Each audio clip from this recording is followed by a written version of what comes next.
Greetings everybody from Seoul, South Korea, and welcome to the first day of LCK Summer here, 2017. It's a fantastic day. I am Valdez. Joined with me is our new broadcaster here at SPO TV. Everybody's really excited to see him. How are you feeling, Crumbs, today? I'm absolutely delighted to be here. Everybody has been so good at making me feel welcome here in Korea. And it's hard to complain. You know, Korea is one of my favorite all-time countries for so many reasons. And on top of that, they happen to be pretty good at League of Legends. So I think that's what we're going to get here tonight. Yeah, of course, we got a bunch of fantastic teams coming down here. MVP making their return, looking good after last season, able to get 4th place in the playoffs. And of course, Jin Air looking quite strong in the promotion matches. They did not drop down. They totally crushed there, so looking to come back with a new fighting spirit. Exactly. They decided to put all the eggs in the basket, and the guy is a rookie. He was inconsistent throughout the split before, but in the promotion tournament, he really stepped it up as kind of the sole initiator for the team, and it's a big responsibility for a rookie to be in that position, and I think they're going to do it because the team was working quite well around making sure that he could succeed for it. And if you're a rookie, what better way to do it than your entire team rallying behind you? Yeah, well, I hope he shows up today. He'll be going up against this fellow from MVP Beyond. Always a very strong, solid jungler. Looking pretty happy and focused, ready to go today. The entire crowd was actually handed a bunch of MVP light-up glow sticks, so it seems like MVP came here very prepared as well.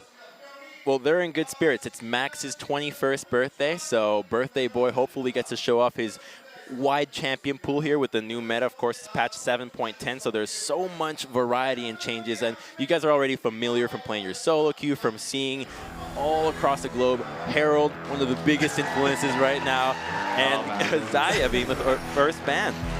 Wow, starting off with the Xayah ban here. And I know everybody's excited to see what's going to happen in LCK with the new patch, right? What are going to be the solid standard bans that you see all the time? What are going to be the top picks nowadays? Because obviously, with the mid-season changes, a lot of stuff has changed up coming into this. And Galio, he made such a surgence in MSI, being such a powerful top lane. I'm glad we see that ZAC ban coming out from MVP. He's such a powerful champion right now. We've seen him in the jungle dominate, even top lane, sometimes even support. We have heard rumors of ZAC being so powerful that he gets to be played as a support. So MVP banning it out. We don't want to have to deal with it, so a great little takeaway. Yeah, also a ban there on Syndra by Jin Air, doing their studying. Ian definitely liking to pick up that Syndra many times in LCK Spring, one of his power picks. And look at that, they're going to ban away Lee Sin from Umti. So you were talking about that focus on Umti, and it seems like MVP has done their research as well. He's got a good champion pool. He's been playing Graves, and right now in the jungle, Ivern was the biggest champion that before Korea wasn't too hyped on it. After MSI, a little bit more, but he did see some nerfs, and we might see the surgence of a peculiar pick in Nunu right now, helping with the Herald control, helping with picks like the Lucian middle or the kind of carries that are coming out, and that's going to be, wow, a first pick Thresh from Max. Okay, well, starting off LCK Summer with a little bit of flair is Max on his birthday. And just talking about Max a little, this is the support that has picked just the most wide variety of different support picks in all of LCK Spring. So he showed a lot of Thresh as well, and I like that they're showing the confidence in Max picking up his champion first. And it's a double whammy because it's Deny on Snowflower as well. He's seen a lot of success on Thresh and Malzahar, and when you take this pick away, and Malzahar right now, not in the greatest spot. Doran Shield, one of the most prominent items in the game. You can just lane with it and kill the Void Link so easily that taking away the Thresh makes a lot of sense. And when you're dealing with Zyra and Vara, such an easy lane to gank, then you expect a lot of attention going down bottom lane. Yeah, so we'll see what MVP wants to pick up here as a response. Looking to potentially pick up Graves, as you were talking about. That is another pick that MT has been showing a lot of play on. And Graves right now, he did receive some nerfs, kind of a bit of a tweak. His power was really a lot in the base damages, so the base damages did get toned down, but the ratios went up, which means that his late game's going to be a little bit stronger, and if he gets ahead and starts buying those items, he's going to have just as much power as he had before.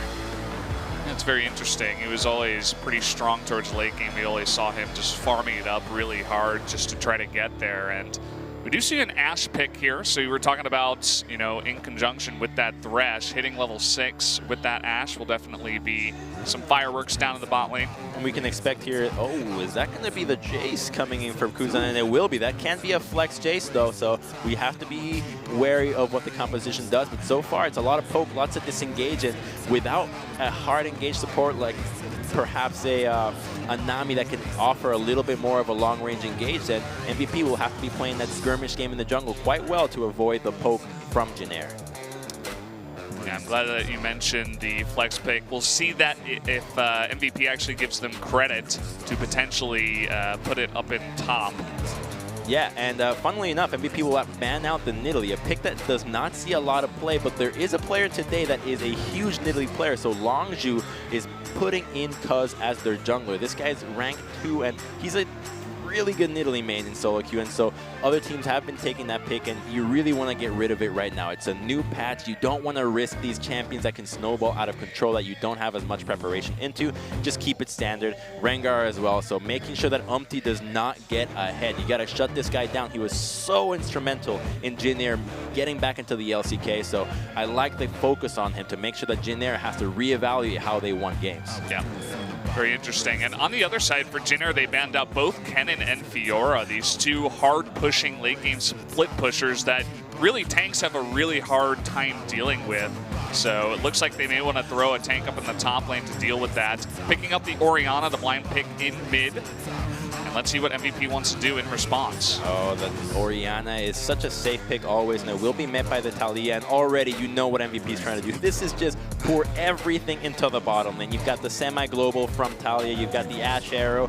Thresh is such a great setup for anybody that doesn't have flash. The Sejuani gets hovered, she can be played, she did see some nerfs and some tweaks, but it will be locked in, and my god, just goodbye Ashe Varus. You guys are in trouble.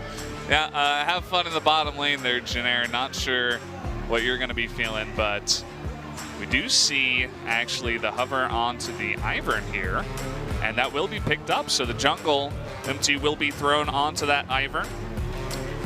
Cool. And we heard some cheers in the audience, people seemingly very happy about that Sejuani top. Oh yeah, I completely, it is Sejuani top, my bad, I got tunnel vision into there. That's Sejuani, yes, she has received the changes to her passive, which gives her such a high amount of resistances. It did get nerfed, but it can lane into the Jace. The Fiora and Kennen being the skill matchup that can give Jace some trouble, and so when you take away the Sejuani, you make sure that the team composition is still rounded out and well enough to engage into what Jin Air has to offer, which is without a tank lineup. So if a good ultimate hits, then MVP can easily wombo them out. Yeah, so what are you feeling about these compositions here? You feel like MVP got the better side of the draw, the pick and ban this time? You know, I really like what Jin Air has done. I kind of favor Jin Air because if you saw how they played in the promotion tournament, they really relied on the early game getting ahead. If they had pushing lanes, they were able to succeed, and while the mid lane push is not so great, the bottom is and the top lane is as well, and if that gives enough room for Umti to feel comfortable with countering jungling, to just go in there and get what he's been doing so well for the past couple of weeks, and I think that Jin Air can easily close out this game. They have improved their macro, and MVP, that's what they struggled with. They focused so much on kills. We saw it be really apparent in their 3-0 loss against KT that I think that even though Jin Air got 2-0'd last split, this could be a redeeming chance against him for MVP. Yeah, they've got a lot to prove here. You know, they got down there, I think it was 9th place, down at the bottom of LCK Spring. We're not looking too good. Lost to basically everyone except teams like BBQ, teams like Longzhu. They go into promotions, look really good, and they're here to fight in LCK Summer.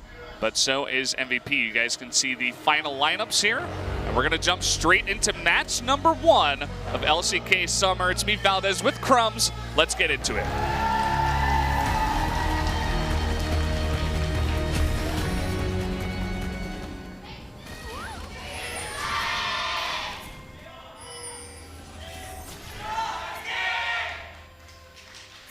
Well, there you go. Some really unique cheers today, actually, as all the MVP fans seemingly coming together and creating one just for Max on his birthday. I love the cheers. You know, we even got cookies from Max's. I had the cookies already, absolutely delicious. And I don't even eat sweets, but you got to do it when you're here. When in Rome, you do as the Romans. Yes, exactly. And we were actually looking at some of the flavors of the cookies, and one of them was onion cookies. So even if you disliked the sweets, perhaps they've got a cookie for you here in Korea, Crumbs. I'm not an onion kind of guy. But I do have layers to myself. That's true. That's true. Oh, boy. Well, this is going to be fun. You know, new season, new games, new caster, things all new here at SPO TV. We even have a new host on the analyst desk, which you guys didn't get to see. You can check that out if you watch the Korean stream, but she's been changed up as well. We have some more surprises for you guys later on tonight as well.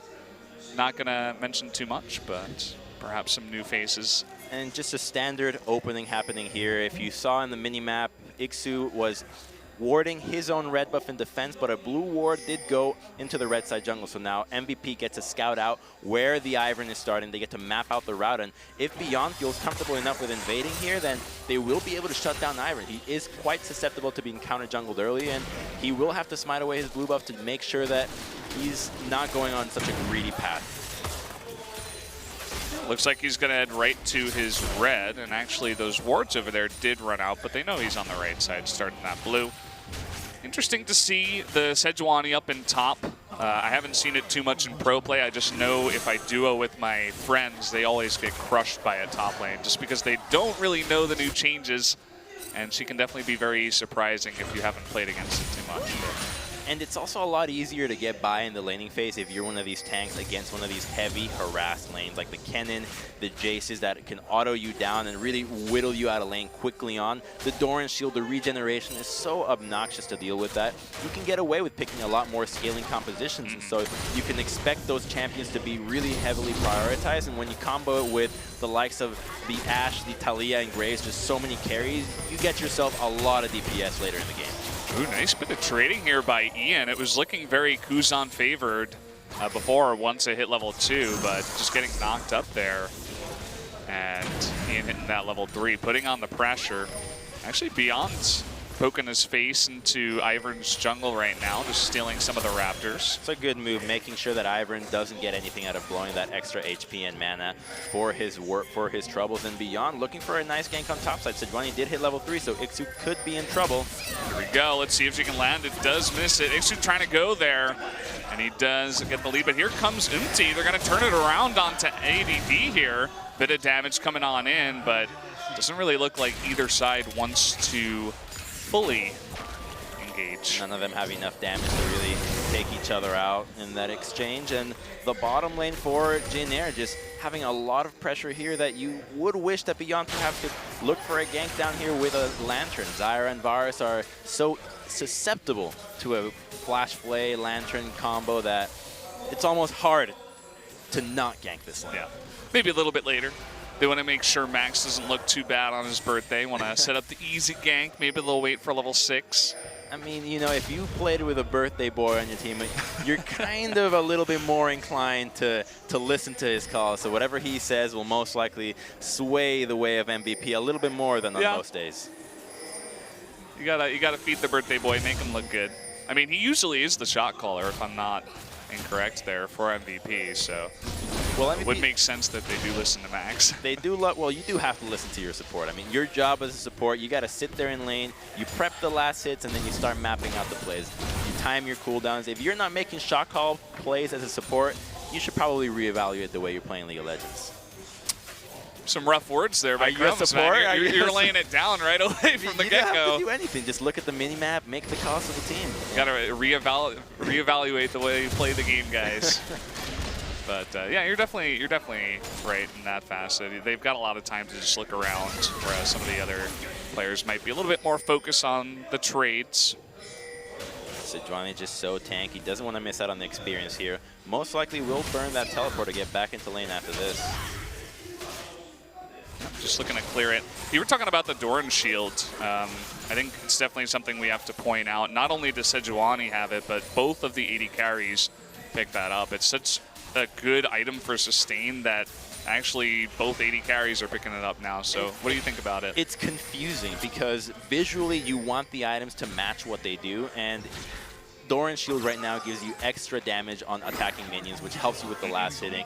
And you would expect that to be on a blade or an item that looks offensive, not a shield. So that's why the item is so powerful. I personally would want it to see different. Let's just see it not be a shield. Just give it a different name. Let's give it a different aesthetic to it. And Beyond looking to counter jungle again on that Raptor camp. Raptor is such a powerful tool to playing around mid lane. And right now, mid lane play is so important because of Herald. His ability, or her ability, excuse me, sorry for assuming her gender here, is so important in pushing down mid lane turrets, that making sure that you always have mid lane control is more important than ever.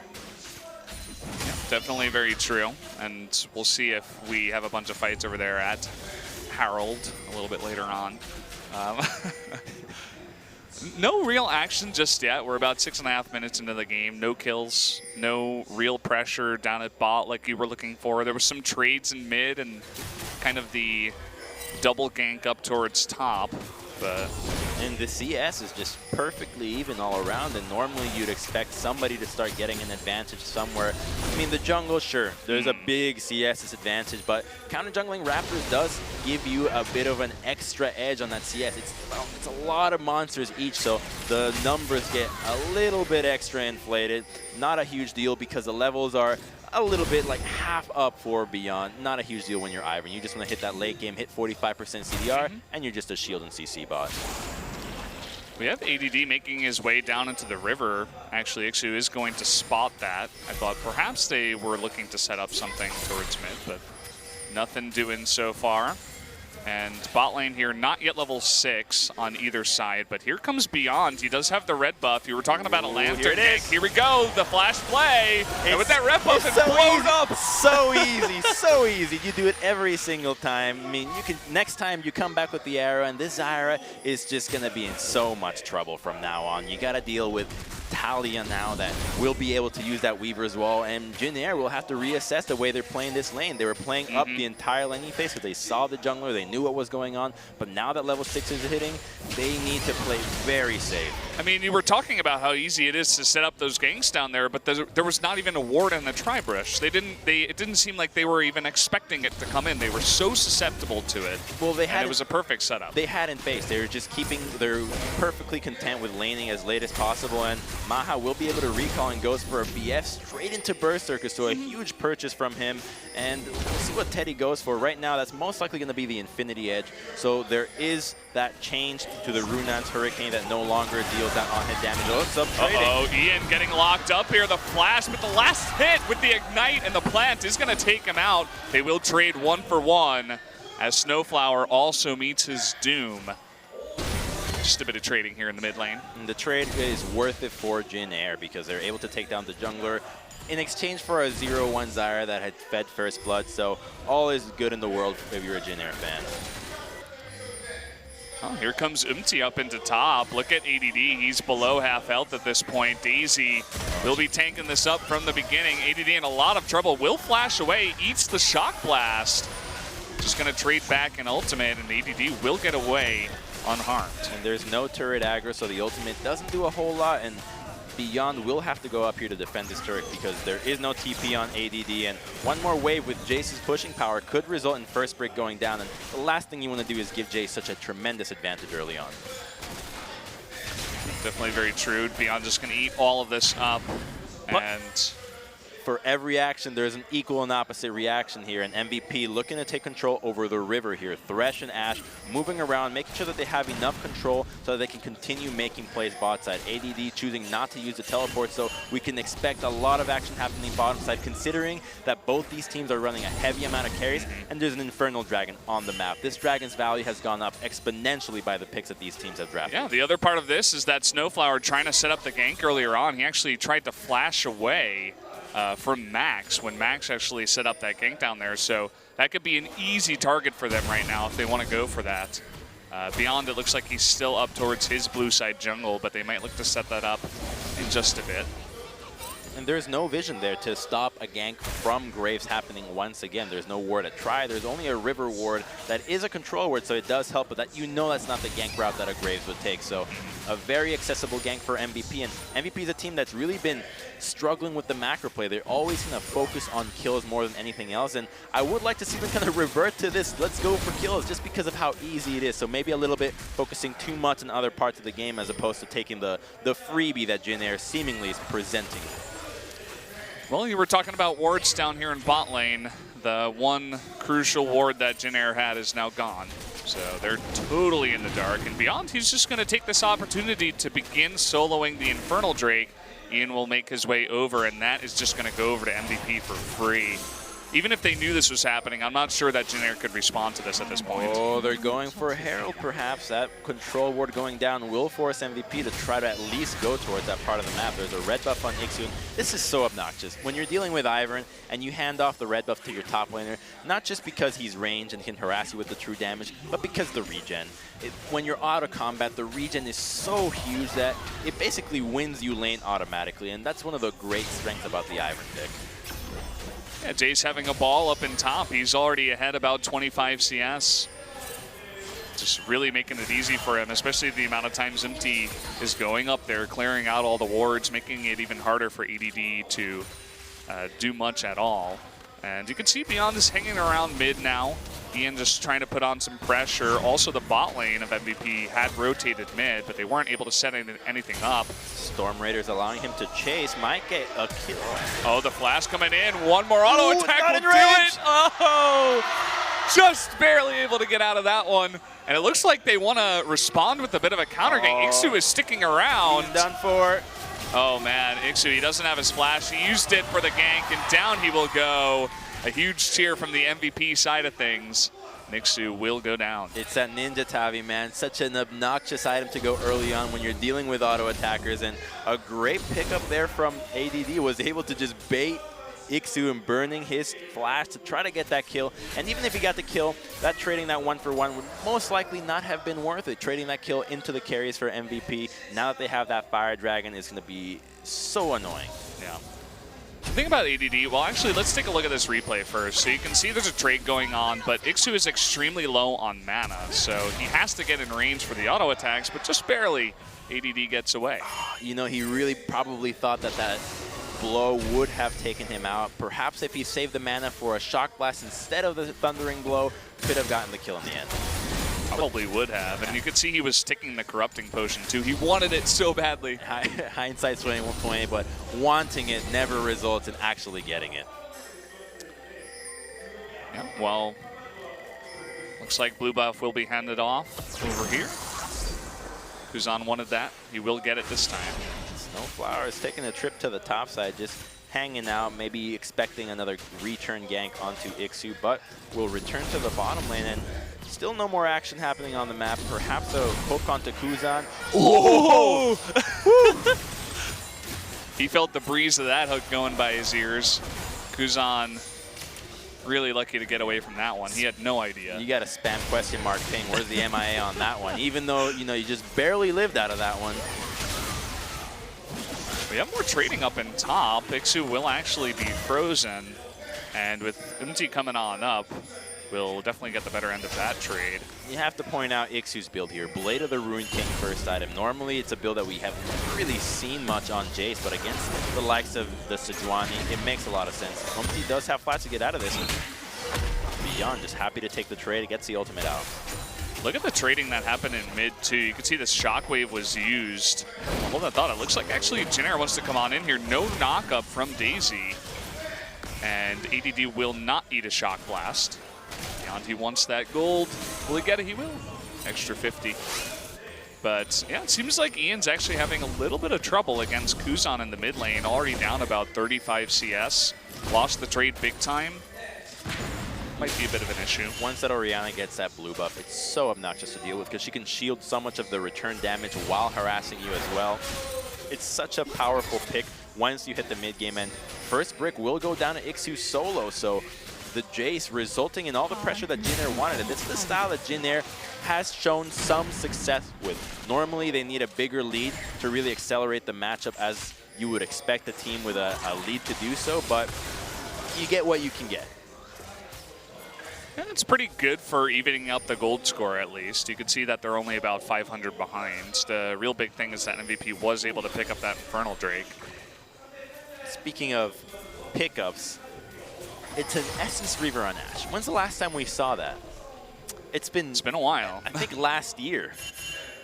It's an old build, but it is basically... But it checks out. Yeah, it's designed to spam arrows, but I think we saw only one. Have we seen an arrow so far? I was actually going to bring that up before. I mean, everybody in the bot lane does have their summoners available, but he gets that item, but he's not really spamming the arrows. He's not looking for the picks. It was only Max that came mid that one time. Where was Maha? Nowhere to be found. And where is the arrow onto Kuzan? An Orianna that has no summoners, just begging to be killed. You got the burst damage from not only Ian, but also Beyond if he joins on in. He's looking. They're looking for it. Can they land it here? Yes, it is going to land, and that's to be the end of his life. Down he goes, almost a gigantic overkill. Just textbook plays from MVP, taking advantage of their CC, putting it to good use, and you know how to punish the guys that don't have any summoners. Now they're making a push for the mid lane turret, and this Iron Brush is really not working in the favor of Jin Air because it's now hiding MVP, so they can't even see anybody. Luckily, it fades away. Whoa, what are you doing? Whoa. What's he doing there? Hey guys, calm down. We didn't actually get to see that. Looks like Ian was able to knock up some of those guys, but he did go down. And, he's going to land the ultimate, trying to get the stuns onto Umti here. He's very, very low, but Ed, oh man, he gets pulled on in. The flash forward from Teddy will pick up the kill. And so, Jin Air, they're fighting back. The knockback on the Lantern. Make sure that ADD does not live from that play. Just really greedy on that ultimate. There is no follow-up. It's that classic Amumu play where, hey guys, I got him all. Where's the follow-up? And then you just flame your team for not following you up. But if you're a CC bot, you got to make sure that your team can follow up with damage. If you can CC but there is no damage, you're as good as dead. Yeah, so let's take a look at what happened here. Just totally locked up. Nice play with the control ward and the brush, actually, by Teddy and Snowflower to set that up. Looks like he just wanted to go for a Weaver's Wall to cut off, maybe try to go make a real strong push for that mid lane turret. But over chasing does result in them losing 2 people for what should have been 0. You were talking about that knockback with the Lantern. That was pretty cute by Ixu. Well timed. Yeah. Just everybody had used everything by that point. There was no Ash Arrow, no collateral damage from Beyond. Everybody was low on mana. People weren't in position. There was no follow-up hook, so as you were saying. Keep the list coming on how bad the play was. Yeah. Well, ADD getting a little bit too far ahead of himself. But they will get an Ocean Dragon for their troubles, and that Ocean Drake. Well, okay, so Ocean Dragon, you know, gets a bad rep, and I agree. I think if you do the research on the numbers, it's not the most powerful dragon. But when you're a poke comp, that is what Jin Air is dealing with. It does help, right? You can have that extra mana, you can poke a little bit, you can stay in that sustain a little bit longer, and now that the second one is going to be that Ocean, it gets to add up. So these dragons will matter. It's not the Clown Drake. Yeah, we haven't seen one of those yet. Hasn't shown its face, just a little bit embarrassed so far. Nobody, get out of here. Nobody wants to see it. So MVP really trying to force this mid lane turret. Once they can break this tower, the map really becomes there. And another position for Maha, looking for another arrow. There's still no flash on Kuzan. Oh, the shockwave actually just used to try to clear the wave, but they're still going to pick up the turret, so nicely done by MVP. Perhaps Kuzan trying a little bit too hard to clear that out. And in 25 seconds, we get to see the most sad thing happen in League of Legends. It's Harold going to take his own life. Can no longer stand the presence. Poor Harold, man. So sad whenever that happens. We just try to help him out and try to incorporate him as much as possible, but you just can't save some. Yeah. The older sister, the Baron, comes on in, takes his place. What are you going to do? What gender is Baron? I think it's a female as well. Really? I think so. Would you think they're related? I'm not a lore expert of League of Legends or anything like that, but from what I've heard, I think so. Harold is clearly related to Rek'Sai. Okay, yeah, I can see it. Look-wise, but Baron more of a standalone. I'd imagine that I'd want to think Baron's the guy in here. Yeah, it definitely makes sense when you think about it. It's a name. It's a male name, isn't it? I think there's German people called Baron. I'm not sure if that's only for men, but you know, if someone has an idea on that, you can definitely tweet at us at what's your Twitter actually? I don't. Is it Profit Crumbs? It is Profit okay. Crumbs. Yes. I thought it was Profit Crumbs, but we're a new casting duo. I haven't gotten that down just yet, but thanks for I'm the learning. plug. Thanks for the plug on that one. Yeah. Here comes Ian, maybe looking for another Weaver's Wall onto this. They are employing a 1-3-1, which unfortunately doesn't do a whole lot when you have such a composition that relies on long-range engage. You want to make sure you incorporate as much presence as possible when you're MVP. So this will slow the game down to most likely just revolving around more dragons, slowly adding up, and then eventually when they're strong enough, they'll move towards the Baron. Speaking of moving towards Baron, there's a couple of recalls right now by Jin Air, and lots of members of MVP around that Dragon Pit, or rather the Baron Pit. Not going to go for it right now, of course, but definitely taking control of it. It's their territory for now. And post 20 minutes, even though if you can't do Baron, you still want to have control over it because it's the best objective that you can get at the time. And if your opposition makes a mistake, oversteps somewhere, you get a pick, then you're in position to get the biggest reward possible. And that's what MVP really wants to do here. They want to make sure that if Jin Air plays that slow and kind of grueling game that they often do, then they can just say, you know what, we're going to go take that Baron and accelerate the pace the way we want to. Ian actually used his Weaver's Wall bot to save the bot turret, and that's not the lowest cooldown in League of Legends, that Weaver's Wall, so definitely expending a cooldown, really valuing the turrets even at this point in the game. It is a slow game. 7 kills in 22 minutes. That's about a kill every 3 minutes. We have seen some more fast-paced games out of both these teams. Definitely have. We may have see some fireworks here as Max looks to land a hook. And it's the second time he graces Kuzan. Kuzan just dipped himself in butter before this game, man. He's not feeling anything today. Not a whole lot of butter here in Korea, actually. Yeah, it seems like true. The dairy department's truly lacking. Yeah, you were talking about picking up lunch for about $4 earlier, but then you look at a string cheese and it's about $3, so it doesn't really add up. Don't talk to me about string cheese. I go crazy for string cheese. Well, you're in the wrong country for that, man. Teddy actually already has his QSS, so Maha actually hit the exact wrong target for now.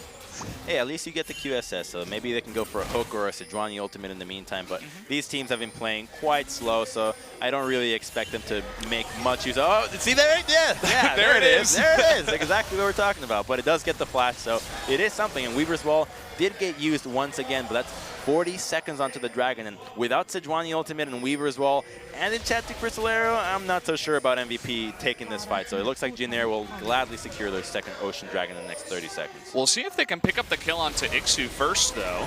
If they force a 5v4, they might be in a good spot, but actually Beyond taking a bunch of damage. MT trying to flash him with the Lantern from Max. The carry position here from Max on the support, but Kuzan able to rotate on down. Will pick up the kill onto Beyond, and it looks like Max will meet the same fate.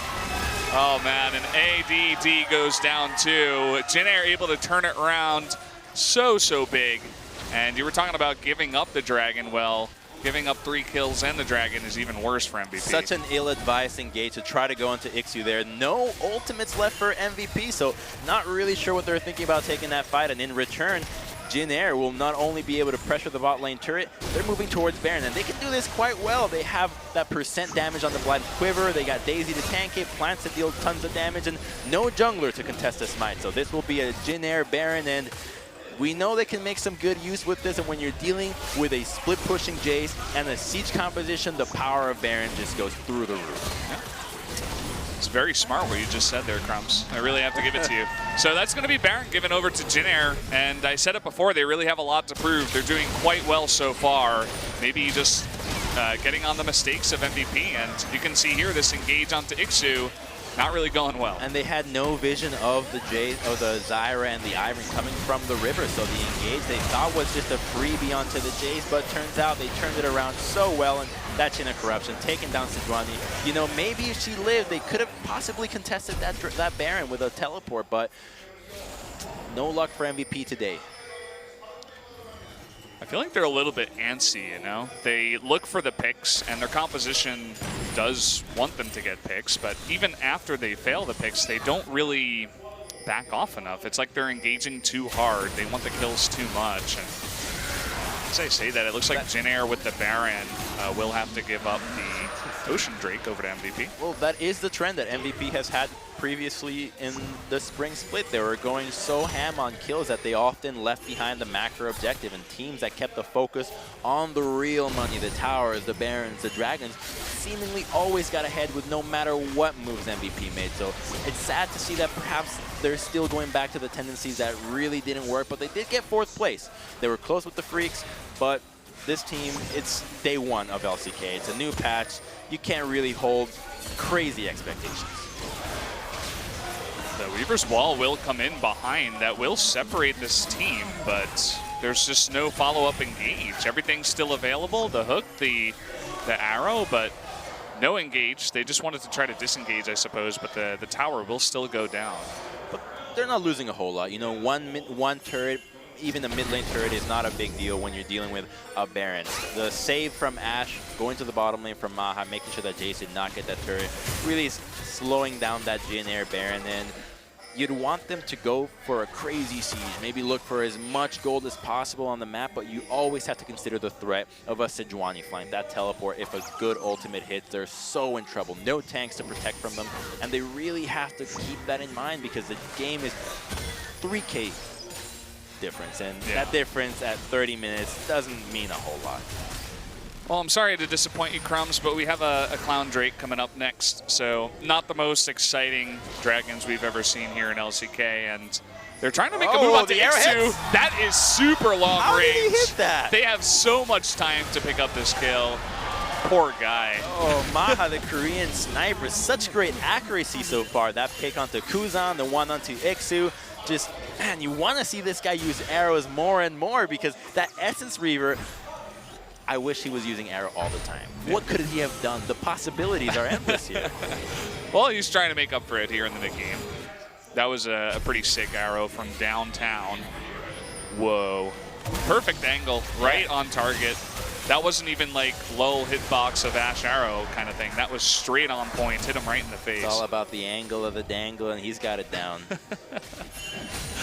True dangles coming out here in LCK, Crumbs. And MVP is looking for that standing gold on that last tier 1 for Jin Air. You can see that Talia is making her way topside. Ashe as well. She does have Enchanted Crystal Arrow, and maybe she's got her sights set on somebody else. Jin Air is not in position to respond to anything else, so MVP could be looking to pick off somebody else, and it looks like they've got their eyes set on Ixu. Yeah. Jin Air, they were looking pretty good in promotions in terms of macro play. You know, it seemed like they had really stepped up compared to their spring play. To be fair, they were against Kongdu and Everade. Yeah, that's the thing. They look good against those teams, but when you go up against MVP, now it looks like MVP is getting the better of them. And they have gotten the better of them twice before. In the spring, they went 2-1 in both games. And the games, even though they did favor MVP, they went long, they were bloody, they were messy, and you could say that they could have been anybody's games. They really did rely on very late-game team fights. So this time around, it seems like it's no exception. These two teams seem to play the exact same way every time they meet. It's only fitting that your first series cast here, Crumbs, is a Jin Air series. It's definitely one of our longer, more drawn-out series in LCK. It's an honor. You know I go for the long ones. And if you're wondering, and you haven't really checked out the new patch, you're wondering maybe why does Talia have a Banshee's Veil, and why is there a pink item on Sejuani? Well, the pink item is the adaptive helm. It's in the deal. It reduces damage of subsequent spells, and it does help when you're dealing with champions that stack up spells after spells, and it makes her tankier, right? You just want to be a tank when you're Sejuani. You're really not trying to deal as much damage as possible, and she's all about that engage. The CDR, the Ninja Tabi, the Righteous Glory, and as for the Banshee's Veil, well, it got changed. It's now an AP item. They really want to make sure that the APs have some more diversity in defending themselves, and that's exactly what that's going to do. A Weaver's Wall might do absolutely nothing once again.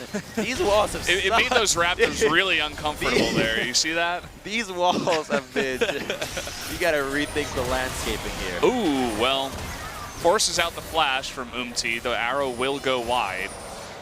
And, well, especially when you're going Essence Reaver, trading arrow for flash is always a pretty good trade. Yeah, and the Ivern is a good guy to get the flash. He has a lot of playmaking potential with that flash bruise, the flash shield, but most of all, he's really squishy. And we see Ivern get so overconfident all the time by thinking, oh, I'm a tank, I'm a jungler, maybe I can step up, but no, you actually get killed very quickly. Redemption has not a real tank stat, and the jungle item, because it's not completed, also doesn't really make you too tanky, and he does go for that Knight's Vow, and he's most likely syncing that up to, can we see who he connected it to so far? Could be anybody, really. The Jace, the Orianna, lots of good targets. We got Baron respawning here in about 35 seconds. And so far, there's not too much vision over there. It looks like MVP has one control ward.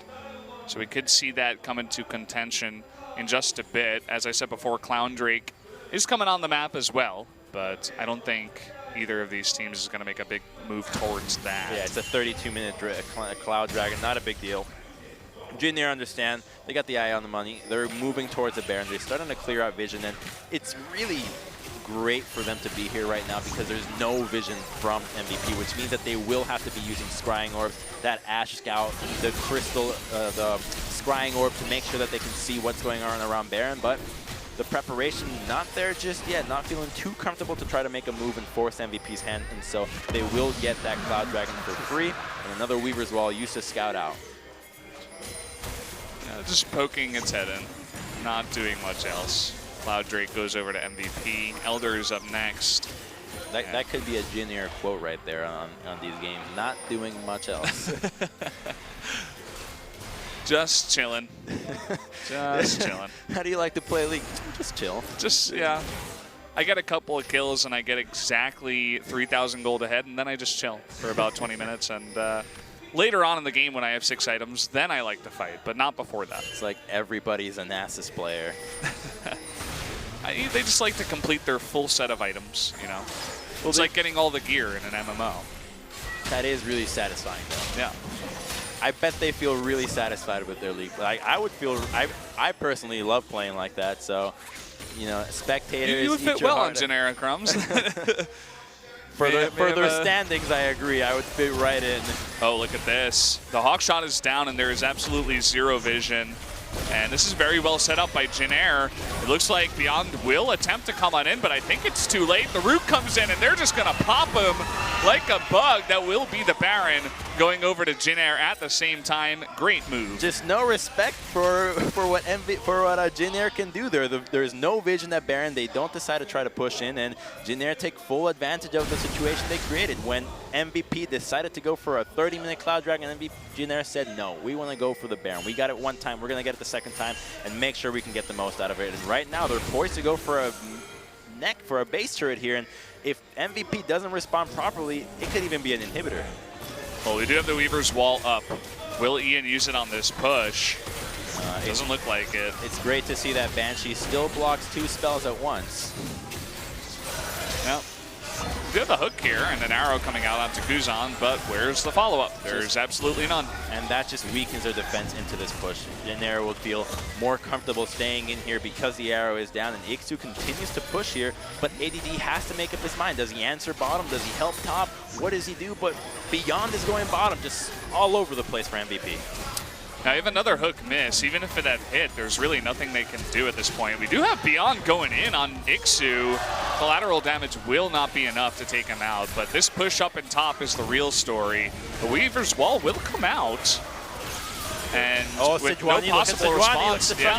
There's a TP. Here she comes, the TP in from Ixu. Might be a little bit late. Beyond taking a ton of damage in the back line. Teddy just holding up that front line. Here comes ADD. Does land the big ultimate, but Ian, with not enough damage to follow up and actually take out anyone, only Snowflower will go down in the exchange. He's so late. He went, the only ward he could TP to was so far back that when he got there, no follow-up on the ultimate. And Jin Air, while they're unable to get the inhibitor, they're pretty happy with this. They're able to really put a lot of pressure onto MVP. They forced out the teleports out, and that means that next time they go around, this will favor Jin Air even more because somebody will have to answer the Jace. And if you don't have teleport, you can't make the play that the 5-man team is supposed to make. I can't believe Beyond didn't die there. He was so low. Max just carrying once again. And as you were saying, ADD, he lands it onto 2 members, but that's about it. In real time, Kuzan. Uh-oh. Trying to trade back onto Beyond. It will not happen. Another missed hook. Had he hit that, Teddy might have met the same fate, especially with Maha nearby with the Enchanted Crystal Arrow. So MVP, they're really trying to punish Jin Air for that push that did not get the inhibitor. They will have a lot more room on the map now. Going for that siege, but take a look at the top side. Jin Air, they're most likely going to be able to secure that inhibitor. They're trying to just force the map, say we're going to just 5-man, we need to make our moves, but Jin Air is happy to give up this turret in exchange for a top lane inhibitor. This Jace is just doing so much work right now. I love the cheer from the MVP side when they get that tier 2 turret, and then everybody realizes, oh, Jin Air, they just got an inhibitor. And then there's that one really excited Jin Air fan like, yeah! And you focus on the positivity, right? I think there was actually a study on basketball that basketball players, when shown their mistakes versus shown their good plays, learned and became better by only looking at their good plays and not looking at their mistakes. Yeah, positive reinforcement, man. It's been around for ages. You'd hope it'd stick in League of Legends, but it seems like negative reinforcement seems to be the way to go. Well, solo queue spilling on over, perhaps.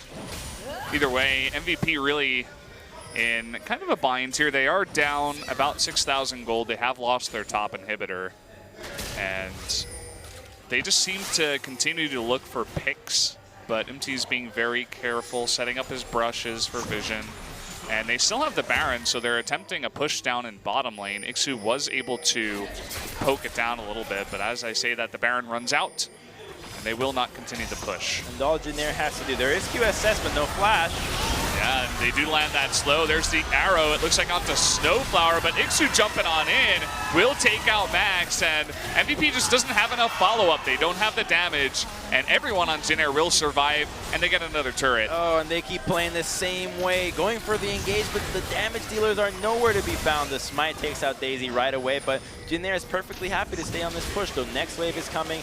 Lots of ultimates being burned down, and once this wave hits, the damage reduction on the turret will be nullified, and with so much pushing power, this is likely to be the second inhibitor for Jin Air. Not much that the 3 members of MVP can do at this point, and Ixu is already making his way into bot. They push that lane up before they even win for the fight, so it's in a fantastic position. MT is getting a little bit low. Getting frisky here. It looks like they don't want to take the chance. They have to respect the ball. The Orianna ball is hiding in the brush right now, but it's good that Ixu's pushing down bottom, really forcing MVP to decide to defend mid or defend top or bottom. Oh, through the goalpost.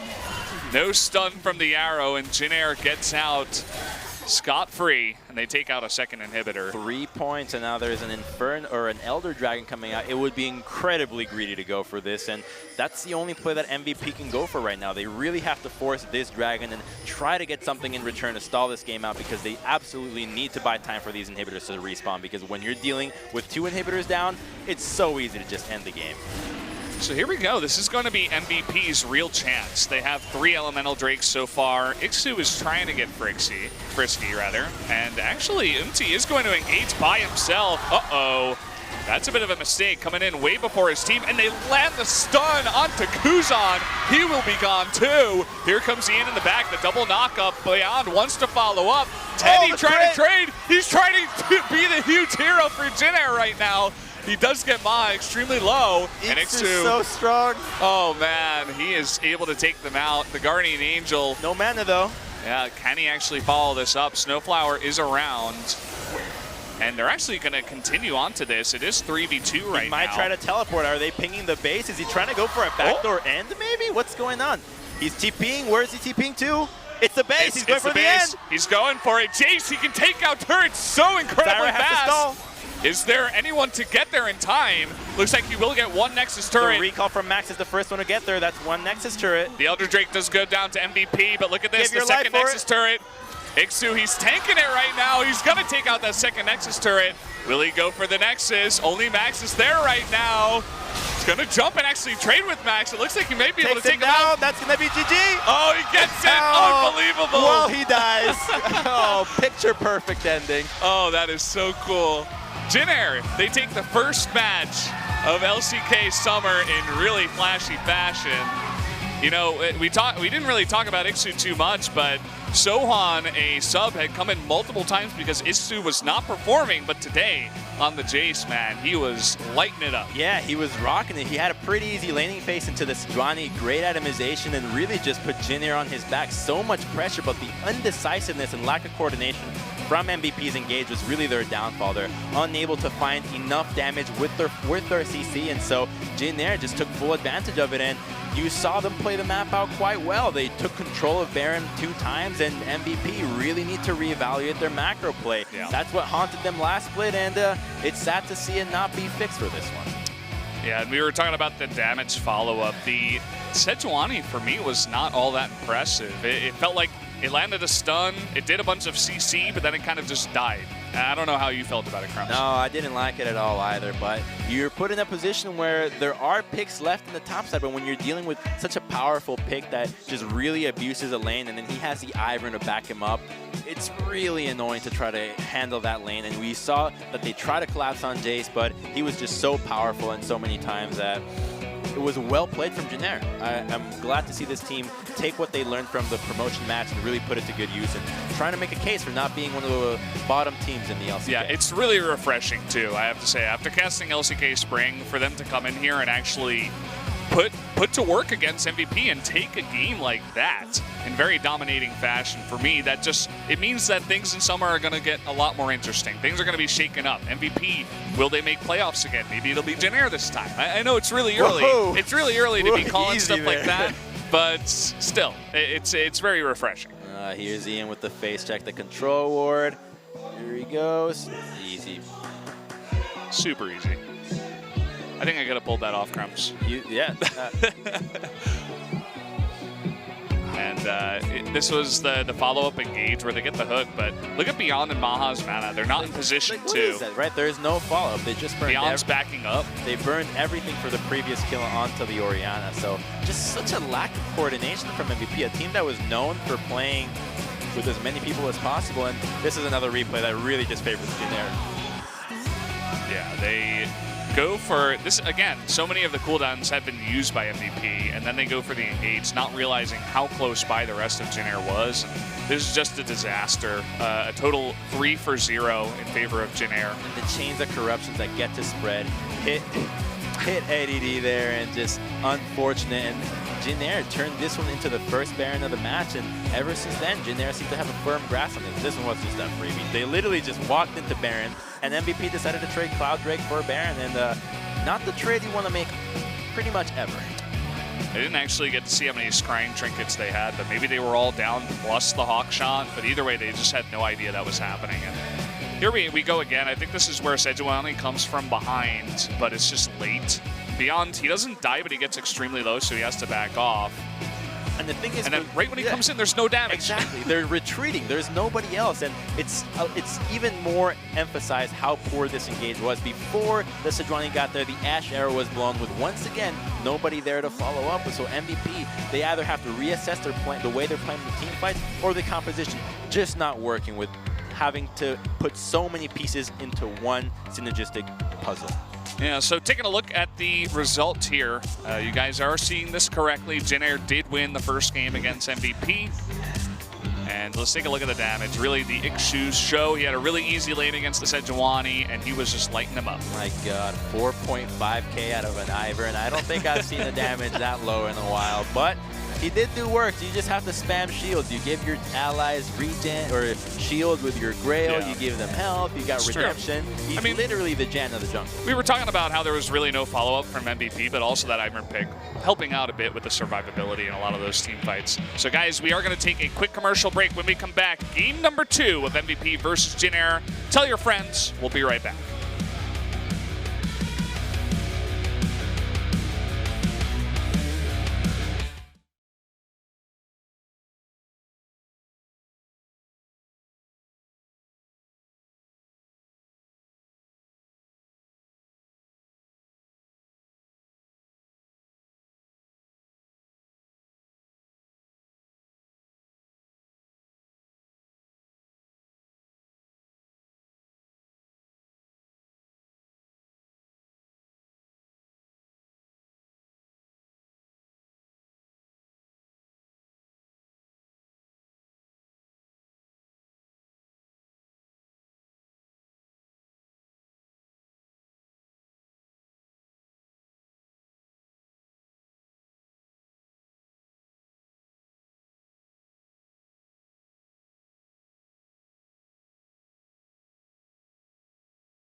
guys, to LCK Summer here at SPO TV.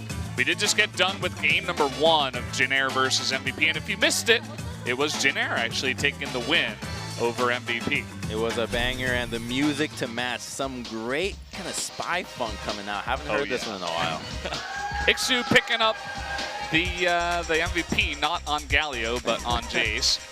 Well, so Galio is so broken that I apparently will just say every top laner plays Galio. 75% kill contribution. You really don't see a percentage that high from a Jin Air game. Yeah, and saw some tweets during the break. Apparently he built Death Stance and was getting in there. You know, he was taking a lot of damage, but he just stuck around for so long, and he could really get in the face of MVP. It did get buffed. The damage follow-up has increased, making the item a little bit more juicy to purchase. It offers that CDR, which is so powerful on Jace, allowing him to just spam the abilities a little bit more. It's really cool, kind of, you know, item that he built. I like pretty cool. I like the name. This is one of my favorite items, just name-wise. You know I love the way I buy my items based on appearance and name. Yeah, we're talking a lot about Doran Shield's appearance before. I mean, does it really matter after all? Yeah, you know, it's all about aesthetics, man. I mean, this country has so much plastic surgery. The country I'm from is all about plastic surgery. You gotta look good while you're doing it. That's true. So, what's your favorite item, though? My favorite item? Yeah. Well, they're no longer. They no longer exist. Really? Yeah. That sucks. Like my favorite item was Malady. It was a Wit's End with Nash's Tooth combined in one.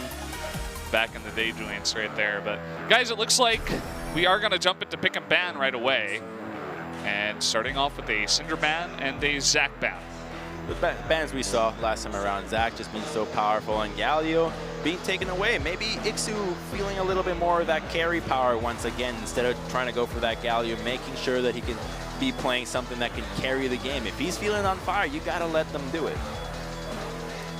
Sometimes we do see some extra bans on the side of red side if, you know, the team that was on the red side last time does win with a particular champion. But I don't think MVP is going to ban out something like Jace. It just doesn't seem like a strong enough pick to just straight up ban it in the first phase.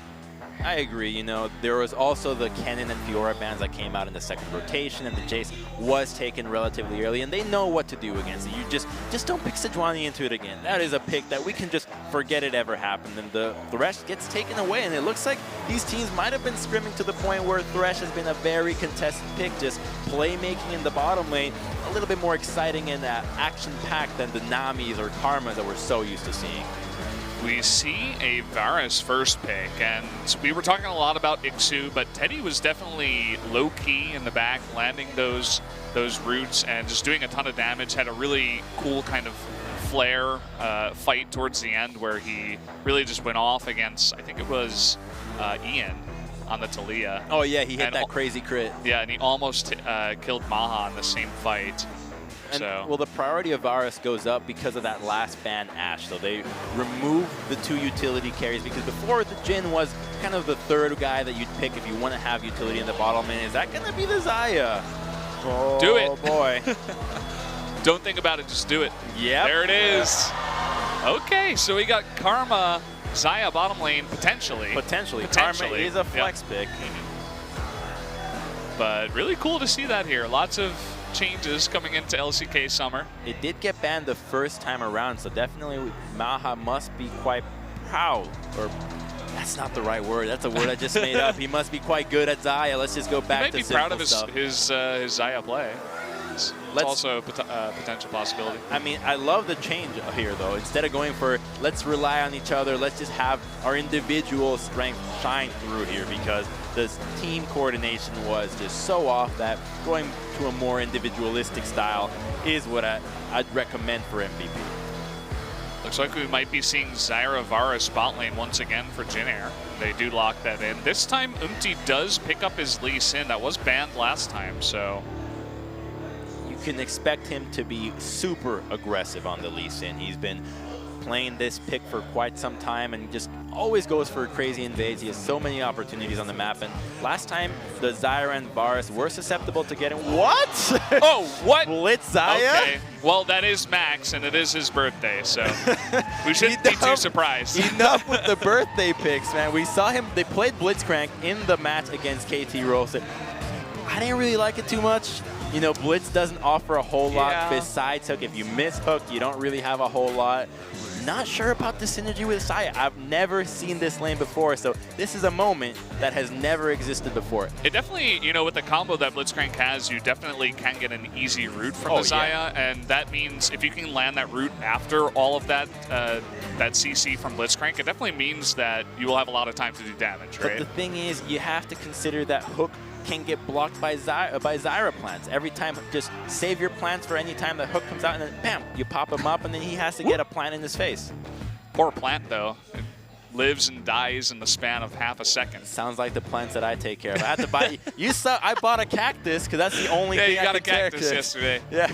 Or a couple of days ago. That was interesting. I won't spoil too much about the cactus. I know you'll reveal it in the future. There's not a whole lot to say about it. You know, I couldn't take care of a cat, so I had to go to a non-movable object that is a lot easier to handle. Yeah. So we did have our second phase of bans come through. The Jace and Fiora banned out by MVP. The Kennen and Graves banned out by Jin Air. Yeah, no carries topside. Let's not have Ixu trying to take over the matchup, and the Gragas gets locked in. It can be a flex. You don't really want to see it in the jungle because he's not so powerful. Much better in the top lane with that triple ring build that is just so popular nowadays. And so MVP going with a wildly different composition. Lots of disposition from them with the Blitzcrank. The Gragas just trying to basically make a bounce house out of Jin Air. They do have that extra speed up from Karma too as a team, so it makes engaging quite easy. And we could see a bit of disengage from Jin Air perhaps. They already do have the kick, they have Zyra. But what is their last pick going to be? A Shen, he's powerful right now. He can save people if necessary. He's strong in the top lane. But Ixu did favor that top lane carry last game. So with those three banned, I really wonder what he's going for. Ooh. Yes, yes, Jarvan. Oh my God. Okay, so Jarvan right now, he's in such a bizarre spot because of the picks in the top lane. But I've been hearing rumors from great Jarvan players, I'm not going to spoil who, but that he's only viable into Gragas top. That's the only matchup you can really play him into right now. And so the fact that the Gragas gets locked in, he sees the opportunity for it, and once again, another carry. And Sejuani, man, what? Why? What's with the Sejuani, man? Why would you I do mean, this to yourself? Well, you were talking about it being a pick into Gragas, right? Maybe they want to go with Sejuani top, throw Gragas into the jungle. Jesus. So maybe the Sejuani is good against the Jarvan. Better than against the Jace, I hope. Yeah, I mean, they must have gotten the wrong patch notes on this because who said there's no damage? Where's the damage from MVP? It's Sejuani Gragas. You're never going to kill Jarvan. It's Gragas Karma. If that's true. Kuzan has a Banshee's Veil, he's not dying. It's just Zaya. It's like maybe if they had some kind of super hard carry AD, like a Twitch or something, or a Kog'Maw, maybe then this composition would make some more sense. But the Zaya, I don't know. It's kind of a weird pick ban for me, Crumbs. I mean, we'll give them the benefit of the doubt, right? We've never seen a comp like this on this patch, so maybe they've got some tricks up their sleeve. Maybe they really sharpen up their engages and make sure that they're cohesive as a 5-man unit. Karma does offer a lot of damage, but she does tend to fall off into the lake, and when the magic resist items really start coming up, and now that mid laners can buy that Banshee's Veil for one spell of damage, the Karma does get to fall off a little bit in the DPS, but she does make those tanks crazily difficult to kill. And you look at the Jin Air's lineup, we got Ixu on a very aggressive champion in the top lane once again. If this guy pops off again, I mean, he must have been practicing a lot during the downtime. The thing is, this time around, the Jarvan does not have nearly as much pressure onto turrets as the Jace. He has to walk up into melee range. It's not like the Jace where if he gets left alone, he can just demolish a tower. So a bit of a softer split pusher, but nonetheless, still, they can go for that 1-3-1. Talia in the bottom lane, Jarvan in the top, and then the dual lane in the mid lane. Just the style that Jin Air loves to play. Well, guys, we're going to jump into game number 2 right now. Let's jump onto the Rift.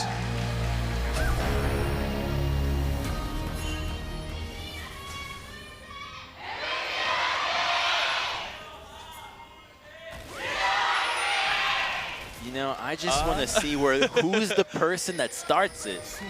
It's always like a secret, you know, they're hidden somewhere in the crowd. You gotta find out who it is because it's usually the same person. Because these fan clubs, Crumbs, they're very well organized. They get together before and after the games. I've seen some videos about them, and this fan club might get a little excited to see MVP going for this Blitzcrank 5-man invade. But if Jin Air did any research, they would have known that MVP did this last time they played Blitzcrank. So nobody in the bottom lane to fall for it, and instead they will go respond by invading their own their own opponent red side jungle. Jesus. Yep. There, you got it out. It's a tongue twister there. But they actually just had the one ward in that tri-brush too, so it seemed like they knew exactly where MVP would come from. So great read by Jin Air. You just don't have to really give anything to Blitzcrank. Just don't give him the light of day. Don't get hooked and wait it out. It's as easy as that. Ah. Easier said than done. Tell that to all my 80 carries that I play with in the bot lane. You play support? Occasionally. You know how solo queue is. Sometimes you get thrown down there into the bot lane. You know, I saw a guy that picks Phil. Apparently, 70% of the time you get Phil. If you go Phil, 60% of the time you're support. I mean, it's probably the least selected role going into solo queue, so it does make sense. Kuzan actually picked up 2 of the Raptors, so he's going to hit 2 off of this wave. And what matters most, not just him hitting 2, but denying the Gragas from hitting 2. So now Beyond has to continue to jungle for that. And once again, Jin Air is so good at doing this, denying the jungler. In the promotion tournament, they focus the jungler, and when you focus the jungler in a team composition like what MVP has, that has, for the most part, lanes that will struggle, if there's nobody there to gank, then the composition just slowly bleeds out. And if they can passively start getting advantages and passively hit the towers, then Jin Air is going to be in such a good spot because we've seen them improve the macro play, and this is just a macro 101. Yeah, we talked a little bit about MT2, how they definitely put a lot of pressure on this guy to perform, and he's a little bit inconsistent. At least he was in spring, but in the promotion matches, he looked really good. And when he pops off, when he gets a really good start and gets a couple of kills, this guy does perform. And he's a rookie, right? That's the crazy thing about it. When he made his debut, he started playing, he was able to solo kill Peanut. How many rookies can go ahead and say something like that? It's really impressive, and it's promising to see that a guy is being given so much power and access to do whatever he wants in the team, and everybody's rallying around him, and he's putting it to good use. The inconsistency issues, sure, but you know, what can you really expect when you have somebody brand new? You're not going to just randomly find another faker and suddenly you're the best team ever. Maybe someday. Everybody's looking for the new coming of the Messiah of League of Legends. There is a baby faker out there. But everybody's trying to be baby faker these days. Yeah. Maybe someday we'll get the real baby faker. And already, look at the CS lead top side.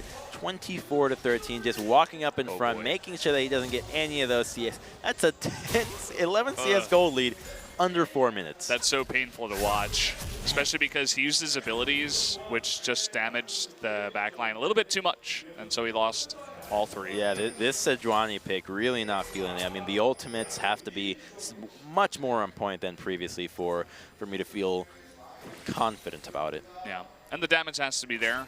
I mean, not sure where we're going to see it from this time around, but we'll just have to wait and see. It is still very early on in the game, just 4 minutes in. Gragas going with the jungle item right away into control ward, so lots of vision there. Expecting Umti to be playing really aggressive, and they're gonna cross in that Raptor camp. They had a lot of control over Raptor camp previous game. MVP is Graves, and that's a level 4 though. He can fight this. There's minion aggro on to Beyond. He can't fight this. Well, he was attempting. But he's sticking around, actually. Karma is going to get there first. Looks like Beyond was able to pick that up. Yin is a little bit low. Ed going to come in from the top side. Whoa. Flash on in. Will jump onto Ixu. Ed's Will dead. He turn this around? What? He does, and there's the first blood to the MT. Oh, boy. What is going on with Ed today? They must have had some birthday celebrations or something, because there's so lack of communication from MVP. They're just not strong enough to fight it. That death is just so much more worse than what it looks like for ADD. Forced to use the teleport, misses out on the wave, burns his flash. Could it be worse? I can't really think of how. If Umti didn't burn his flash as well. Oh yeah, I mean, actually. If they got the flash and somehow were able to disengage, then it would have been okay. You know, that would have been pretty good. You know, Umti couldn't have been as aggressive from there on out, but as you were saying, just stepping a little bit too far forward, and Ixu able to come in for the follow-up. Flash couldn't save him. And it's just classic MVP, man. These guys have, when they see somebody, they just cannot say no. They gotta go for the kills. And here, just let him go, but Just run away. Continues to chase. Oh boy.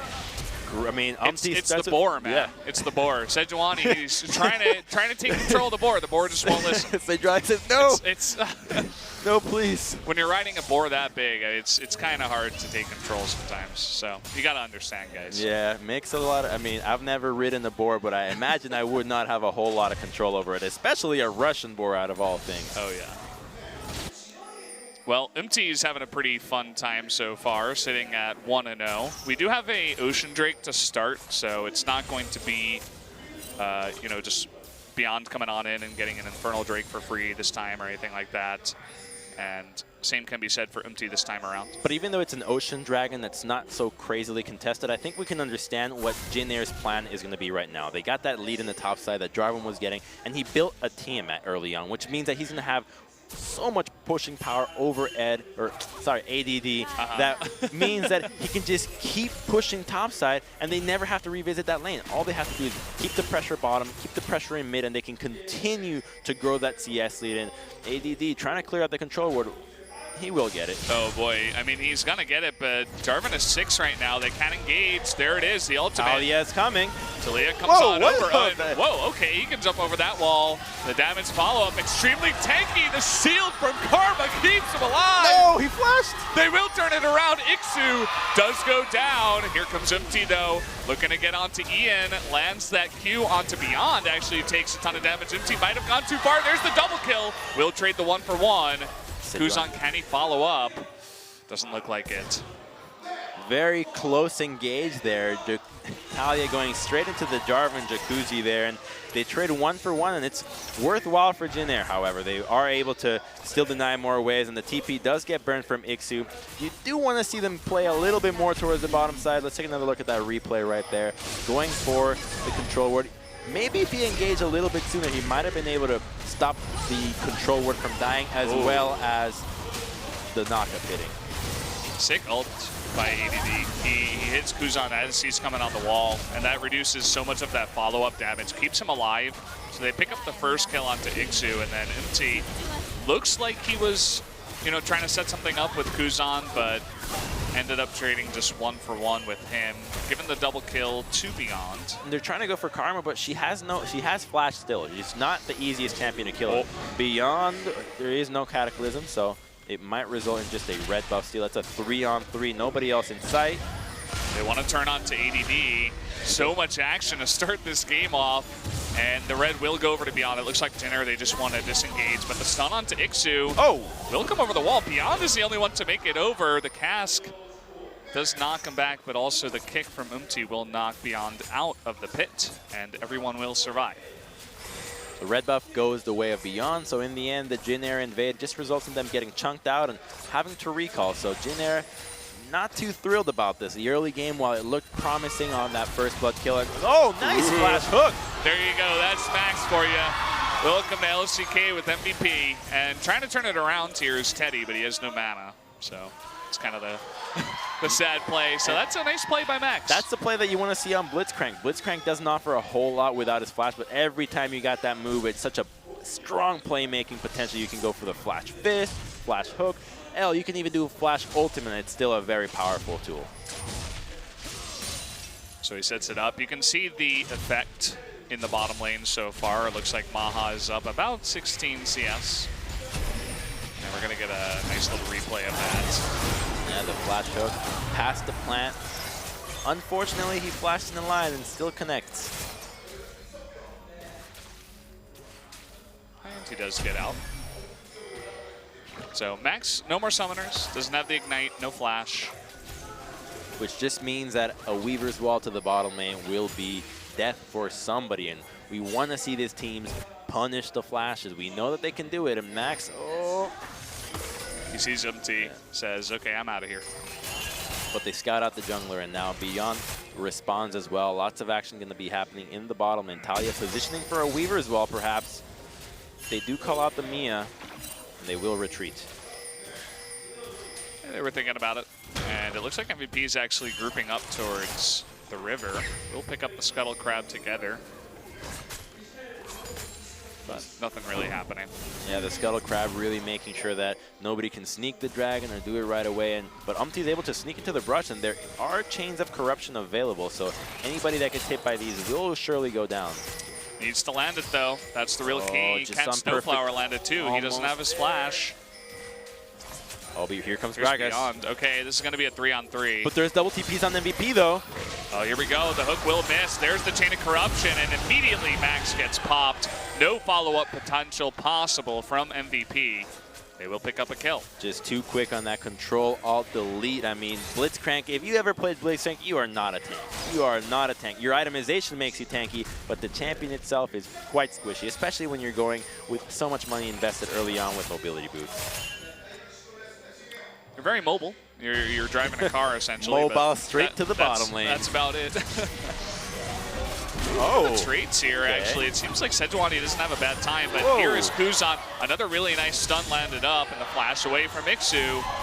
Oh, the knock-up there from Kuzan will be enough. Meanwhile, a trade in bot lane. Teddy getting extremely low. Baha will finish that off. Will Ian pick up the kill? The last auto attack will do it. Meanwhile, in the jungle, there's just so much action in this game. Everybody's just dying in this game, and the teleport gets blown topside, trying to maximize the CS, and MVP looking to maybe make a push for this bottom lane turret. There's nobody alive looking for that first brick. There's true damage on the auto attacks from Red Buff, and yes, this is going to be first brick, so MVP with a breath of life in this game. What's seeming, oh, what is that TP? That's not going to go through. Okay. What? What? Well, all right okay, then. well, Questionable. We questioned it, mark, and they got answered by the cancels on both of them. Yeah.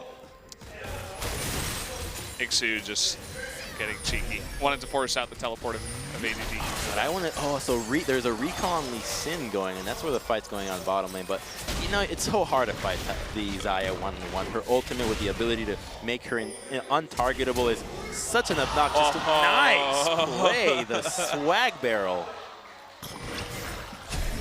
Takes a drink on his way out. Bit of celebration.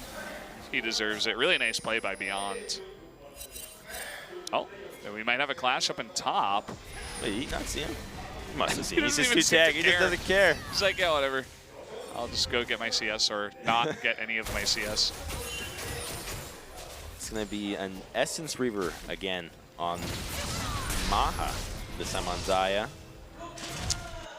She does offer a lot of utility with her ability to root somebody if she hits those triple feathers back. Yeah, it's like the CC team from MVP. Every single person on their lineup has a bit of CC. They can dive this champion. The kick. Oh, but she's just so tanky. Oh, and MT's tanking it too.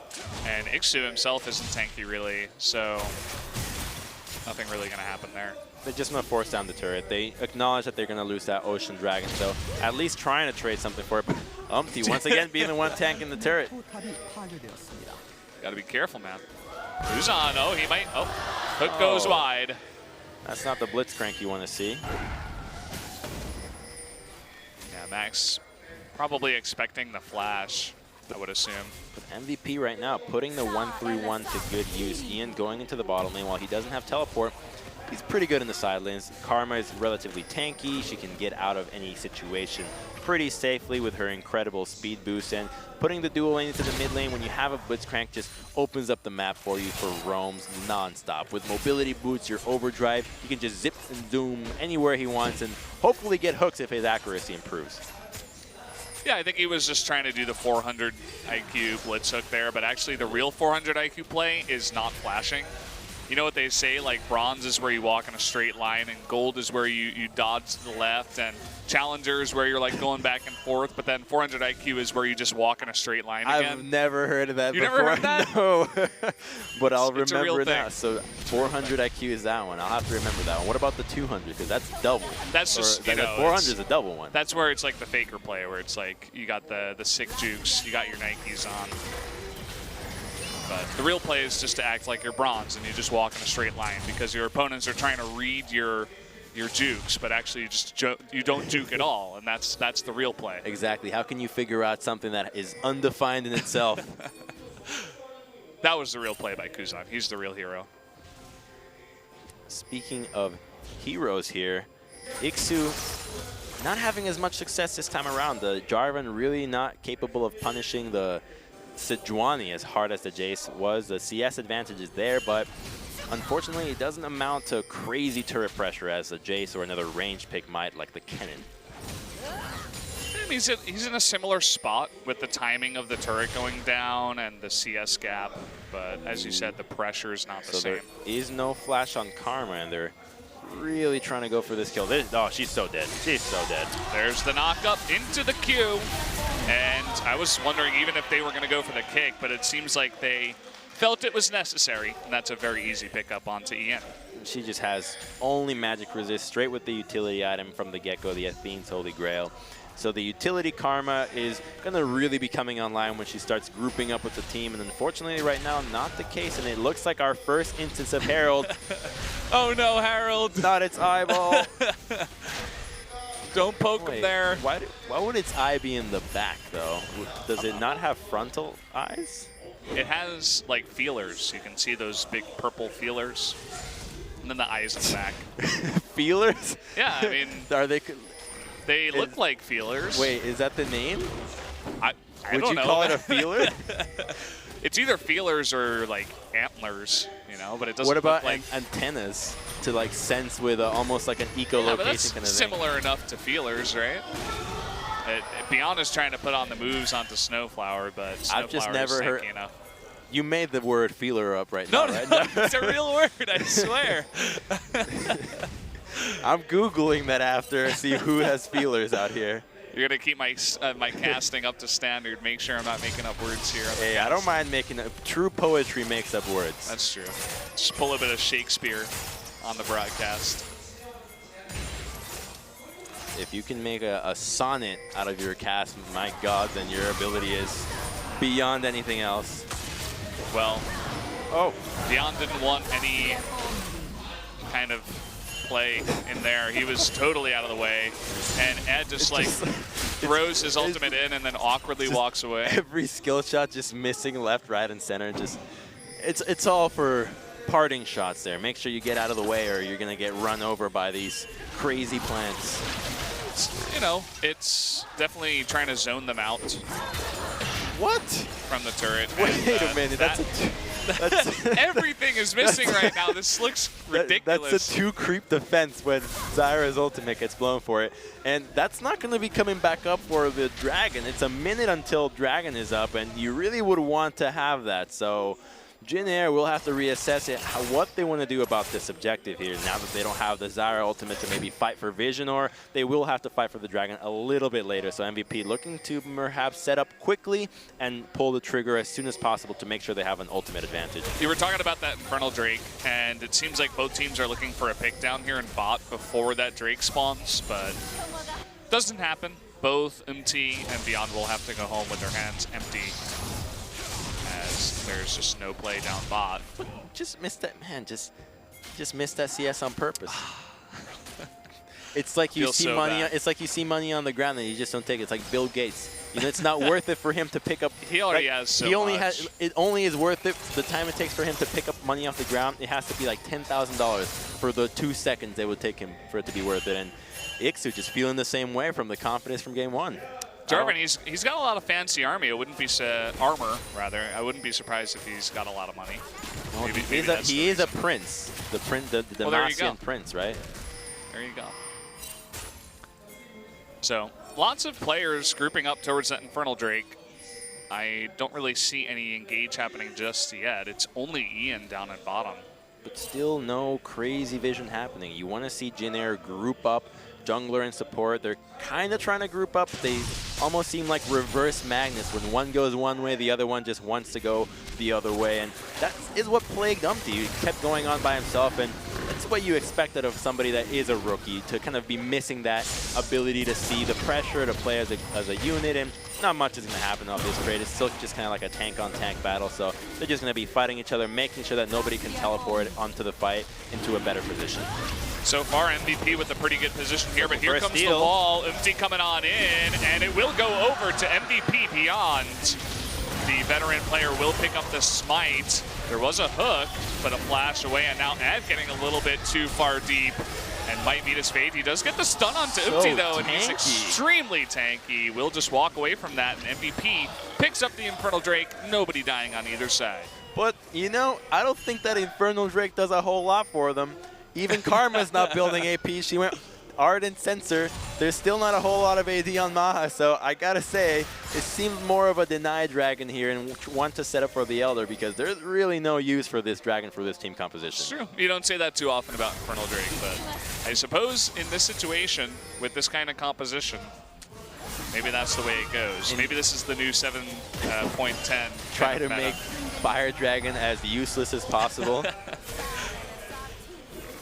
Oh, Beyond, he's behind the enemy lines here. He is really slippery though, and there is not enough damage to follow up. So He's he got will his just fake beard and hat on. He's trying to be one of the enemy, but will get away with it, and he does get out scot-free. Just one guy on the border tapping him.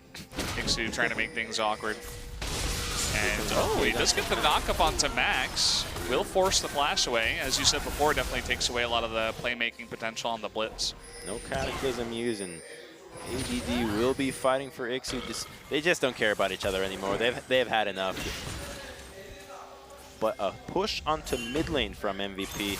That turret's almost gone. This wave surely will take that tower, and Jin Air doesn't want to defend this. Just too many people from MVP to really try to stick here and potentially get hooked, engaged. Just not worth their effort. And instead, they will send the Talia to the... What? All right, so they're just trading back and forth. She does have that stun when you get your spells off on Sejuani. And MVP walks away with the blue buff, and just a very different team this time around. They seem a lot more coordinated, and it seems like when they don't include Sejuani into as many plays as possible, they have more playmaking on their side. They seem to be more coordinated, and that's what we wanted to see. Individuality. Make these guys have to make their own plays instead of having to say, hey, I want you to set me up so that I can deal the damage, and then I'll follow it up. Just too many steps. Umti with the early smite there, and they try to set it up.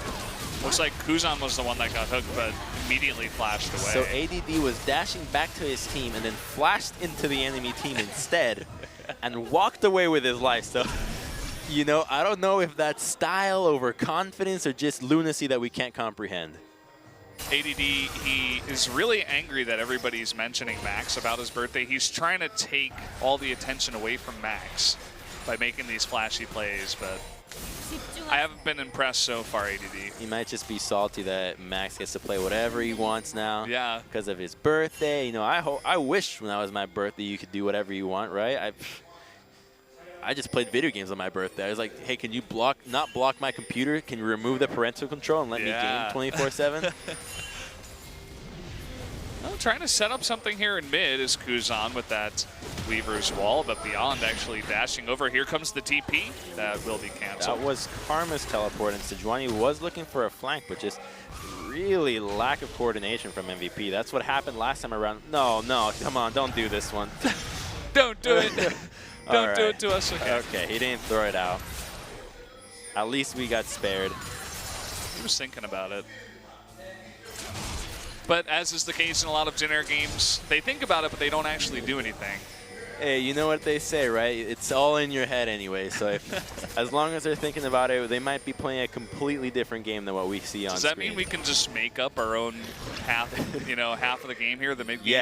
Yes. And in this half of the game, MVP decides to rush Baron. And initially, whoa, what? Oh, will he get out? Oh, he's dead. Oh, he's so dead. That was okay. Well, you talked about MT being a rookie and the inconsistency. I think that's definitely a play that showcases it right there. And it's happened so many times before, just going by himself. They're going to force his Baron out. There is no smite available, but they're not in crazy range to follow up. They have to make the move quickly, otherwise Baron will go down to MVP, and they're going to commit to taking it. Well, we'll see if they can land that smite. Should be pretty easy. Ixu flashes in. He's going 1v5, gets a knock up, and is trying to do damage to Ian. And you can see MVP just trying to pick up as many kills on their way out as possible. Jin Air just engaging 4v5, desperately trying to deny that Baron, but will not pay off. And my God, it looks like the lack of coordination from MVP has just been caught by the bug from Jin Air, because now they're doing the same thing. Varus goes late. Are they trying to defend Baron? Are they trying to push for mid lane? So undecisive, and they get none in return, and they will just lose 2 people for it. And Snowflower, oh boy, he's just not blooming today. Poor guy. Will get taken out. I was questioning, you know, how far was MVP going to actually chase the support throughout Summoner's Rift, but as far as it takes, man. Gold is gold. yeah, and everybody's pretty healthy, so they're able to group up here in mid and go for the push anyway. They throw Sejuani down bot. They have a couple of lanes pushing at the same time. And you know, the crazy thing is that we get to see the new patch. We have Xayah, but the game has just not revolved around her at all. Everybody else has really been outshining her. She's just there to clean up kills and has been relatively silent throughout the game, even though she's 4-0-0. Yeah, she has the most gold in the game, but as you said, it's really just clean up from the Xayah. Maybe that's the play from them. They want an ADC that has some pretty hard CC. The Ashe was banned, the Varus was picked. No one really plays Jin anymore, so pick up the Xayah and then just get a bunch of CC on your team and let Xayah do cleanup. Exactly, and when you have so much protect with the Karma and just the front line of Sejuani, Gragas, come on, one auto. Minion's got it. Yeah, definitely true. Xayah's been very well protected, and curious to see if Jin Air actually has an answer, if they can grab their mental, as they say out here in Korea, and put something together to bring back this game. They're looking for a pick onto Max, but there's the teleport, and they will try to engage. The tether follows through. There's no follow-up on this one. Ed's by himself. Ed's all by himself, but so is Ixu, and he will go down. He was trying to go 1v5 at the same time as ADD, but Ixu a lot less tanky, and MVP a lot farther ahead. I think they have that new item, the protective helm, the one that gives you that crazy extra amount of resistance in HP by just being in front of everybody. But MVP, screw the dragon, they're going straight for mid lane. This is going to be a mid lane inhibitor for them in return. Jin Air just have no answer, and I gotta say, I'm not liking this Jarvan at all. It has not been working, and it seems like he's trying to do the same thing that ADD is doing, but the champion's just not for it, because ADD is so tanky and nearly impossible to kill at this stage of the game. Yeah, it's also really rough when you're this far behind. I mean, he had a good laning phase, but after that, he didn't pop off in the same way that he did on the Jace, so he's not extremely fed. He doesn't have the burst damage on the champion of Jarvan to be able to... Nice hook. Okay. Nicely done. Yeah, he doesn't have the damage for the follow-up, and he's too far behind, so it's been very lackluster in this game for sure. And we're seeing the Jin Air that did get placed in promotions last split, just really not coordinated, unable to find anything proactive, and it's a weird game to decide because it really looks like MVP has this one in the bag at this stage in the game. Jin Air seemingly has no answer for what MVP is doing, just running them all over the map, and it poses the question, what's going to happen in Game 3? Who's going to show up? Are both these teams going to play at the peak of the performance that we saw in Game 1 and Game 2? I sure hope so. What? Whoa. All right. I love your reaction every time the Sejuani throws out the ult. You're just like, what? What the hell? It's so confusing. Look at he's going in by himself once again. Oh, the hook onto Maha or Snowflower. Nice fireworks, and a lot of damage is being put onto MVP, but they're just too far behind at this point. MVP with a nice cleanup. Looks like Teddy will be going down too. And they're going to be able to close out the game in under 30 minutes. Such a decisive win for MVP. Damn, when did MVP's fan base get so huge? The screams have been really loud here as they're finally able to pick up their first win. It's those little things they're handing out, getting everybody pumped up. You hand out something physical to touch, and you just get so rallied up behind it. Well, there you go. This is going to tie up the series 1-1 as MVP takes game number 2. And as you mentioned during that game, this looks a lot like the MVP that we saw in Spring Split. Super well done by them on the coordination.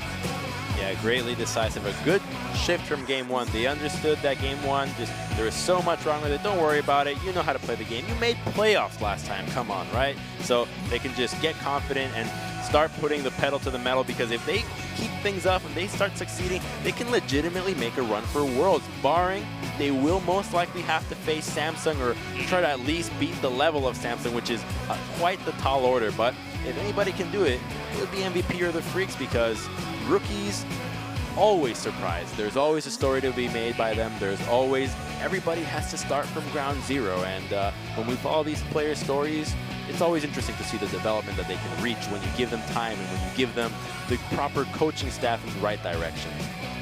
Yeah, very true. I mean, you look at what happened to Haru when he went over to Samsung. That guy was so good in the spring split. We'll see what happens in summer. But we're going to take a look at some of the replays here. You can see Jin Air, they were trying to set up some stuff. And this ended up going the opposite way. Actually went over to MVP this fight. This was just such an overconfident play from Jin Air. After getting that first blood, it seemingly looked like their early game was going to go their way once again, but just a kind of weird choice selection of targets, going for the Sejuani, then the Karma with the Gragas at the same time, and here the flash hook straight into the plant. Knows that Zyra's play pattern will be to place a plant over the hook, but he just flashes right over it, and unfortunately Snowflower did flash in the line and gets hit right away. And you can see some overconfidence once again in this replay where Teddy tries to take the 1v1. They don't see Ian coming down. And I think this ends up being a 2 for 0. Oh no, it's the 3 for 0, yeah. Yeah, the 1v1 nice in the jungle at the same time. Nice hook there from Max. Oh, I thought he actually just went You thought in. he ward hopped in there? Yeah, no, I thought he jumped in. I was like, okay, that explains a lot Jesus, more. give him some credit. Okay, I get it now. So, fantastic hook by Max. He actually made that blitzcrank look kind of cool. Blitzcrank always looks cool, though. Even if you fail, I think you get cool points just for picking him. You get cool points just for being allowed to have Blitzcrank in consideration for your champion pool.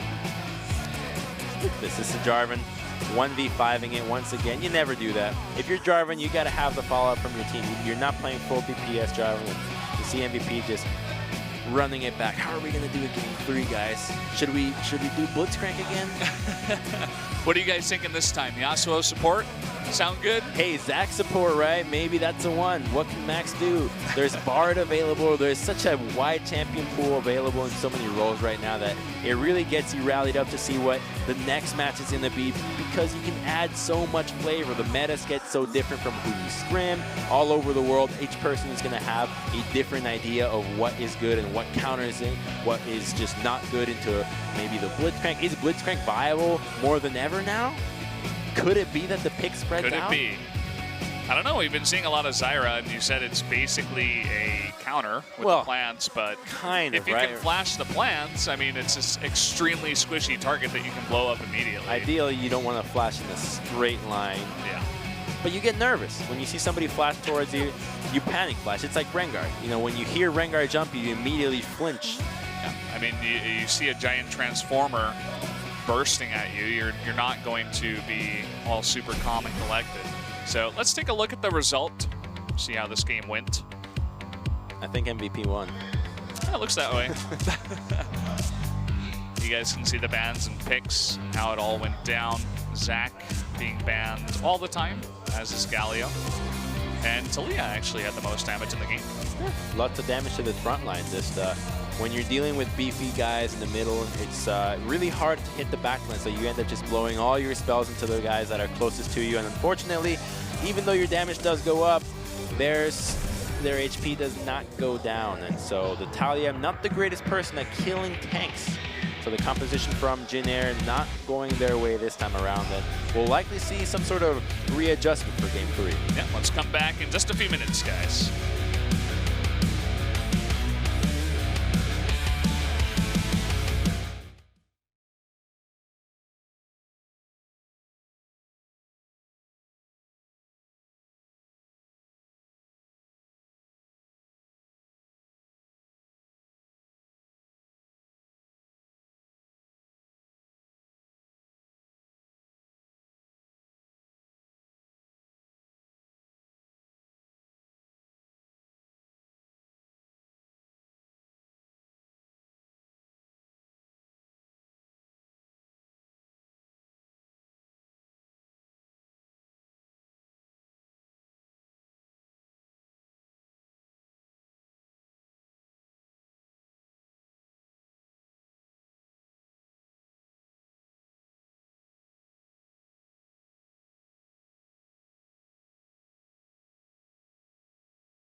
Welcome back, guys, to LCK Summer here at SPO TV.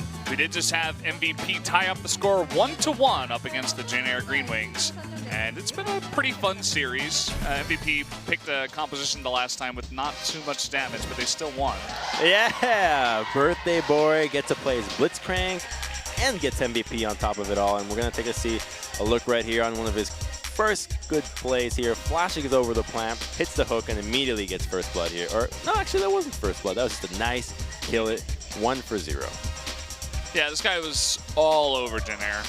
He made me actually think that jumped in and died by himself. That was a game. That was like a game-winning pick. They were able to secure a Baron from that, and that's the kind of play that you want to see out of your Blitzcrank. And this is where Ixu decide, he got hooked into the one. He wasn't 1v5ing on purpose.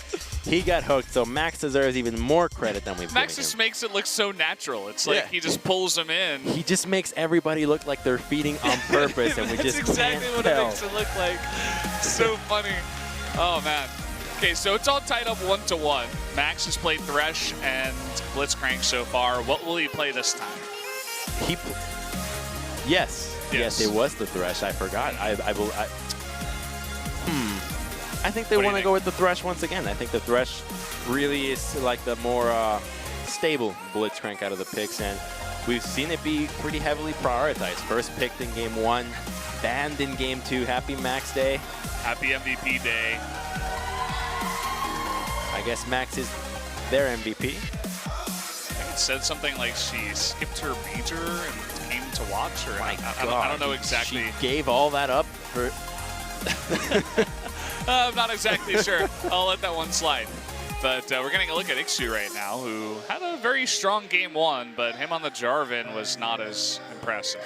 Yeah, not the greatest pick. You know, I think perhaps they might have thought that it was Jarvan that was going to be facing the Gragas, but it ultimately was the Sejuani once again. And while in Game 1 it didn't look too good, maybe the Sejuani is a little bit more annoying than we thought, because they kept overcommitting to try to kill her, but her tankiness is just so obnoxious. And Jace does get taken out once again, and perhaps MVP feeling that Sejuani once more.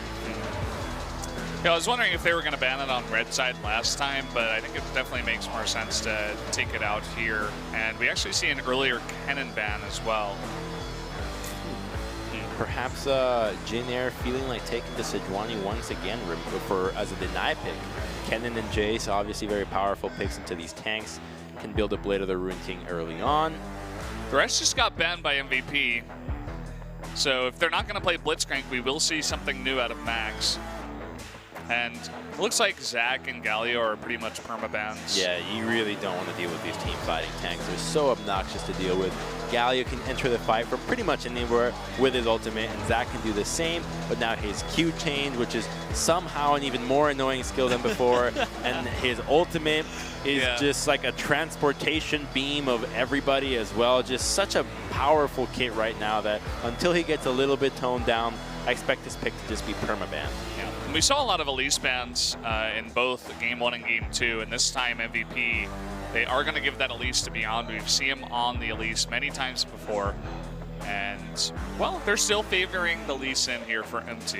And the Elise and the Lee Sin offer a more traditional flavor to League of Legends that we expect with these two very strong skirmish early game junglers that will provide a lot of action. You know, we saw lots of skirmishing around the red buff and the 3-man with the solo lanes last time around, and the Lee Sin really excel at that. So expect a lot of action happening early game this time around, just like the previous time, but maybe a little bit more bloody with less people escaping with slivers of health.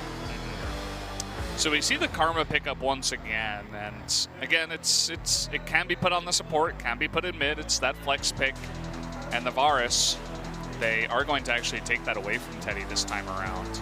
And lock that in. I really like the Karma mid because it's such a difficult lane for you to play an assassin or a kind of a wonky pick. You usually want to go into it with a control mage that can safely farm because of her shield, her ability to just deny so much playmaking. That Karma mid can control the lane in ways, and your champion pool in ways that not a whole lot of champions can do.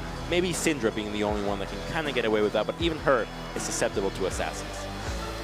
So we see the Lulu being picked up here by Jin Air this time around.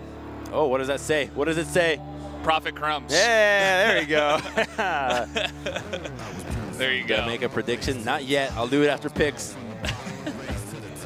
Saw some other shots of the audience that did have some Crumbs signs as well. Oh, there we are. This is the guy right here, Prophet Crumbs. There he is. And a Singe man. What? Singe is a pretty powerful pick. He's really annoying.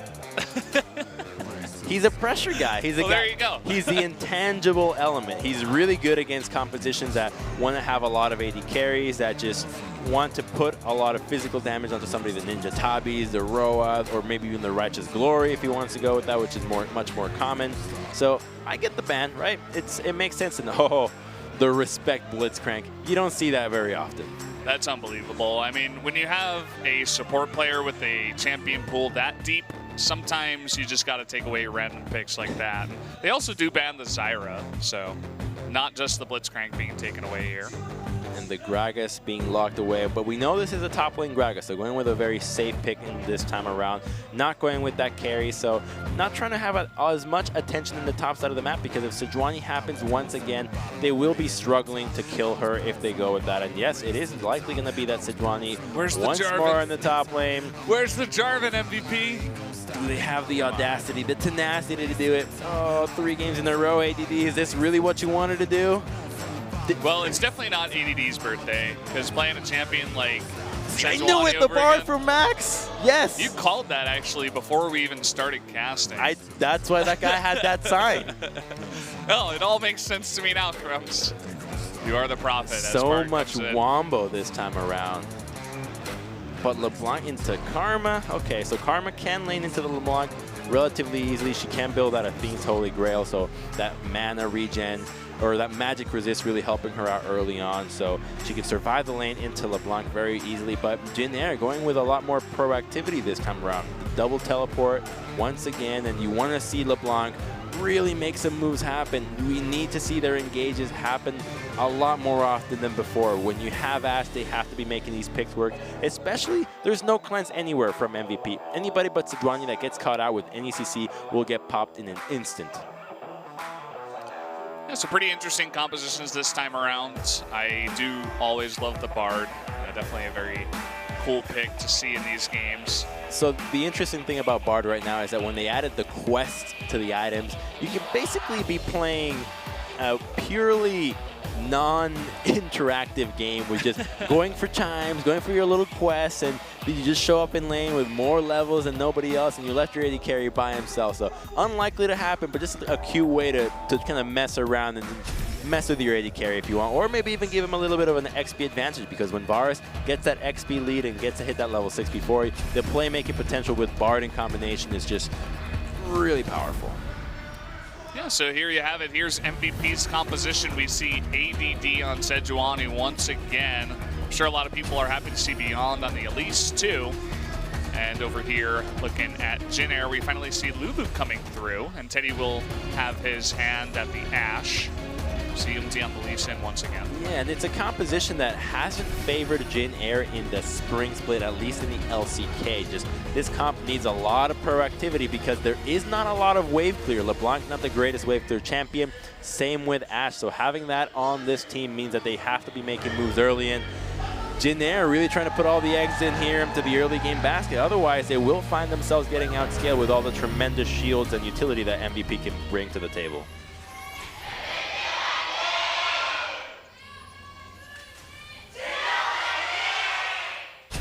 There is one super fan right in the front of the Jin Air side. Oh, someone yelled something extra. I didn't hear that. You know, you need super fans, man. Probably about Max. Super fans make the game. Was he saying happy birthday? You think Probably. You think we could rally everybody to sing happy birthday to Max? Can we get a replay of what that guy said? Production, please. But, yeah, maybe. I'm sure the MVP fans would be down to do it. That'd be a very humbling moment. It'd be pretty cool to see. I don't know if anything like that has ever happened before. So in Venezuela, when you sing happy birthday, you actually have 2 songs. And the first song, probably about 5 minutes long. And what? Everybody knows it. So you do a 5-minute song. It's a really sweet song. but then you add the happy birthday at the end. So it's 2 songs that you do every time you sing happy birthday. And So the everybody regular has to happy rally. birthday song at the end? Yeah, so it's first Okay. a song and then happy birthday. Does the first song change, or is it always the Oh, same? it's always the same song. You can just add okay. kind of trolley elements to it, but for the most part, you got to sing both songs. If it's a 5-minute song, then it's got multiple verses. Oh, yeah, yeah. Repeated choruses. Yeah, exactly. You guys go hard on birthdays, man. Yeah, you got to celebrate, man. There's not a whole lot to do down there, so celebration's really one of the few things that unfortunately is left, and even that one seems to be going away, but both junglers starting at the Raptor camp and will be going to the red side after the Raptors, so mirrored jungle path will end in opposite sides, and so Elise likely to finish top side and Umpty in the bottom lane. And what these junglers decide to do will determine quite a bit, because that means that their laners that they end up on the side of can play more aggressively. I'm sure a lot of people are very excited about the Sejuani versus Gragas matchup. Name one. Can't wait to see that. Maybe I'm the only one. Are you really? That's just like Sejuani with the Dorange. Gragas With he's a gonna pick up- D-ring. Yeah, he's gonna pick up 3 D-rings, and we're just Dear gonna sit Lord. here, and they're gonna clear waves. And I don't know. Do you have any idea who would actually be favored in that matchup if you had to? I don't think guess? anybody dies. There is going to be an early gank onto Kuzan, but what? All right. All right. Well, just shows his entire jungle route. So now Jin Air gets to work with a little bit more information than they had before. I feel like maybe that kind of gank would work against the player of Ian, because Ian, much like Mickey, is one of these guys that would actually dive in and get really aggressive. But against Kuzan on LeBlanc, Yeah, maybe he was expecting him to distortion in, but takes full advantage. No, not gonna make excuses for it. yeah. Well, we have Umti looking for something bot lane, but it's very pushed in at this point. He's so. just trying to secure vision in the bottom side. There's 2 wards and Scuttlecraft to make sure that Elise can't blast cone or repel over into the Dragon Pit, making sure that the bottom lane can continue to push and have as much pressure as possible onto this lane. And Max trying to get tricky there, but eats a bit of damage. Umpty will be recalling. He's going to go for the long swords or the jungle item. It will be the jungle item, so more mobility, more vision, make sure that they can track beyond, and don't allow him to make any early moves, especially in the bottom lane, which is exactly what he has in mind. So a lane gank will be very easy to pull off against this very overextended Teddy. It's cool to see the difference in the items, because he went for double longsword against the Gragas. And that's when he had that lead. When he had that first blood, he's like, okay, you know what? Let's make the most out of this money, see if we can start getting some kills cooking. And will that actually scout out Elise? No, it will not. So possibly Beyond looking for a lane gank now that the hawk shot did not find her. Oh, but that well-placed ward. They're still going to try to flash from Max, actually. The Q does not hit anything. Not even just one person, so. Whoopsies. And Elise shows once again, and so the laners from Jin Air can feel comfortable, but she does sneak around. Oh, if the wave connects, there's not going to be follow-up on this. Oh, he lands that cocoon. No follow-up stun. Will they actually go in?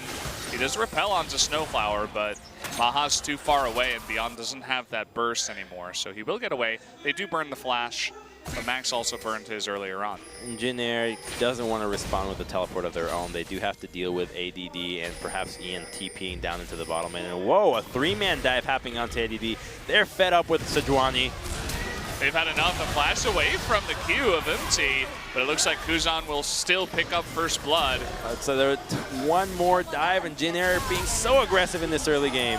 Well, they haven't attacked her yet, and so they're going to get the aggro onto Ixu. Will it be enough to actually pick up Ian? It looks like it will be. Kuzan, though, will eat that tower shot. But that's so worth it. Great execution there from Jin Air. Very good heads-up play, making sure that Sejuani doesn't get away with the greedy laning phase that she kept having, which is just being very low and using the teleport just at the very last minute. And in the meantime, MVP going to be going for an Ocean Dragon in return. So good play to answer back with what Jin Air was trying to do. And this is the kind of play that you need to be making if you want to keep up in a game where one team is making one move. You absolutely have to be on top of making the counter play.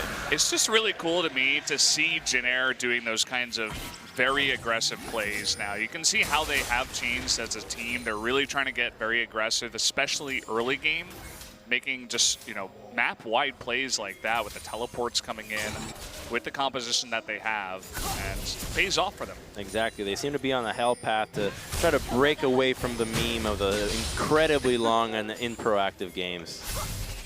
Is that a word, improactive? Improactive? Improactive. I think I just made it up again.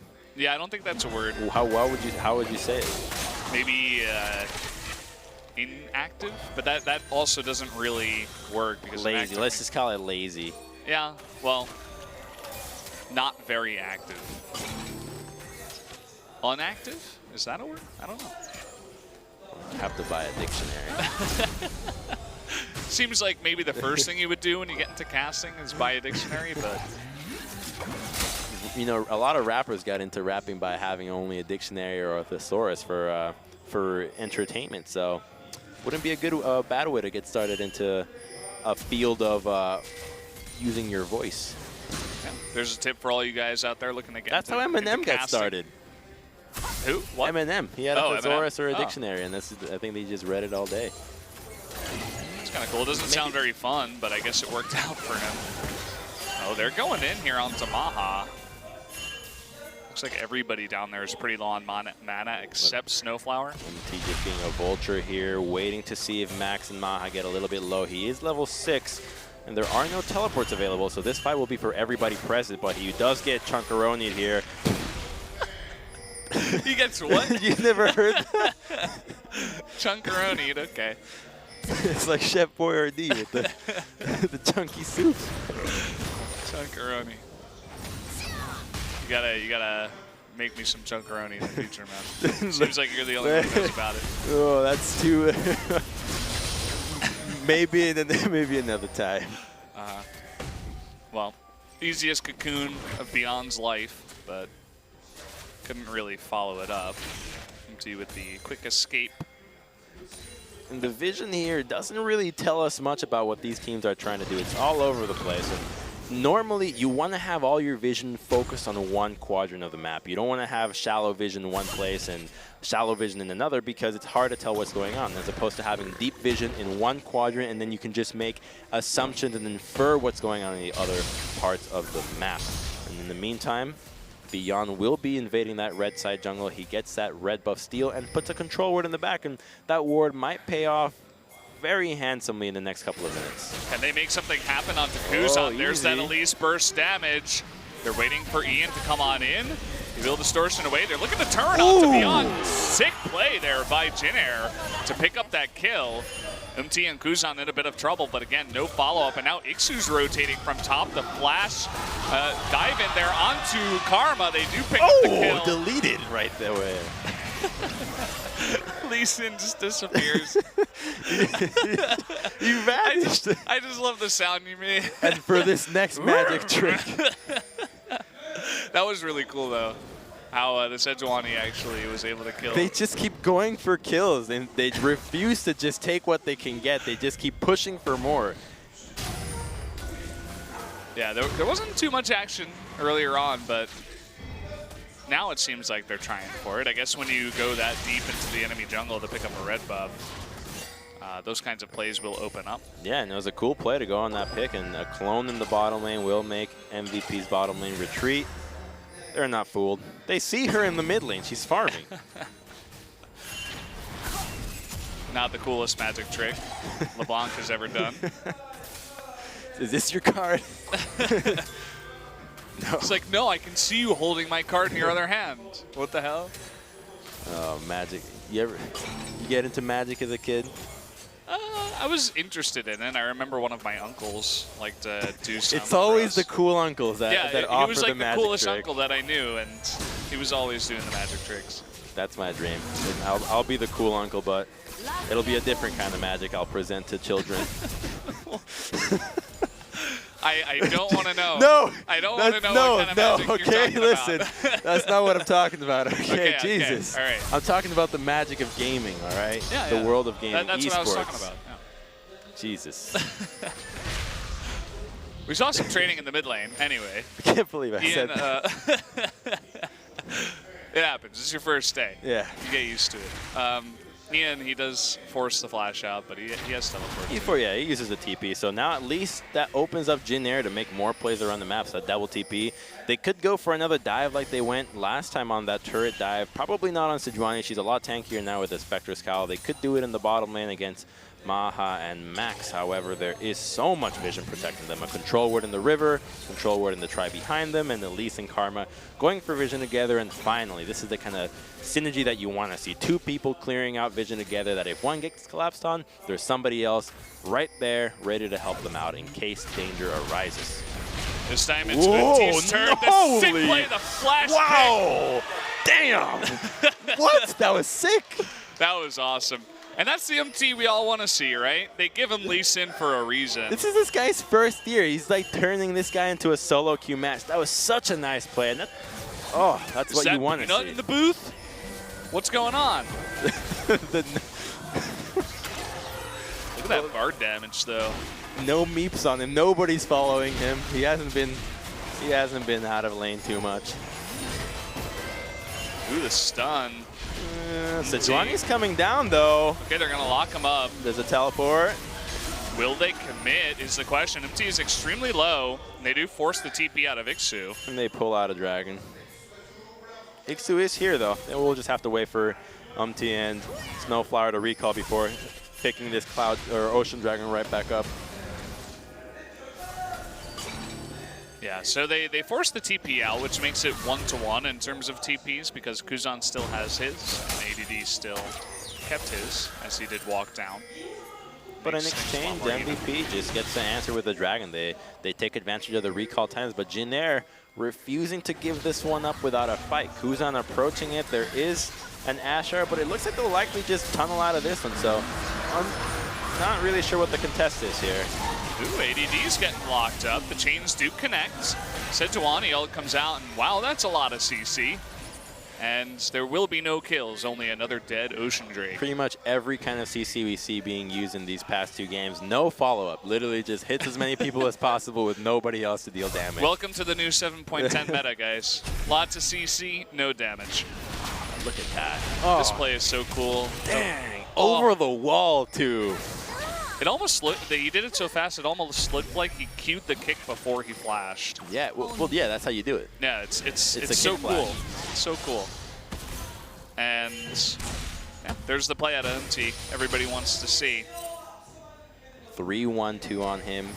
Looks like he might be going for either a Hex Drinker, which would be pretty good against that triple magic damage, or maybe even that Black Cleaver. However, Cleaver did get nerfed a little bit in 7.10, so I would much rather see him go with that Hex Drinker because we saw just how fast he died to that Sejuani when he overchased. We have people grouping up towards Harold. Still got about 5 minutes. We know nobody cares about Harold. He's poor guy. You know, you try to do as much as possible to try to make this guy attractive, but some people you just can't sell it. Yeah, I mean, you were talking about the Rift Herald actually, and it seemed like it was going to be a big play, especially towards mid lane. It puts on a lot of pressure, but. I mean, come on. These aren't the best teams in the league yet, right? It's a new patch. Everybody has to figure things out. So it might be that they're just not they're not used to what Herald has to offer to the table. Although even when you get it, you have a 4-minute window to use it. It's not that great, right? 4 minutes is a very short time for you to set up. That's basically recall, get your vision in, and then you got to start making a push right after you kill that. So Herald is a very optimistic objective that when done right gets you the results, but it is an optimistic situation. And we did see Beyond pathing down towards bot, but no real place to be set up. Teddy used his arrow before, but it was a really cool dodge by Max to actually just keep calm, stay against the wall. Keep calm and collect times. He has kept calm, but not collected times just yet. Collected a couple. We'll get out of here. Nice escape. Oh, he's got three little penguins following him now. It's really cute. Penguins. It's like a phone chain. A phone chain? Yeah, you know the ones that dangle on top of it where they put like a little cute thing on top of it? Oh, yeah, you're right. 3 penguins. Look at He's just waiting. Oh, he's so dead. There's the kick and easy follow-up. Poor guy. MT gonna pick that one up. This guy's on fire, making MVP look like the challenger team they're playing in promotions here, just all over the place, sneaking into the red side jungle. And Ian knew, right? He's looking for him, but unfortunately, knowing is not enough to save your life. He not even face checks, he's just there in danger and gets collapsed on and killed immediately. Really living up to the name of a ninja is MT on the Lee Sin. Does mean ninja in Korean? No, I just thought Lee Sin is kind of like a ninja now. Wait, what? He's a monk. Oh.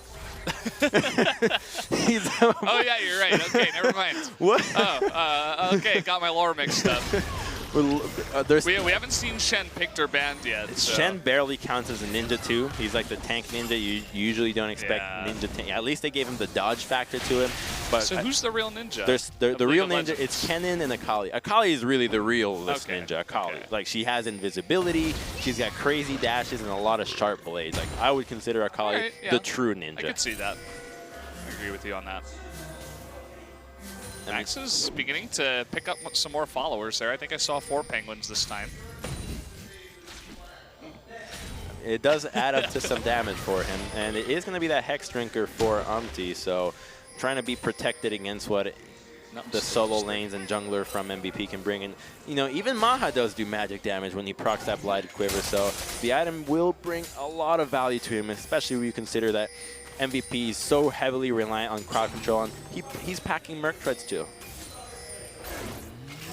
Yeah, building up those resistances, and when you get ahead like this, you know, some people in solo queue, they like to buy like a BF sword, let's go, Guardian Angel, but actually it's... You've seen that? Oh yeah, I've seen that. That is... Oh yeah. I'm so sorry. Yeah. Sometimes it works because people just don't understand how to deal with the Lee Sin. They beat him in the beginning. But it's better to build defensive. And here we go. He's going to kick away beyond. It hit the spiders. He's going to still chase. There's Lulu with the wild growth and the flash in from MT. Ian is just super tanky still. Will not be able to pick up beyond.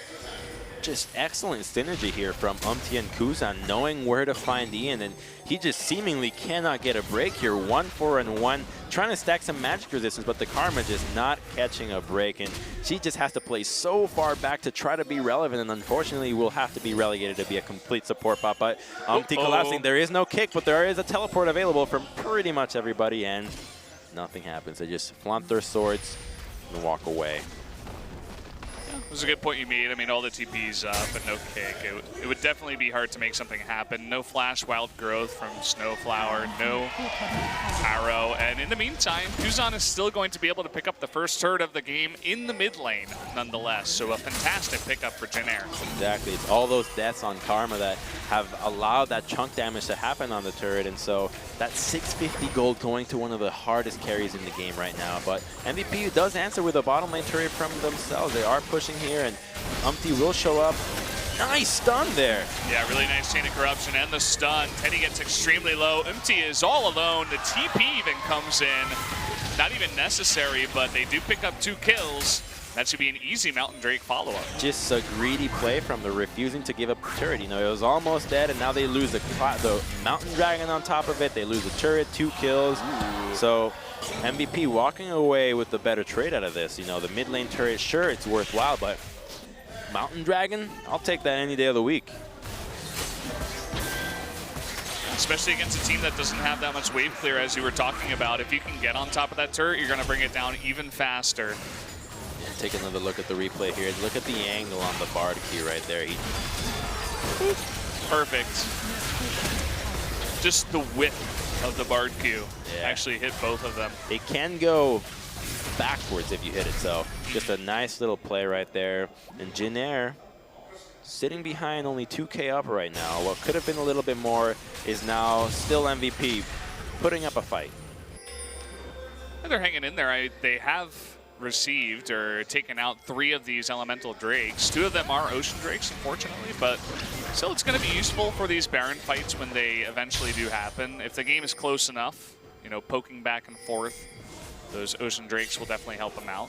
Exactly. It is something to have, right? It's not like it doesn't mean anything. So, oh, Ian, not again. Oh, okay. They will just find Max. Wow. Walks away. They don't have any vision on whoever else is left, so it would be unwise to follow up on this because Elise is right behind, and Varus would be capable of collapsing if the fight were to break out. 2 tanks in the jungle. They actually didn't even find each other down there. Blue is still up, but didn't look like ADD wanted to go for it. Oh, and here we go. No, oh, he does have flash.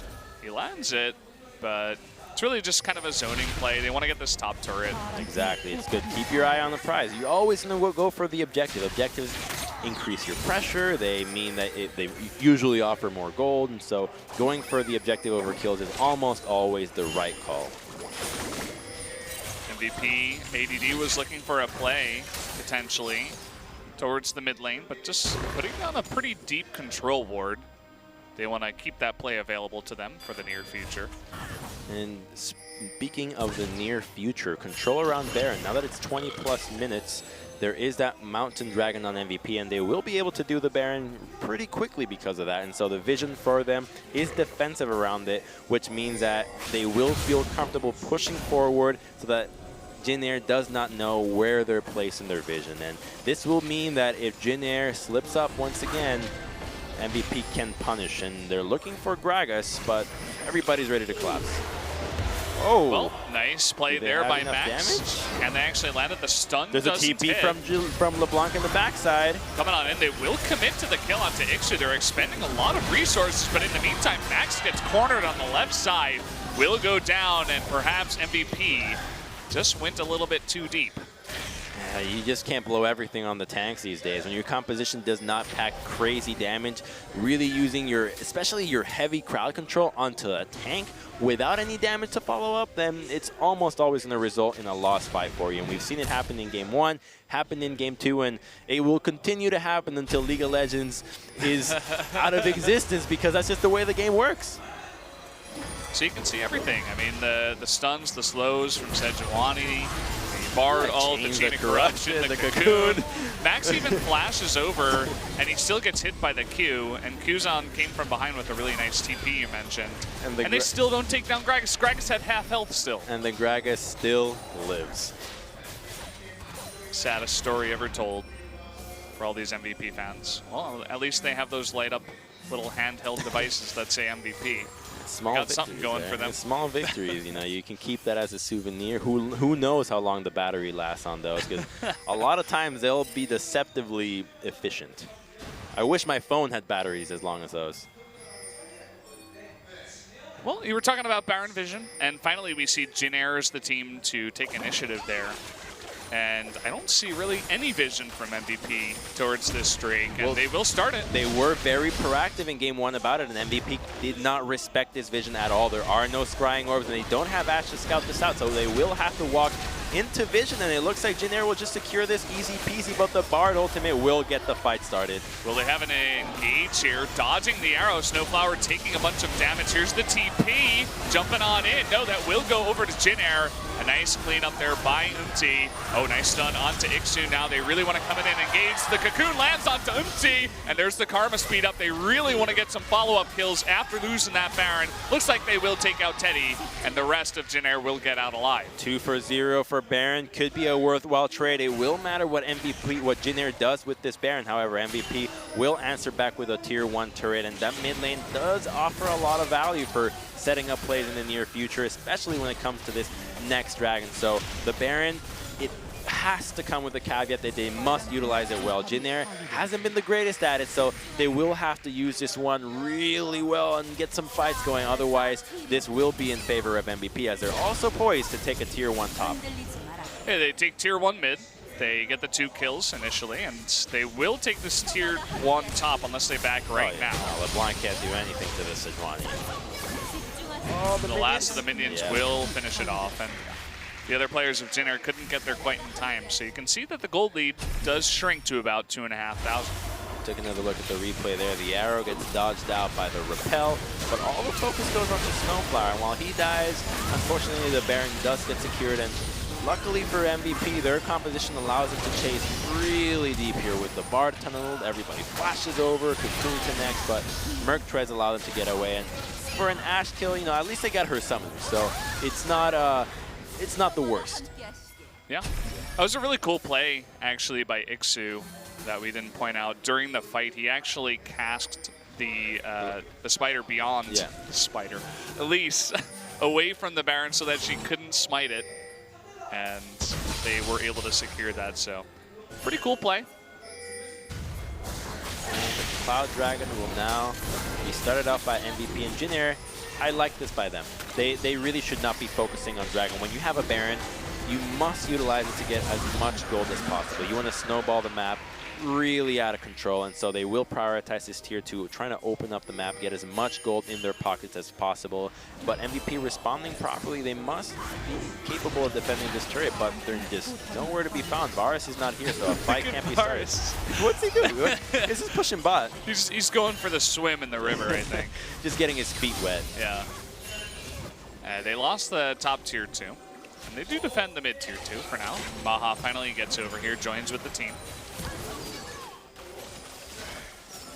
He will be split pushing bottom. There is another tier 1 available for Jin Air, so they're really looking to do turret destruction duty to get as much. Turret cleanup duty. Turret cleanup. Demolition expert. Yeah. They're looking to get that achievement here in this game. Oh, I'd love if League had achievements. Well, they have quests now. For It's 3 kind of cool. for supports For 3 only. items, yeah. For 2 people in every game. Well, it would be kind of OP if there was a quest that was like, get 10 kills, and then you get a bonus. Because it's like, if you get 10 kills, you're already going to have enough bonus, gold, and XP, so. Yeah, I'm here to have fun, not to balance the game. Let's not put crumbs on the balance, steam it right. Although I will say, triple D rings, remove the passive. Don't the mana back passive. Don't make it unique. It's that easy. There you go. Yeah, problem solved.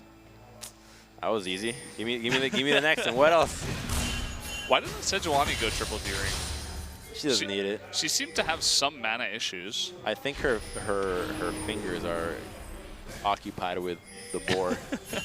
I see. So you can't wear rings if you're riding the boar? It was a wild boar that really went out of control game 1. That's so true, that's true. It does make some sense.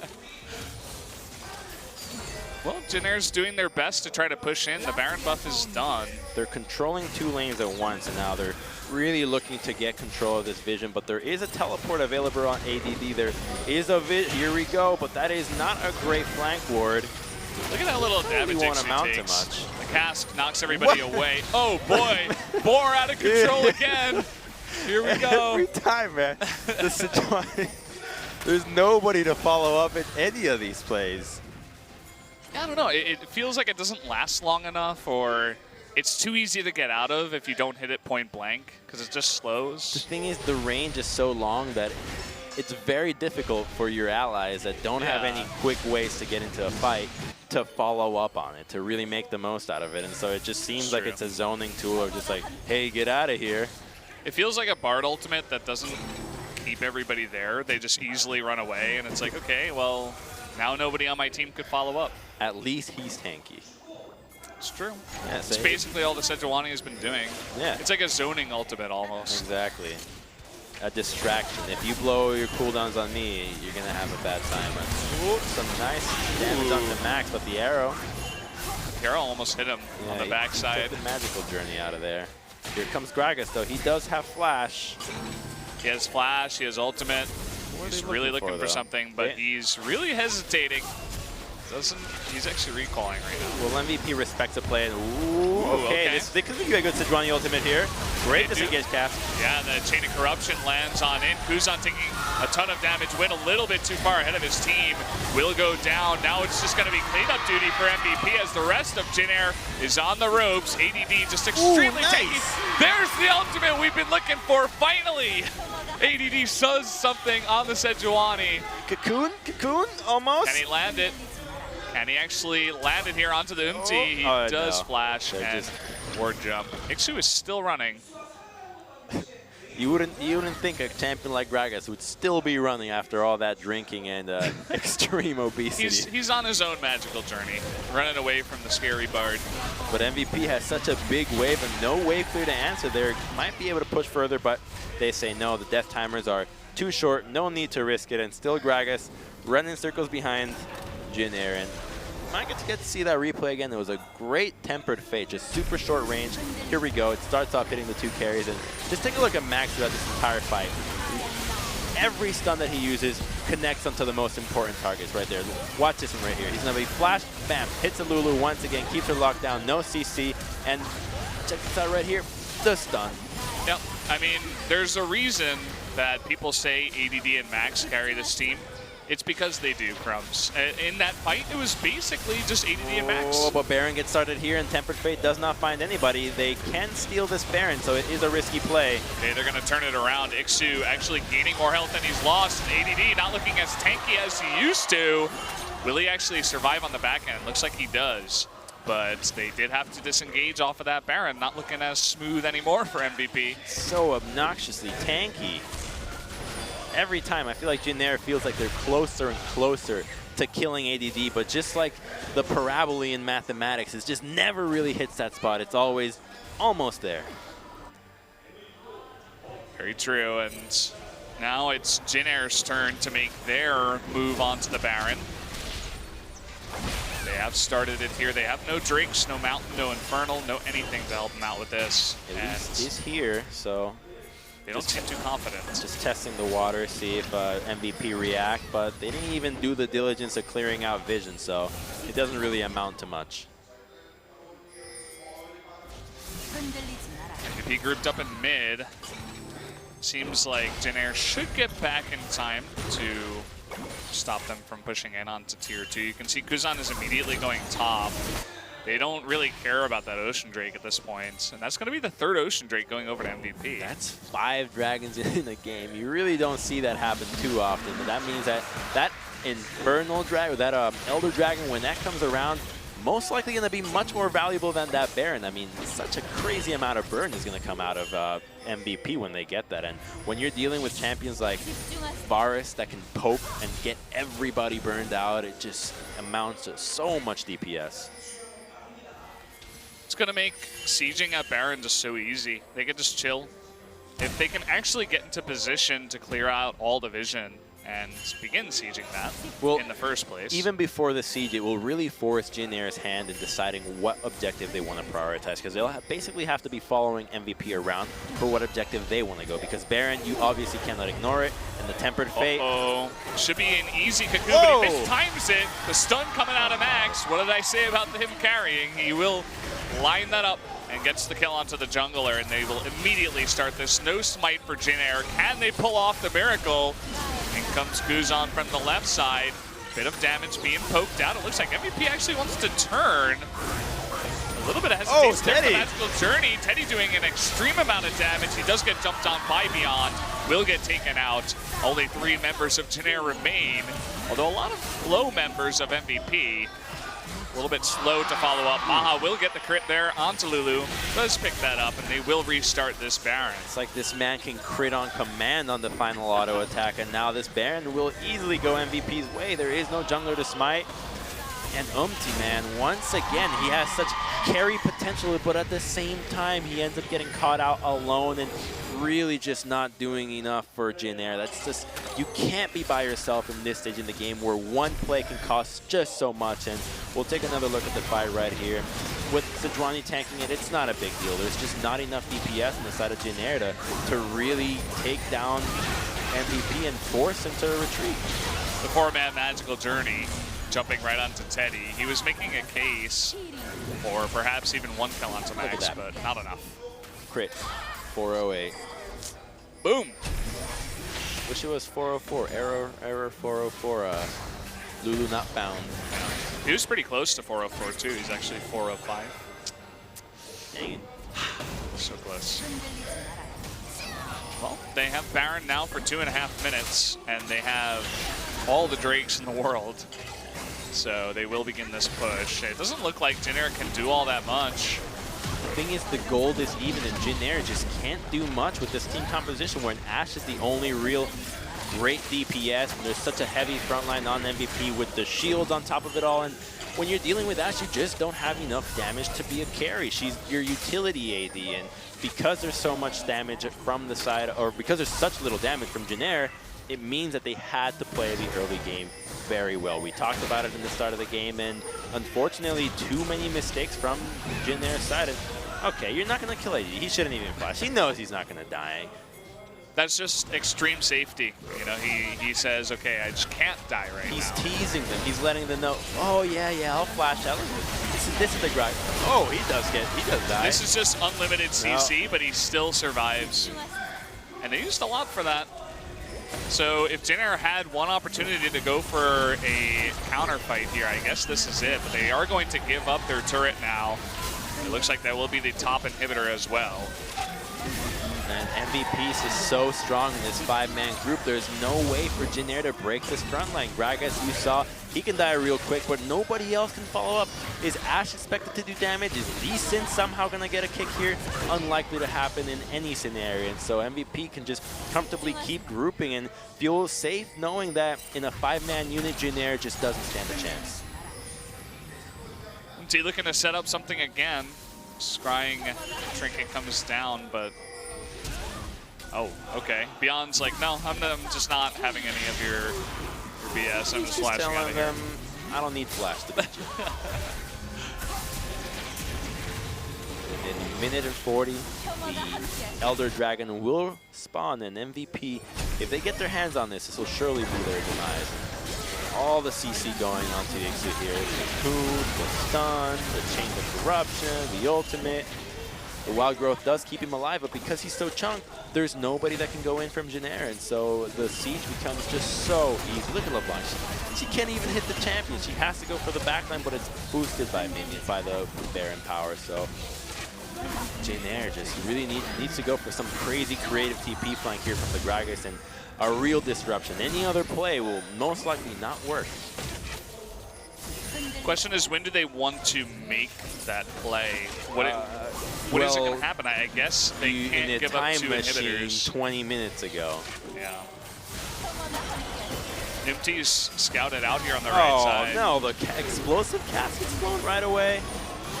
And he's in the back there with the tempered fade, and here we go. He's locked down for so long. This time they will finally kill him. And oh, great ultimate, though. Oh boy, that's just going to be lights out for everybody on the side of Jin Air. Teddy all alone trying to be the hero. Will not happen.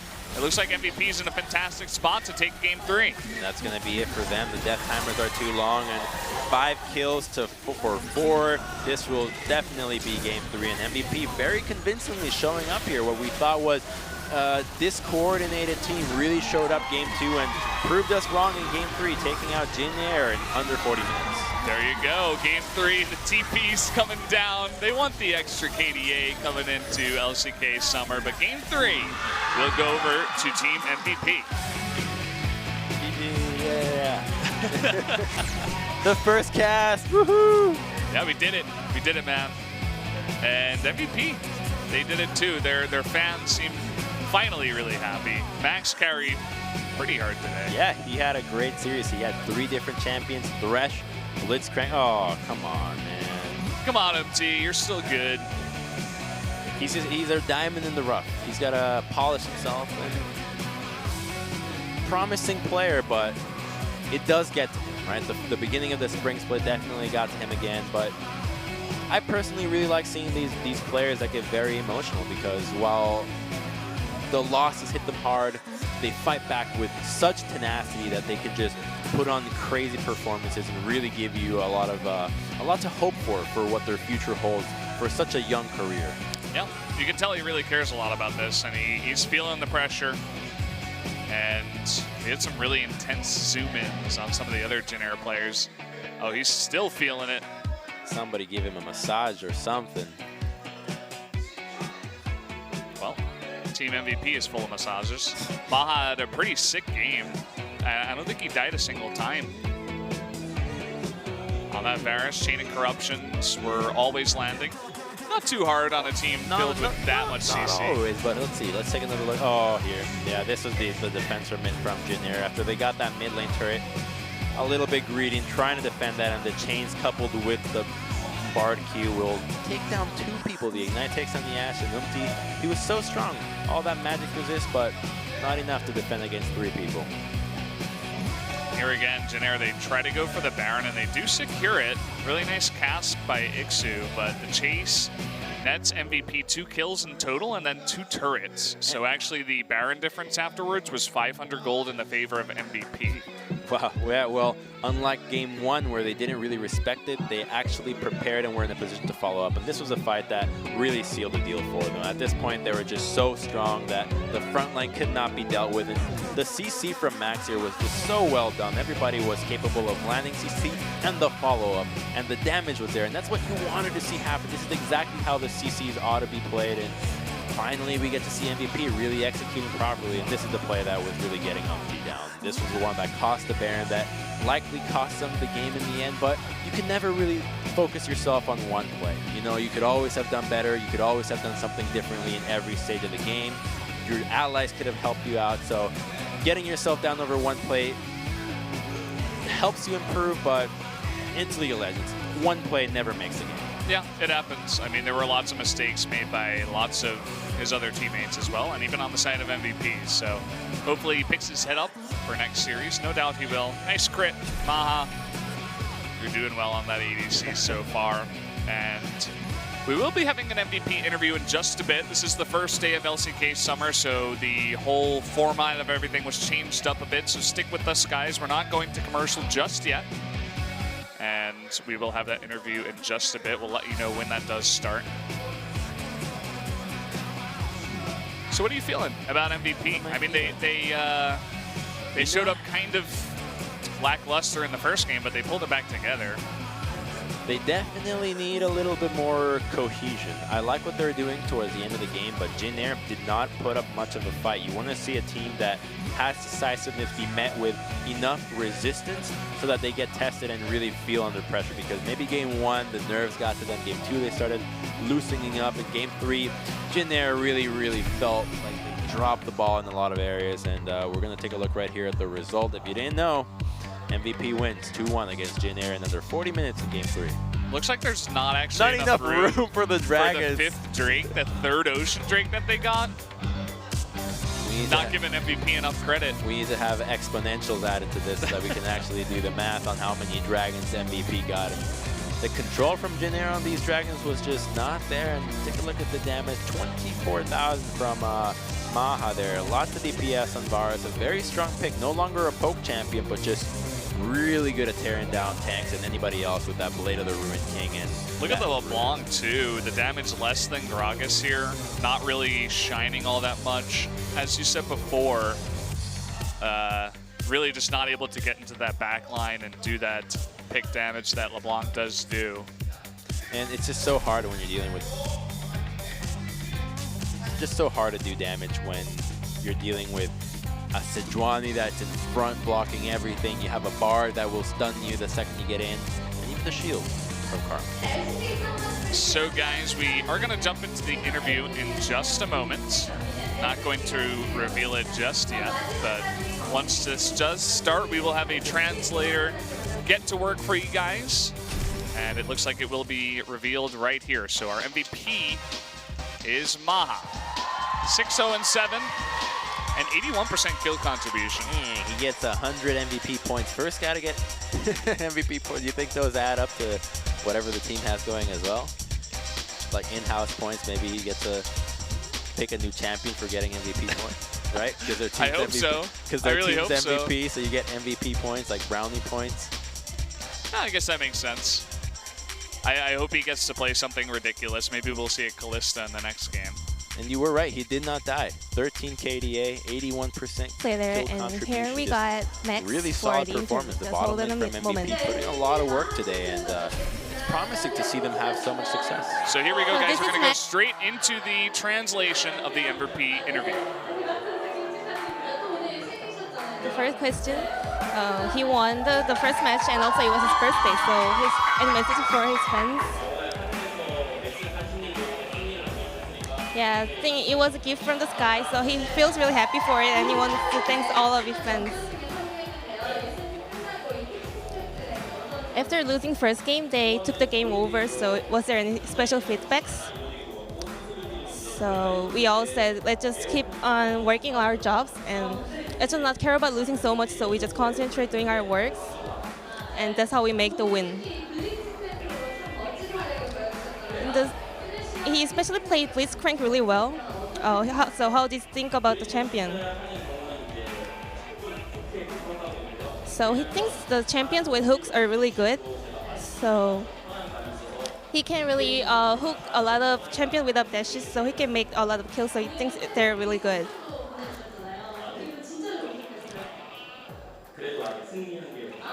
And his fans sent him a lot of presents, but he's still happier that he won the first match.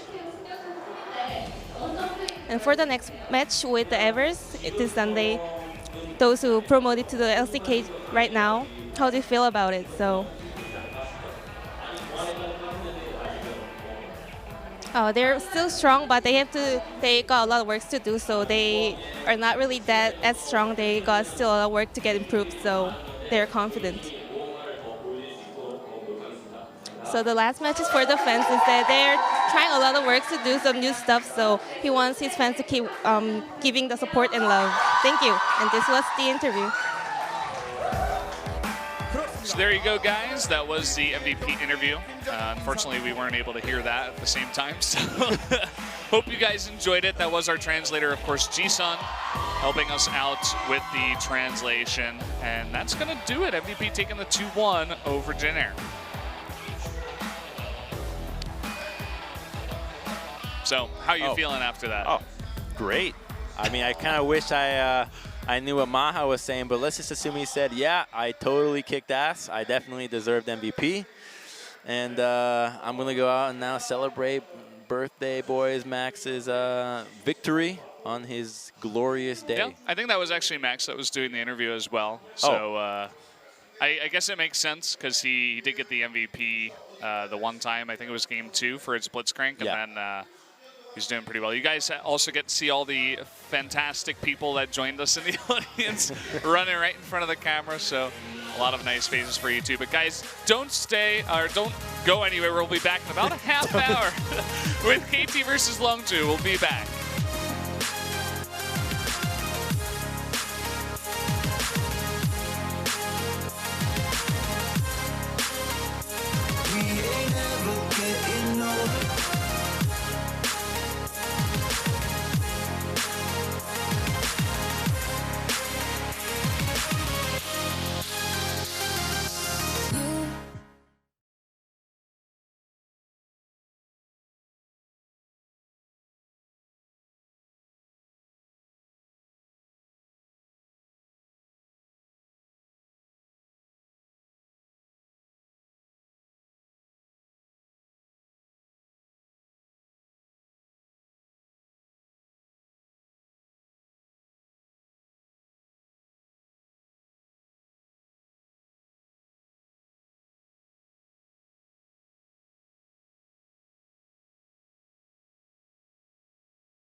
Welcome back, everybody, to LCK Summer 2017 at SPO TV. I am Valdez. With me is Crumbs, the new caster, joining me on the desk. And we're about to jump into KT versus Longzhu.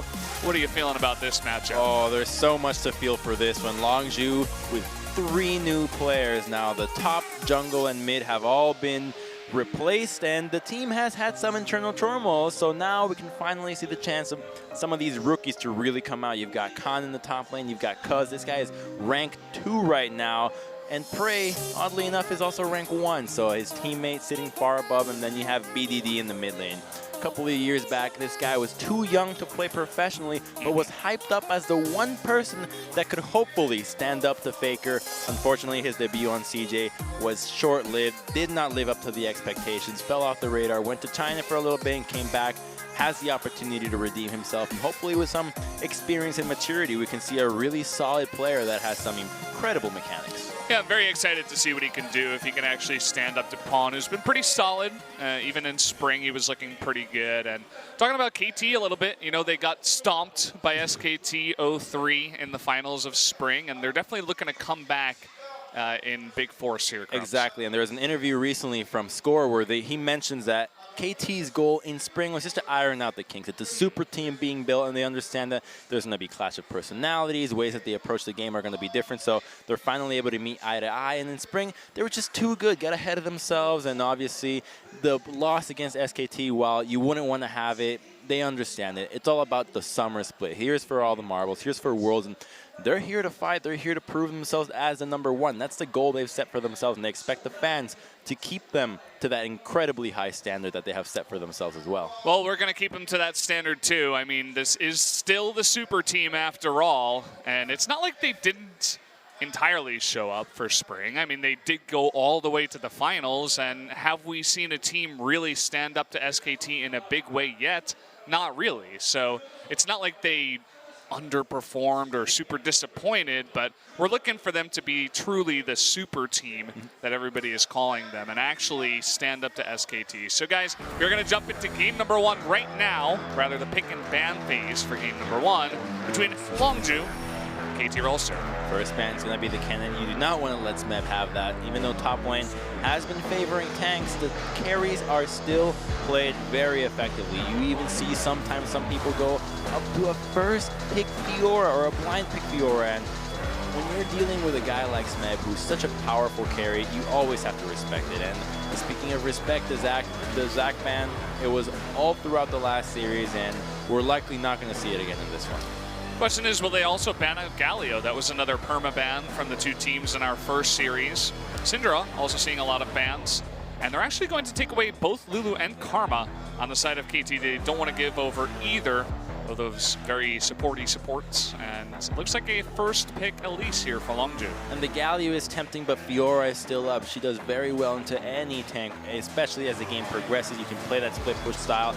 And when you're dealing with a tank and you're incapable of finding a fight, a split pusher just can completely pop off. The first pick on Elise, really making sure that Cuz can have a really effective, easy time to set up for his team. And I'm really excited to see what Longzhu can bring to the table. I think the expectations are undefined because these guys are rookies, and lots of fans here showing up for this matchup. Specifically for Smeb, they're very happy about Smeb. They want to show as much support for him as possible. 3 signs in a row. And looking over at KT's picks, they're going with the Graves and the Varus, who has seen a lot of play so far in summer.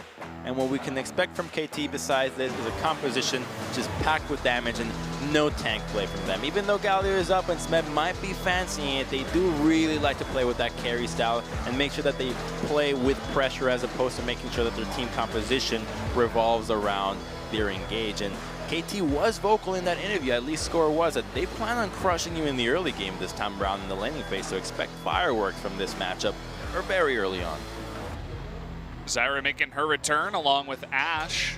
So definitely a very engage-heavy composition down in bot. Pair that with Elise. You definitely have a lot of pressure down there. What will KT respond with? With some Huiting signs. A couple of Chinese fans coming down here to the studio. Thanks for joining us. I think they understand. understand the Korean commentary. English, Oh. maybe, hopefully. Well, they don't have the headsets in, so my hopes of communicating with them are totally lost. Crumbs.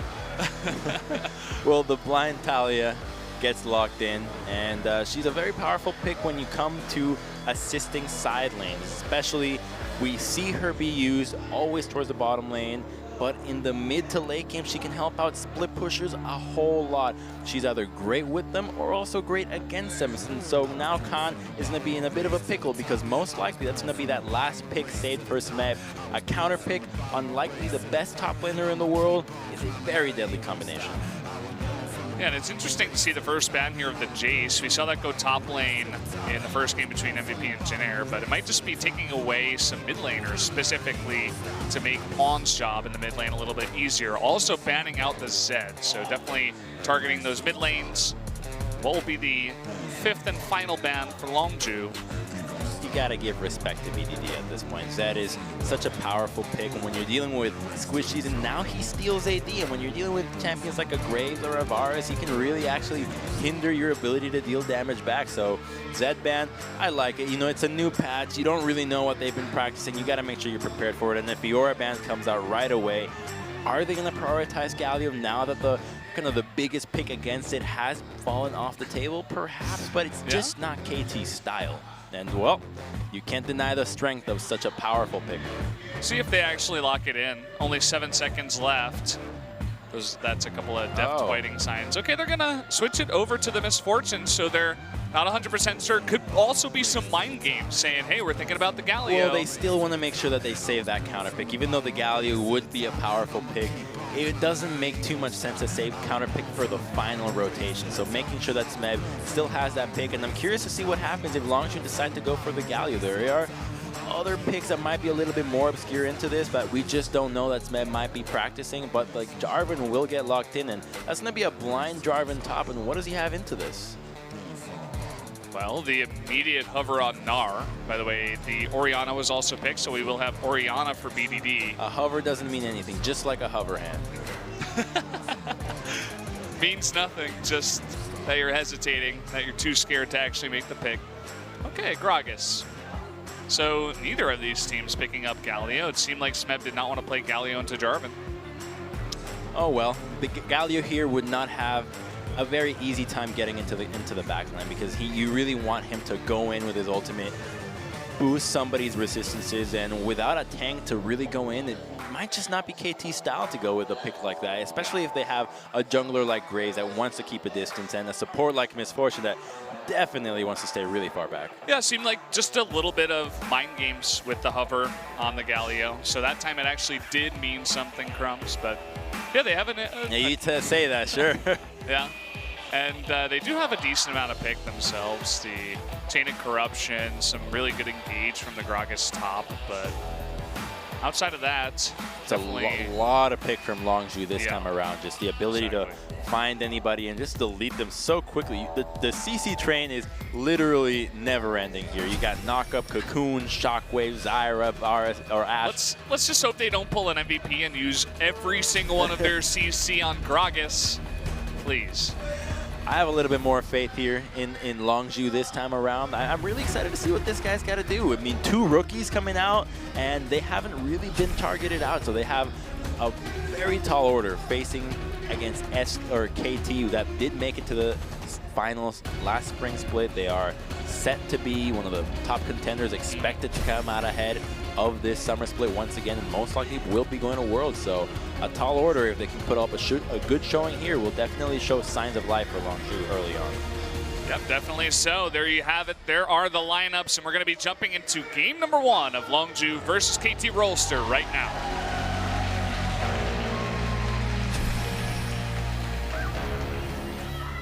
Looks.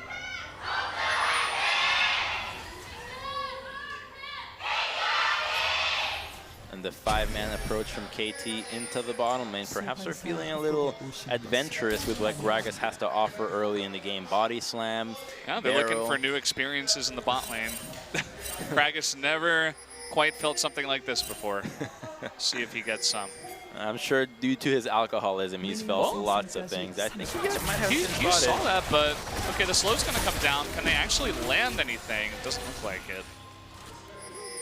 He does get a lot of stacks off that Spell Thieves, and Longzhu will respond with warding the red side jungle. So in the end, I'd say victory of this little exchange goes to Longzhu. They get advantage of vision, and they will be able to scout out where Score's route starts and predict where it ends. Khan hanging around here. He looks like he's just waiting to put down the award. It's only 60 seconds on that trinket, so you want to make sure you have as much time as possible to see as much as possible. Looks like it will be a red side start here for Score. Will it be straight to the red, or will they do the Raptors? Raptors is more common. It looks like he is going to head that way now. Yeah, the Raptor start is a little bit safer. When you get scouted out, they have to at least acknowledge the possibility of the red buff being warded. And if you were to do red buff, then it gives a bit of a tell, because oftentimes we'll see Graves go for a red into an invade right away, and an Elise that is not level 3 and doesn't secure a blue buff can struggle quite a bit in the early stages of the game. Score chilling on that ward. They see exactly what's going on, and I love that they hand over this Ash Zyra to the veteran bot lane of Prey Gorilla. They're really relying on these guys to make the picks, to get the kills down into the bot lane. Even though Mata does get the misfortune into the Zyra, it's still, you know, it offers Prey and Gorilla an opportunity to carry their team from the bot lane. And we'll see if they can actually do it. They're going up against a very mechanically skilled Deft and Mono lane, of course. And Prey definitely can carry on Ashe. He's one of those first guys that has been popularizing the pick for so many years. Even before she got slightly changed in the way that she worked, he was always playing that Ashe and making so much use out of the Hawkshot, and expect him to really utilize that to keep tabs on Score, one of the best junglers in the league. And if he can get influenced by the vision that Prey can provide, then perhaps his pathing gets nullified, but he's already making some moves early on and will be counter-jungling and in a great position to go for a gank from behind Longzhu. Yeah, and by the way, it doesn't seem like they have any idea, because there were a couple of pings up in the red side jungle of KT. Back pings probably by Cuz saying, hey, Graves is probably on his red side right now, but he's actually just counter-jungling him towards bot, and Gorilla is incredibly low. Once this wave hits, but there is a ward to scout out things a little bit earlier from Longzhu in the back of them, but Kate Score still waiting around in the wings, and here we go. There he is. Slightly late reaction. He does have that red buff, trying to just get as many summoners out as possible. They will get the heal. That's about it. It's a cute trade, not too much time wasted. Got the counter jungler so that he got the objective that he wanted and was able to help out the bottom lane. That's the kind of gank that you want to have. And now they're going to try to dive top, but Smeb is quite difficult to gank with that body slam. Whoa! And there's no minions here. Cuz is going to eat it. Will be forced to repel. Whoa! And it looks like they might get out alive. Smeb is not going to chase, but definitely not the cleanest top lane dive gank from an Elise I've ever seen, Crumbs. That is not an easy champion to dive, especially if you pull it off like that. And Smeb can be happy about that one, because at least wasted her time, and for only a flash burn on the champion that's as tanky as Gragas, sounds worth it to me. Doesn't seem shaken at all. Seems totally fine. Stoic about it. Not even close. He knew it wasn't going to happen. He's like Faker. He sees 5 seconds into the future, knows his death is not there. Yeah. It's pretty cool to see that. I mean, it's Smeb up against a couple of rookies, and, you know, all eyes on them. Maybe a couple of nerves coming out from the top and jungle from the side of Longzhu. BDD, no sparks from him in the mid lane just yet. Can't really expect too much this early on from Orianna Talia, but here comes Cuz. Not feeling it. He's got... Talia has cleanse, so it's a bit of a tough gank to go for without Orianna being level 6. So he can definitely play really aggressive right now until that shockwave comes online. And at that point, then he has to be a little bit more respectful of the Elise gank. Elise is still hanging around, but really what she was able to do is get a couple of deep wards towards the blue side of KT. We'll actually spot out Mata hanging around there. Those are great wards to have, right? You know, Gray splits the map topside, you go to your own side, you start getting the vision that you can, and you always prefer deep vision. Deep is always the way to go here with your vision, and he does so accordingly with that trackers, or that jungle upgrade. And so with the boots, the mobility that he has allows him to kind of run rampant around the jungle while Score is going with more damage with that upfront longsword. We're taking a small look up in top lane. We do see that the Jarvan is ahead in the CS just by a little bit, about 6 or 7 CS.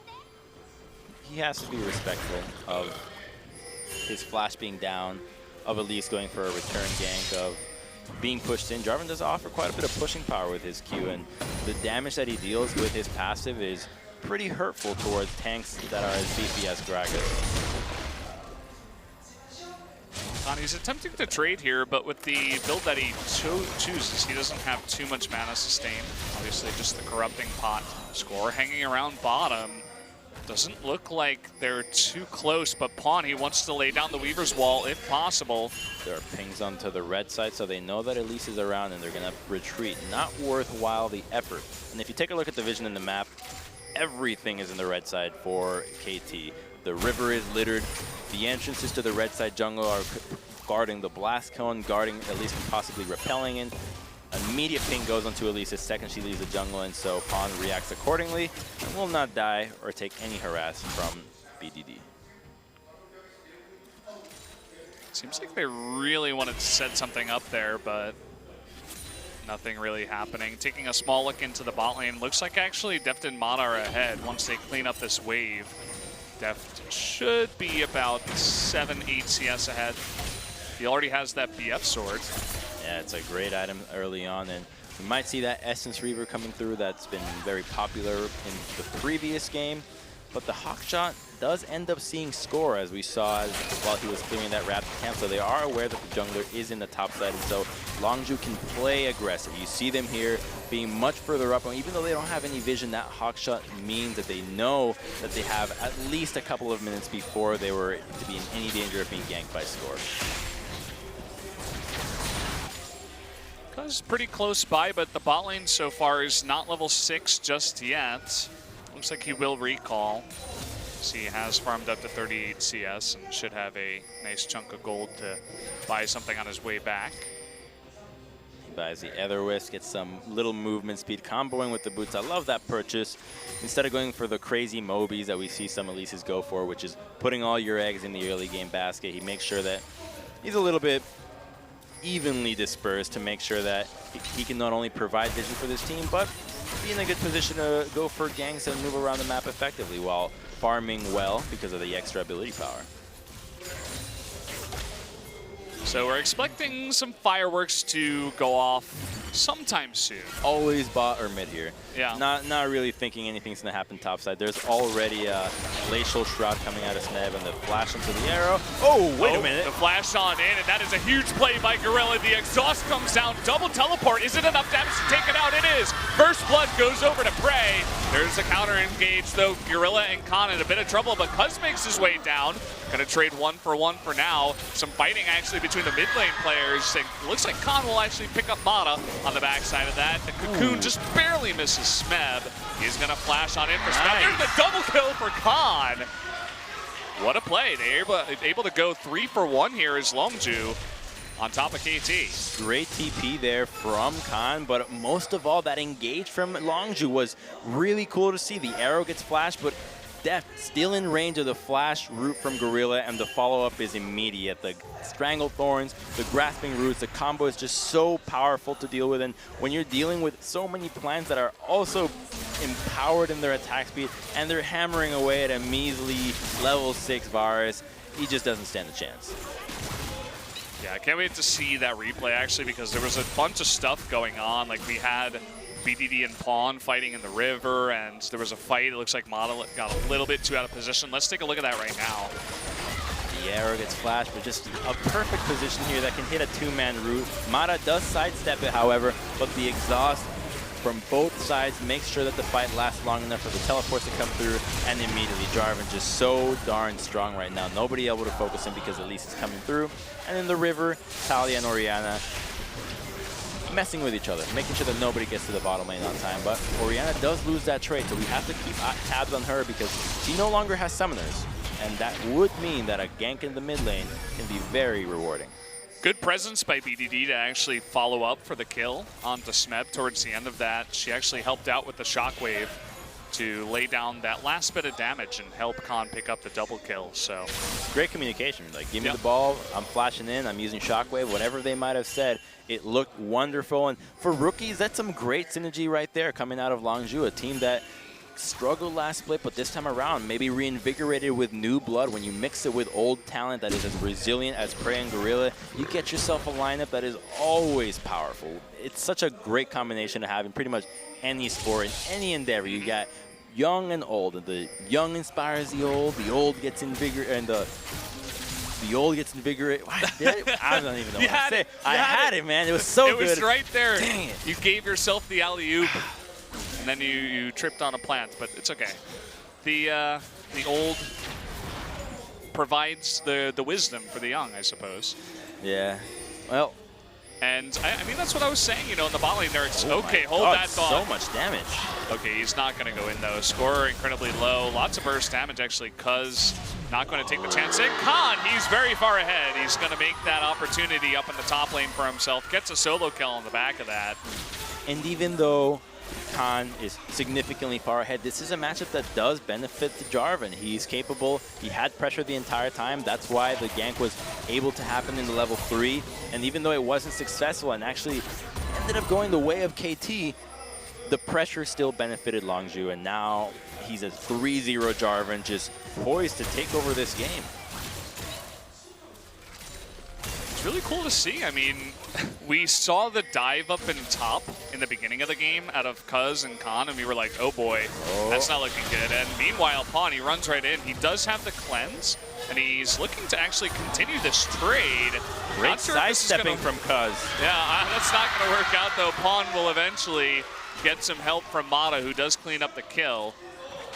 Getting, you know, some happy feet there, some fancy moves, but didn't work out. Yeah, as soon as he put himself in that position in the river, he knew that there was no way out, so he had to stick to fighting. The Graves collapsing, Misfortune just so fast and moving from bottom to mid lane that becomes really obnoxious when that Make It Rain hits you, especially in Elise that is at such a low magic resist level when your runes are also including more ability power in your glyphs, and she's just really susceptible to dying to magic damage. Very true, and we're taking a look at the bot lane once again.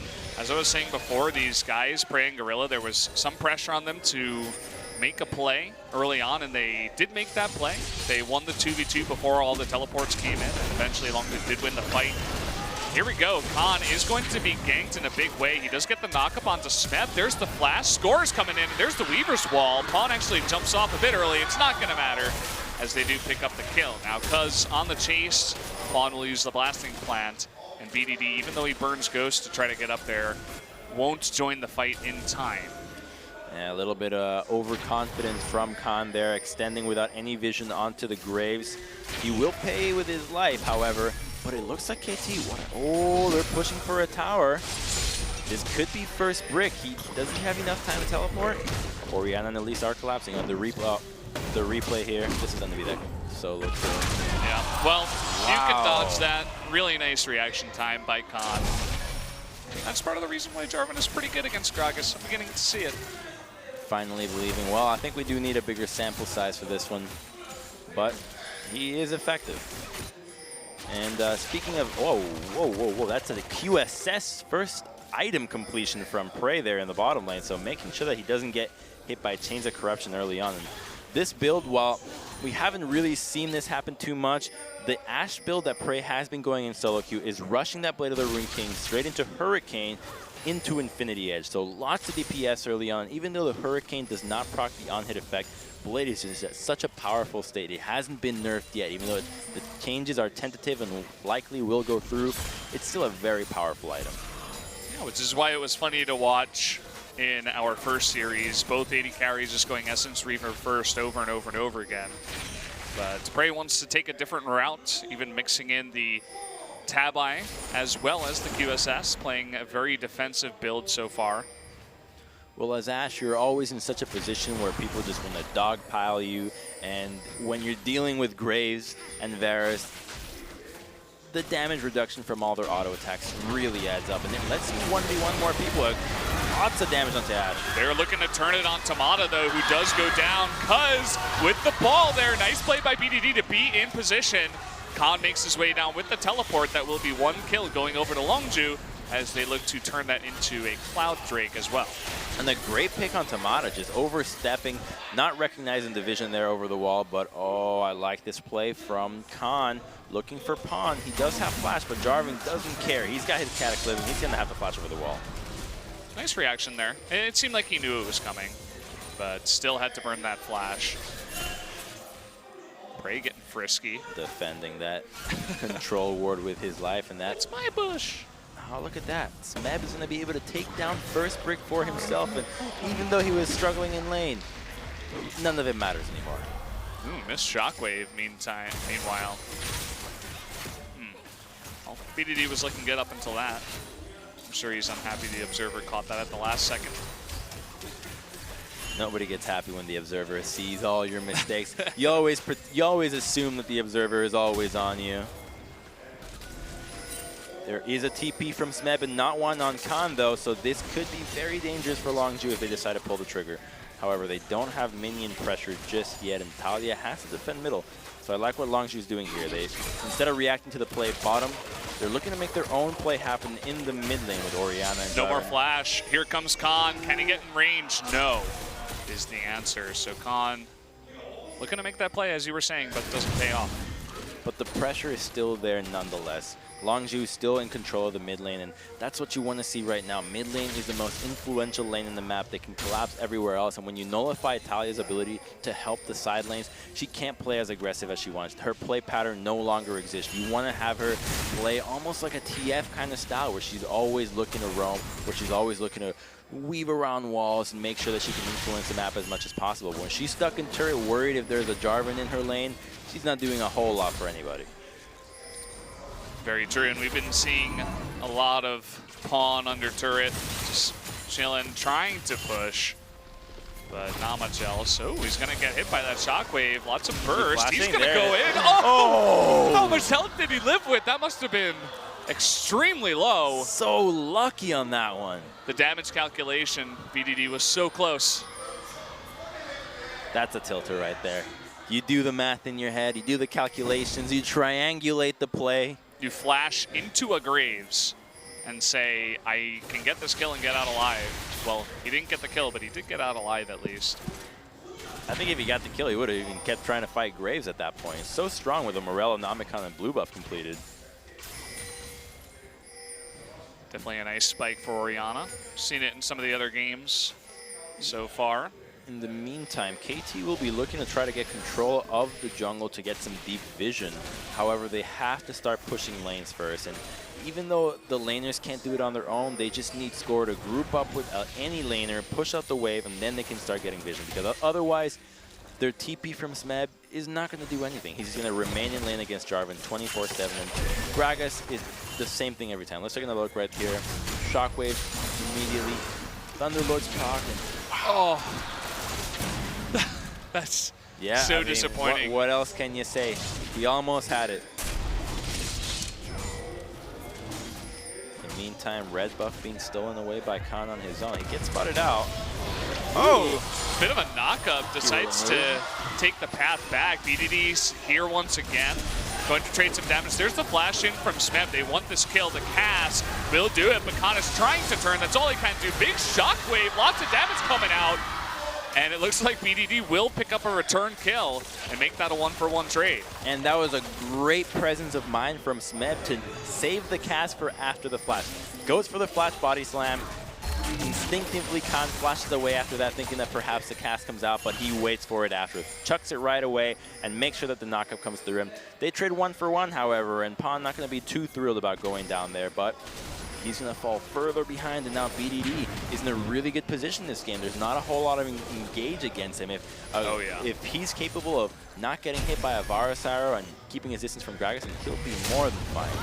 So we were wondering how these rookies were going to do when they come in, and so far Khan has been doing quite well. His escape patterns, he did about as well as he could have. He even tried to dodge the cast. Oh, and that cast was just double the value because it also knocked back BDD, preventing him from dealing some DPS. But quickly a TP bottom lane. That's 2 TPs.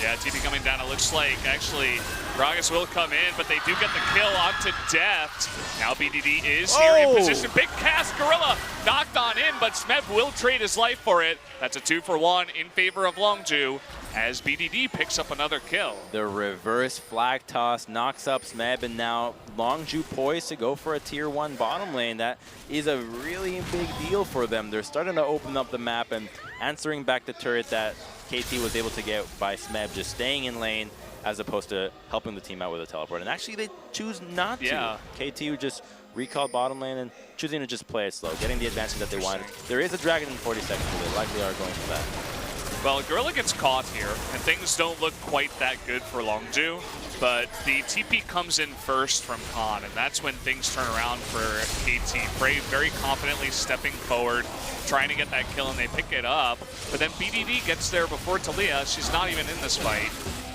and they're able to trade that one. And the double flag toss from Khan, just such a nice play to see. The cooldown reduction helping him out, doing that with that Dragon Strike, making sure that he can knock back Smeb. And that's not a play that you expect and see a lot of time. 2 knocks up with 1 flag. Well, look at this. Arrow straight to the face, and Pawn is taking way too much damage. Will survive, though, as Gorilla actually oversteps his boundaries. Now it's prey against the world as the rest of his team tries to come on in here. Looks like also Khan from the north side. Mata and Deft might be in a bit of danger if Khan dives this. They will jump onto Deft, who has no flash, and that will be another kill given over to Khan. And I love the decision from Khan to go on the easiest target. Don't overcommit. I know there's a lot of people low, but you make sure you go for the guy that's right then and there. Easy kill, and that's going to net them a Fire Dragon, and that's going to be huge because everybody on Longzhu makes great use of increased ability power and attack damage.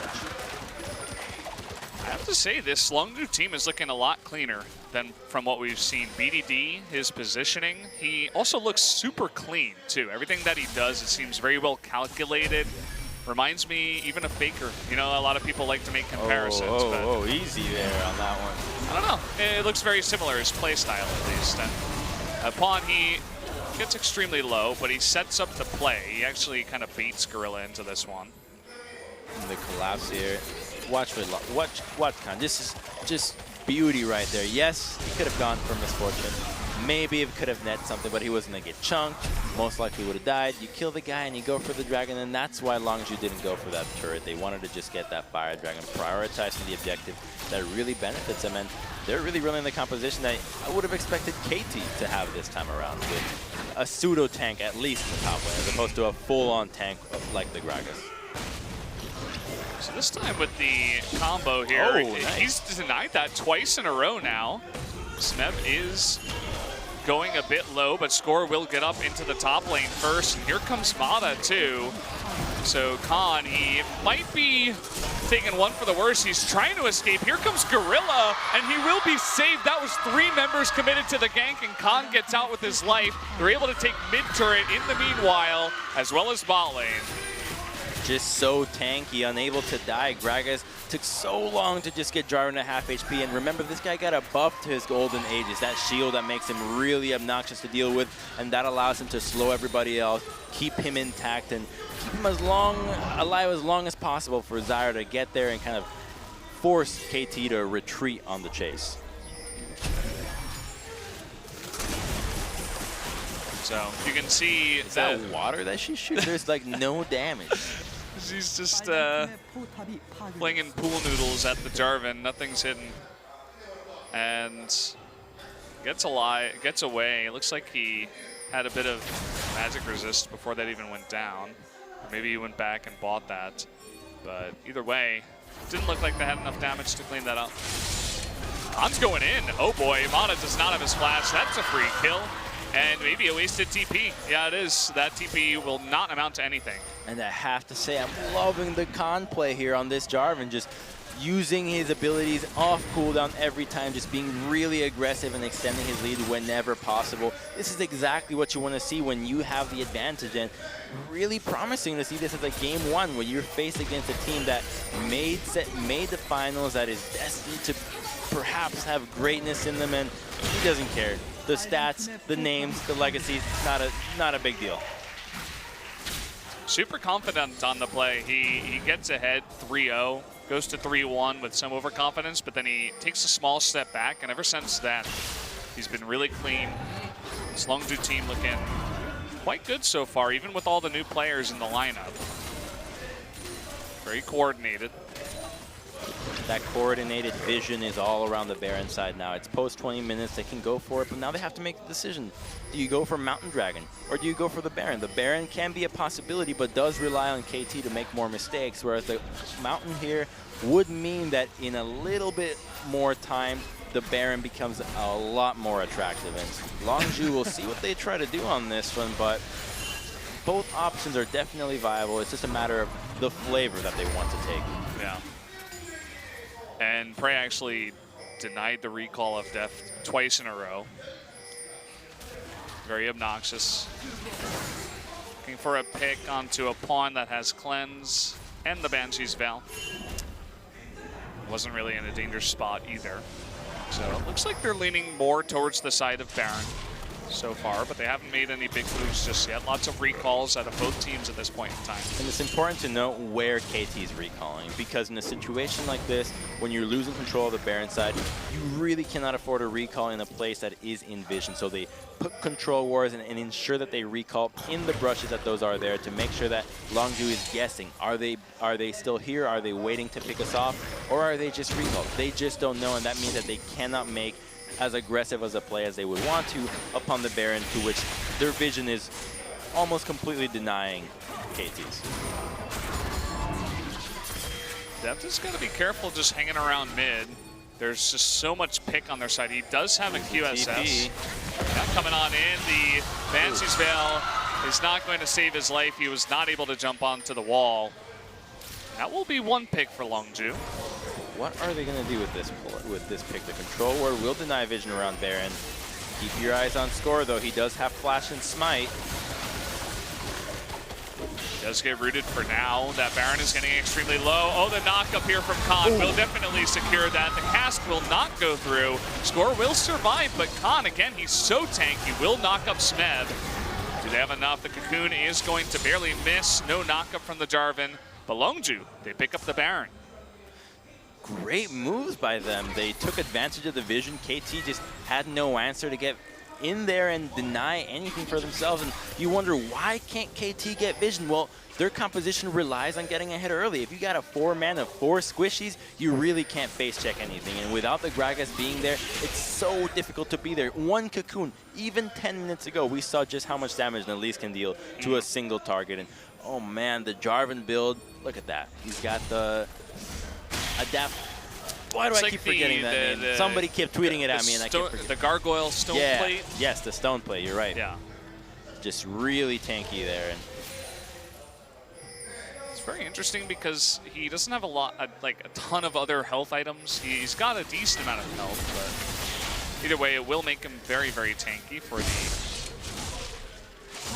time of the act. It has incredible synergy with the Golden Aegis. You know, the shield that scales off of the resistances, and then when you get that extra HP, you get the resistances from 3 people nearby, and it just gets so obnoxiously difficult to deal with that. True. You have to really double think your damage input as a carry. Is it worthwhile hitting these tanks, or do you try to bypass them and go to the back line?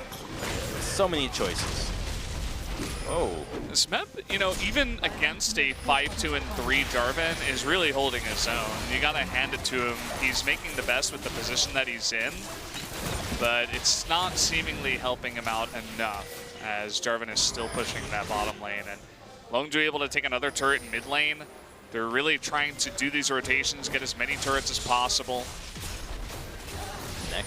Next up is that tier 2 bottom lane. And there's no ward for them to go for a flank or any crazy play of the sorts. It would most likely have to be a flash body slam from Gragas, but they're just going to give this up. Varus is nowhere to be seen, and Longzhu looking really good here, to be honest. I'm quite impressed with their play. They seem very disciplined in the way that they're approaching this Baron. Yeah, maybe after a very disappointing spring split, they just got whipped into shape, perhaps, because these guys look incredible. I think the lineup is looking good. Will the arrow hit? Oh, it will, but the immediate QSS. Well, at least they get the QSS. That was a cool QSS from Def. Very quick reflexes. And one of the best AD carries in the world, easily able to dispel the arrow immediately. Def still does have both of his summoners too, so Khan was thinking about going on in and trying to catch him, but he could have flashed out. So now Longzhu have to make the decision of, do you try to siege a base turret without any objective up, or do you go for the tier 2? I'd say they're going to go for the tier 2 here, control 2 lanes at once. Bottom lane, no longer of much importance now that it's only a tier 1 turret. And Was he trying to get over that wall? I think he's trying to just go for a split pushing thing, trying to get that turret. But as soon as they saw Jarvan and the move that Longzhu is making, he immediately has to retreat. He knows that he should not be there. You're a jungler, you got to be with the team, man. I was just laughing because he failed to jump over the wall with the blasting plan, but your point makes a lot more sense, Grims. Hey, we've all been there. I love the way that BDD always puts his ball in a really threatening position. If you lose track of that ball for 1 second, that could be a really big shockwave. And take a look at how he hides it under the turret, making great use of the map there. You can't see it, and so if you step up and you don't expect it, you're gonna get hit by a shockwave that just came out of nowhere. And a shockwave is a game-winning ability, and they understand that so well, that and the way that you play around Orianna, that the vision tells the story just as well. All the vision preventing KT from entering through the back. If they want to engage, it has to be from the front, and there's such an easy way to dispel something like that when your only real threat is the Gragas. We got this Infernal Drake coming up in a bit. We don't actually have the timer on that, so it's probably over 2 minutes away. And right now, they do have an assortment of dragons, Mountain, Infernal, and Cloud. Nice difference in the gold was gained for Longzhu as they continue to push their lead. You know what I wish happened with the dragons? That every time you took a dragon, depending on what you took, your character started glowing accordingly to the color. So if you got fire dragons, you start glowing a little bit red. You got mountain, you're a little bit brown. What about if you get like 3 different colors though? Oh, you glow 3 colors. So what is the mix of white, red, and brown? Beige? Yeah, I guess. Kind of like a brick color, maybe. Yeah, you start glowing brick colored. Good idea. I like it. I see where you're coming from. The VFX would be so complicated that it probably would never happen. Maybe just the last one that you got, but well, that'd be hard to predict. Yeah. I don't know. Well, the Fire Dragon will be in 1 minute 20 in. If Longzhu can secure this one, they basically have like the best dragons here. No use for Ocean this time around. Just double Infernal with a Mountain and the Cloud. Just really solid stuff from them so far. And their ability to secure these incredible roulettes of Dragon is going to help them out so much. And they're already 10k up, so just having Dragons in the bank means that it's going to be so much harder for KT to try to make a comeback. Yeah, well, we haven't, the biggest roulette, the biggest kind of crazy RNG I've seen. Well, actually, hold that thought. Khan, he might get caught here all alone once again. Everybody on KT is here. Khan wants to make something of it, trying to kill Pawn. In the meantime, he's getting close. Oh, he misses that flash, though. That's really unfortunate. Big pick for KT. They take that Jarvan out of the picture. Feels bad, man, especially when there's nobody else on Longzhu in that position to take anything else on the map. It's okay to be extended like that every once in a while, as long as your team is capable of punishing that 5-man collapse. But because there's nobody else, it's perfectly fine for KT to do that. There's no turrets that Longzhu can take. Baron's not up yet. Dragon is not up yet. The setups are already established, and so it's just a freebie going the way of KT. And that kind of play is this thing that KT has to keep looking for. The crazy outnumber. When you're this far behind, it doesn't matter how much resources you spend. You just need to stall the game out and get gold back. Now we're in a position where 20 seconds until Jarvan comes up, and a big engage from Smeb, who actually takes a crazy amount of damage. That's a kill onto Smeb, and no one on Longzhu. Longzhu with a huge turnaround. Now they actually want more. In comes BDD. He's charging at them with that Ghost. Doesn't look like he can get any picks, as Deft is forced to flash away. Mata in a terrible spot, all alone. Whoa, He's really look fast. at that teleport. Whoa, what? Well, they decided to just turn on to the Baron. Yeah, Mata, he can go run all by himself against those minions, but that's essentially a free Baron going over to Longzhu now. Score is just too low to try to answer this, and they're going to try to make sure that KT... Oh, nice. Oh, that's so cute. I love it. I love it. At least KT is able to pick up the Infernal Drake. Oh, in the meantime, they're trying to cut off KT's retreat path here. They don't want them to get away with anything in this game. Score's going to be forced damage. to engage in here. Can Khan actually 2v1? Doesn't quite look like he's going to have that tower, and the collateral damage does miss. Now we're taking a look at this. Looks like Deft is in a ton of trouble and will be going down. Prey eventually is going to take down 2 members in the bottom lane with a double kill in the meantime. So Longzhu turning up big at the end of that fight. And Jarvan gets to live after that fight, just so damn tanky. Longzhu taking over this game. They've got a GI Kung Fu grip on this one, and KT just does not know any way to get out of this one because they seem all over the place. KT really needs Smeb to be grouped with the team to try to make anything happen, but in the meantime, that's going to be an inhibitor, 2 inhibitors, maybe even 3 before 40 minutes, all at the same time. Look at top lane, BDD's got his own. Yeah, that's at least all the inhibitors. Will they get greedy and go for the base? Oh, you don't have to at this point. Doesn't look like 10-second it. death timers. Yeah. You base and you go for the game-winning push in the next minute. You can tell how desperate KT is right now when they use 2 ultimates to try to kill Gorilla, and they don't even get close. So Khan lives, by the way, and this is the easiest cleanup in the world for Prey. They got to start thinking about game 2 already because to try to come back from a triple inhibitor situation is one of the most difficult things in League of Legends, especially when the Baron is only halfway through. That's 3 waves of super inhibitor or super minions coming into your base, and the wave clear there against those empowered minions is nearly impossible to deal with. Score on the run. Looks like that Cowboy will get out this time. Spreading themselves across 2 waves. They know top lane will answer eventually, and I like Smeb's position here. He understands that the TP is most likely not going to work, even though it will be up by the time that Longzhu go for the push, just hiding behind, and they're going to have to go for a real crazy play onto this one, and most likely will have to engage onto Orianna to try to make this battle work. Oh, but he gets scouted out. Great scouting there from Gorilla. Yeah, Gorilla keeping tabs. There is the Weaver's Wall. Prey is kind of zoned out, but Longzhu sticking together. Get that cocoon onto Smeb, and they're immediately going to town on those Nexus turrets. The Baron buff super minions is just way too much. Good cast onto Gorilla, but it's just too much at this point. 2 members are going to go down. Now it's the cleanup crew. Prey going to pick up another kill.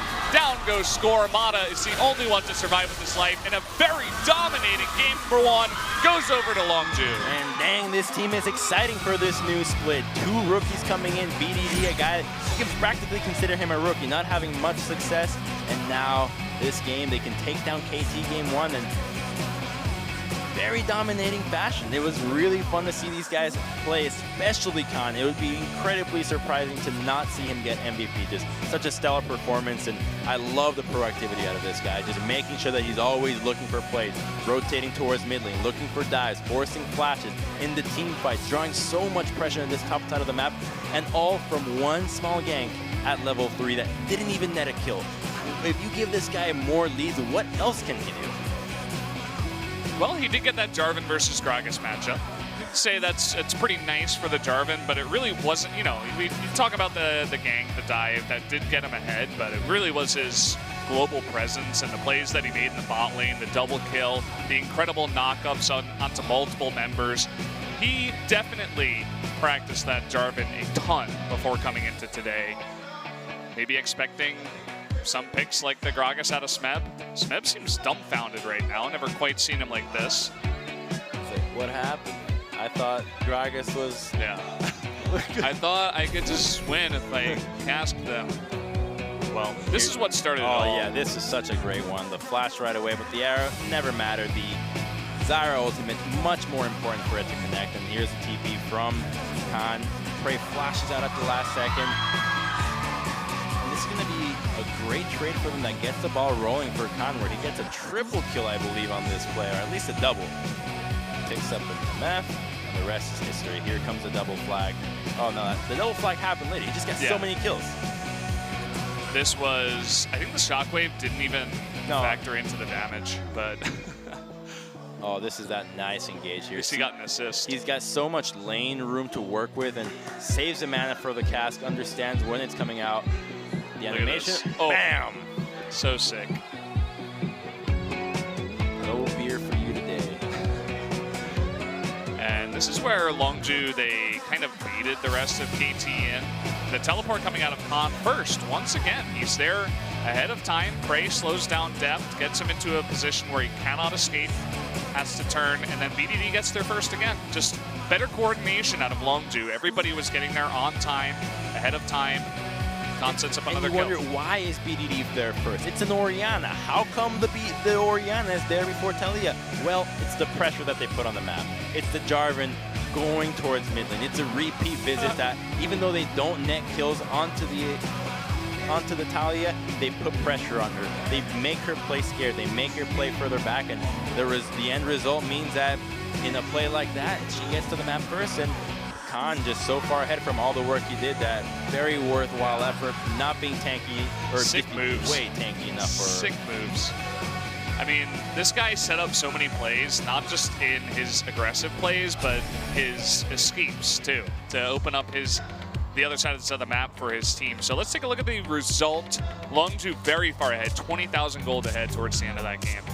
Great snowballing there by them. I'm really impressed to see what the new life that has come into this team. What we didn't really know what to expect. These are rookie players that have never had any competitive experience or pro play. And 24,000 damage. Now, okay, granted he did lane into a tank, and that always boosts your damage stats significantly, but that's 10k damage over the Gragas, who was kind of capable of keeping up in terms of damage, as we saw about 20-minute mark when the Frozen Fist was already out for Smed. But just a very solid performance from Longzhu, and this is going to be a very interesting split if Longzhu continues this level of play. They looked very clean, and that's the kind of League of Legends that I liked. I really just, the score lines even for BDD and Prey, I think it was something like 5-0-9 and then 5-0-7, something like that. No deaths, always just playing really, really crisp. Prey getting out alive in many very sticky situations. And so that's going to be a very convincing game one going over to Longzhu. KT, they got to go back to the drawing board. Can they pull an MVP and get that reverse sweep in the best of three? Or will Longzhu close this out? Let's find out after a short commercial break.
Welcome back, guys, to the 2017 LCK Summer Split here at SPO TV. It's me, Valdez, with Crumbs.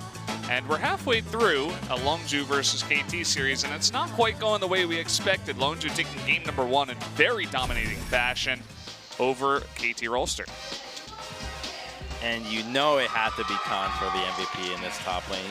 They gave him a little bit of a lead, and he really made it work. Lots of teleport plays into the bottom lane. This one right here, that first TP, every single time, at least even or faster than Smeb. And really impressive when you're dealing with one of the best top laners in the world, especially when you haven't played it that much in Korea. Most of his games have been in the LPL, and not much success, but this time around, he's really shown up, and let's hope that he can put up another performance. One champion than Jarvan, not enough for us to draw conclusions, but enough for us to be hopeful for the next 2 games. Good first impression coming back into Korea.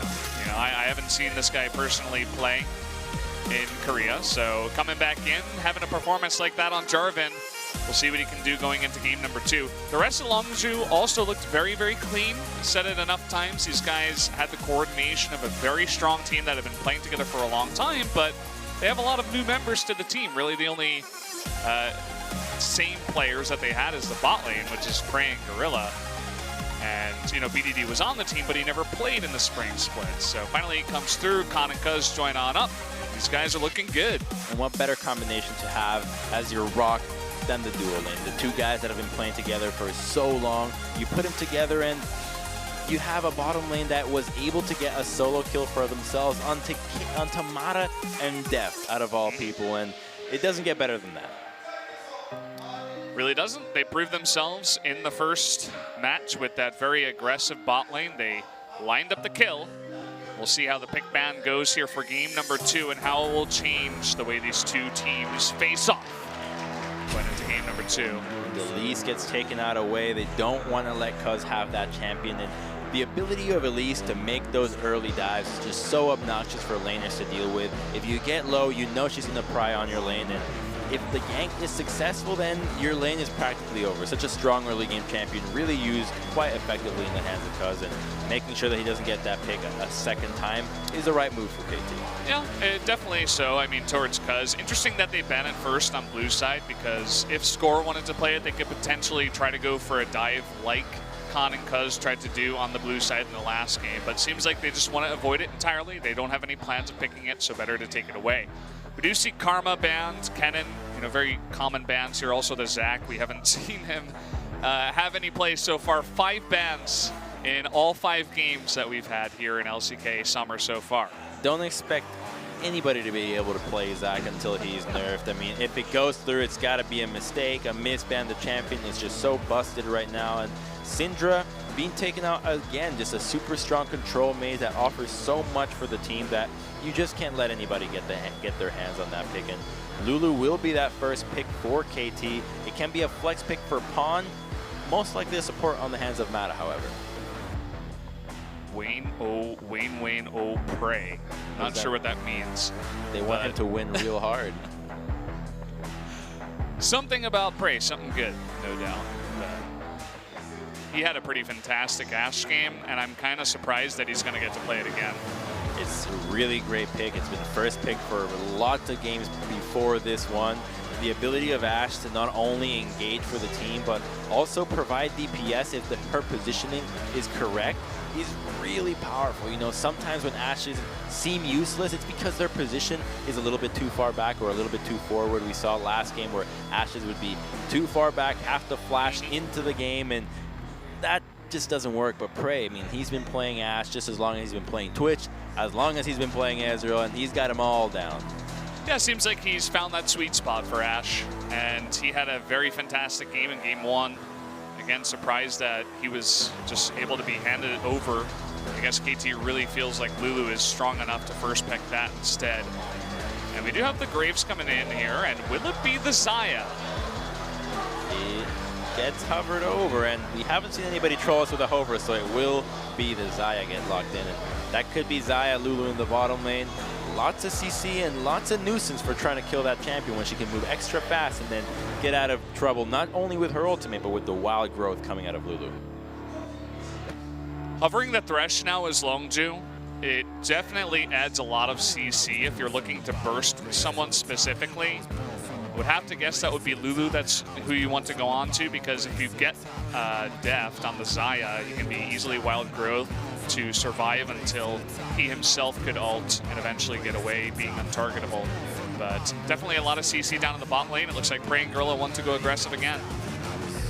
Every time you have Ashe and Thresh, you know there's going to be action happening, and Lee Sin to add to the mix.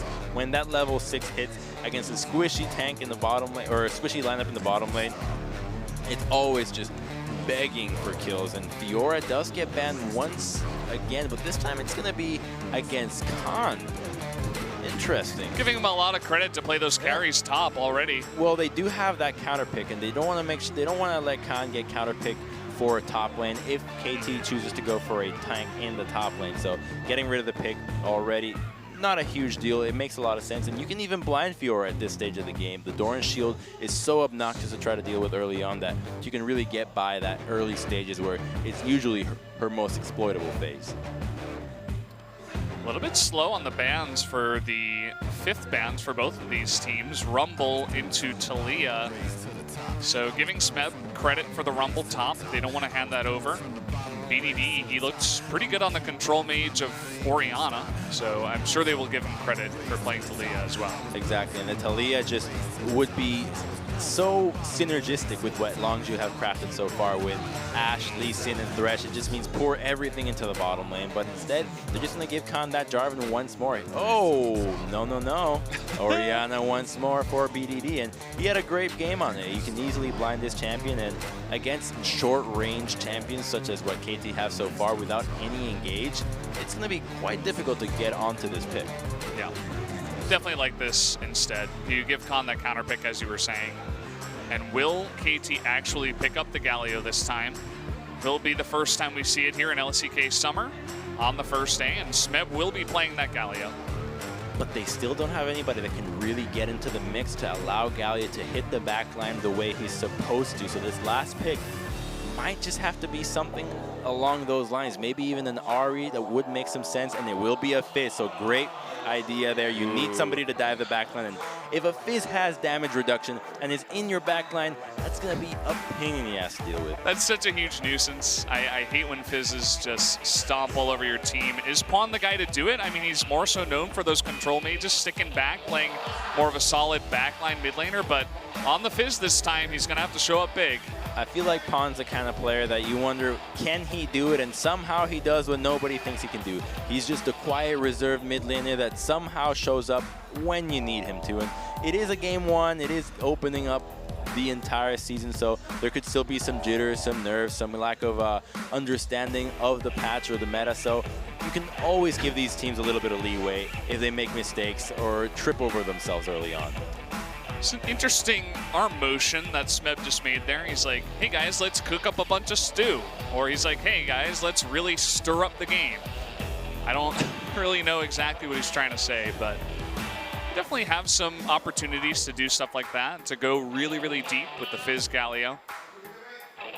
And it's a great pick into Orianna, because if you hit Fish, if you get ahead, Fizz Graves will easily tear her down. However, Longzhu can also answer back with the Orianna, which will have an easy time into Fizz early on if Lee Sin gives her the attention. So we're going to need to see both these junglers fight for heavy control in the mid lane, because if you can prevent Fizz from using his abilities to jump onto Orianna, then she gets to have the harass advantage. She gets to play as up as she wants, and Fizz will just have to sit under the turret, farm slowly, and get harassed, whittled down, and Orianna, the later the game goes, the stronger she gets as a team fighter. Definitely a huge amount of focus on Cuz this time. Khan was the guy that stepped it up big for Longzhu, because he has to have presence in the bot lane to set up kills with Ashe Thresh, but also he has to help the Orianna in the mid lane against the Fizz. So we'll see if he can pull it off, or will the more veteran style of the KT Rolster lineup pull through for game number 2?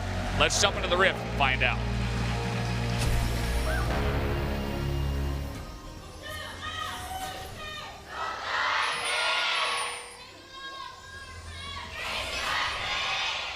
I still can't find the source of the yelling. I see you looking around like, who is it? Who's the one? Who's starting the cheer? Who's getting paid? Nothing crazy, level 1, just standard 5-point formation.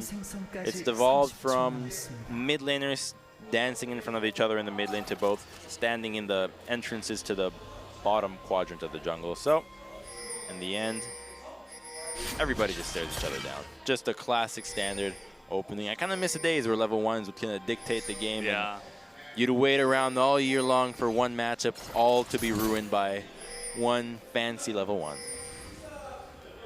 Yeah, everybody remembers going through the J-Skate up into the top tri-brush. Oh, yeah. Definitely a very controversial point in League of Legends history for sure. But, yeah, don't really get to see that all too often unless MVP's playing with Blitzcrank. But every once in a while you see some small skirmishes down in the bot lane, but not much else. And this is what you want to see as a jungler. Your top laner helps you out, even though you're starting in the side that is opposite to his lane. Just so noble, such a gentleman, especially in that Galio skin. Look at Pawn. He's like, I don't want any poke damage onto me level 1. All I want is the XP. I'm just not even going to get near that lane. And you were talking about the early levels of Ori versus Fizz. Definitely can put on that pressure. But once the Fizz hits 6, there's so much kill pressure in the lane. If Graves is anywhere around, they definitely can set up that kill. Right now in solo queue, Fizz is nearly perma-banned. I mean, I see it banned all the time.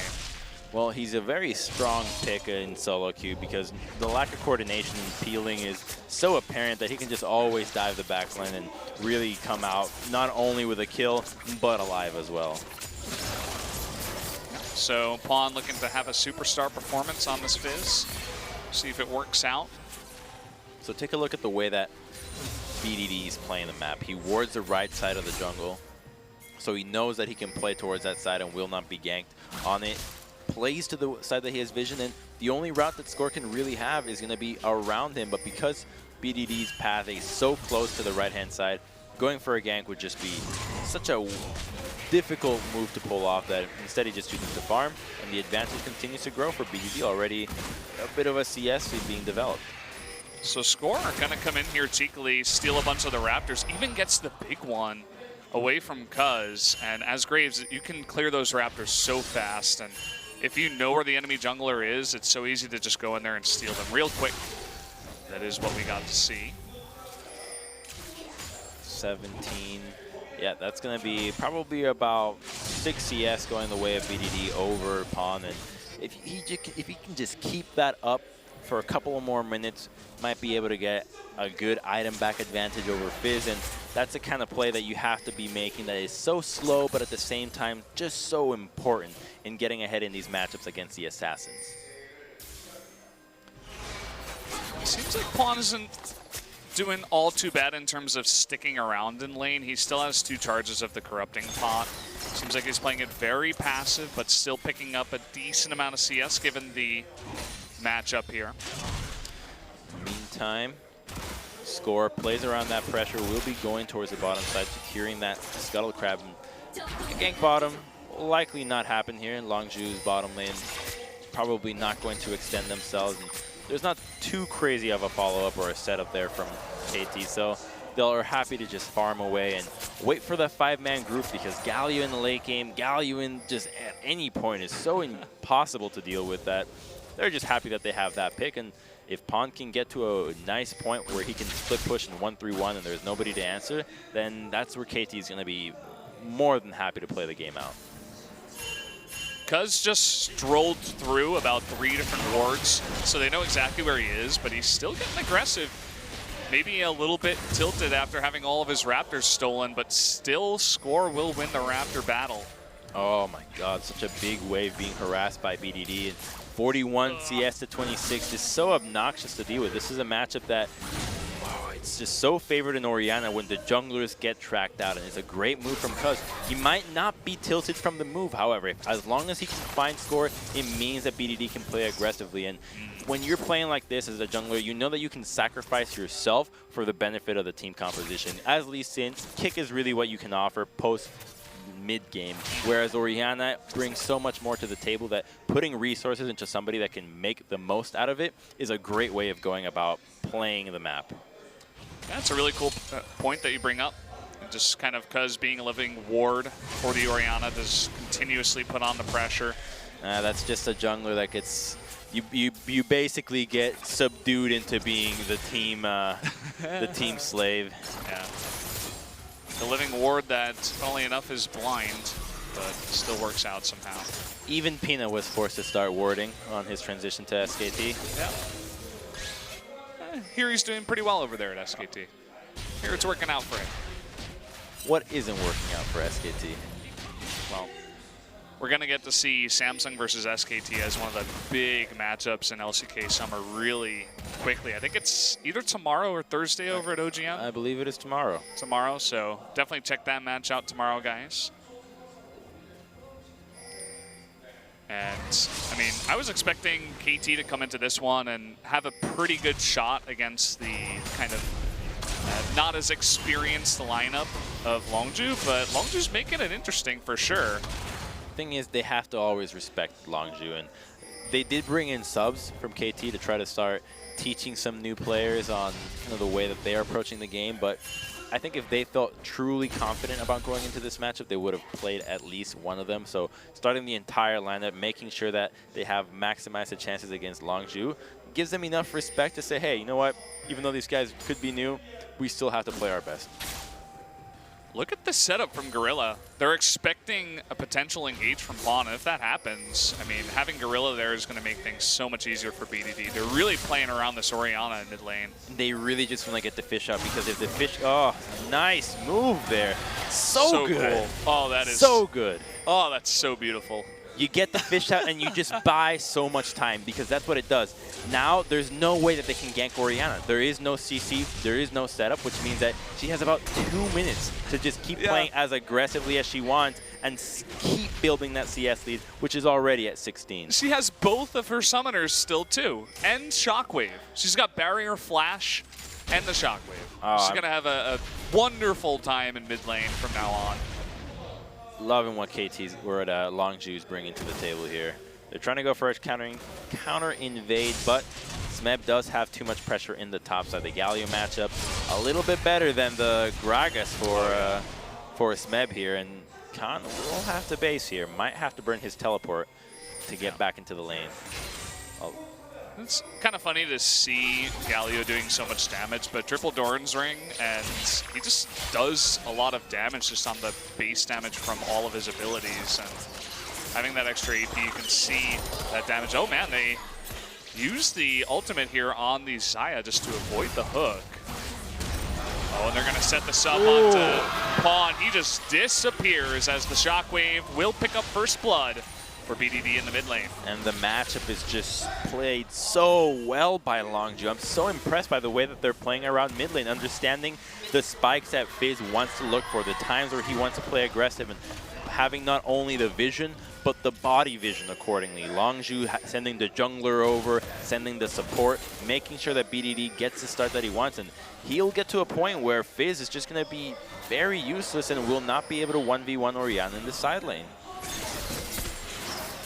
It's giving me chills just thinking about it. I mean, they saw the composition from KT, they saw what they were going to play around, and they're just dominating them at every single place here. I mean, Pawnee tries to go on in, and he just gets destroyed. And that's the thing, he doesn't have Chum the Waters. That was the play that Gorilla came into the mid lane to make sure that he didn't have it. And Pawn really just trying to make something happen, uses his playful Trickster instead to engage. And when you blow your only defense to get into the fight, then you're most certainly going to be taken out for a 1-for-1 at the very least. Motto wanted to deny that recall from Cuz. Does get hooked, but doesn't seem like Longzhu's confident to engage there. Oh, Khan. Oh, that goes over to Smeb. That's risky.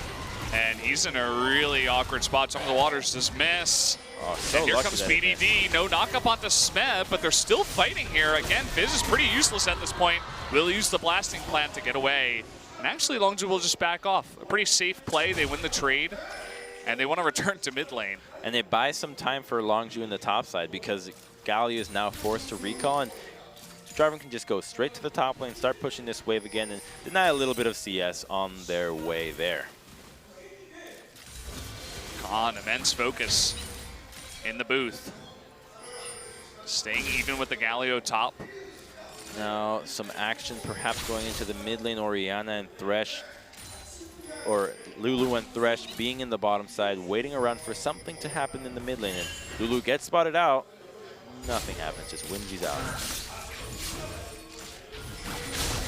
Well, he's just desperately trying to get any farm, and he loses half his health from one combo of Orianna. 74 CS to 103. One level advantage. Still no Chum the Waters.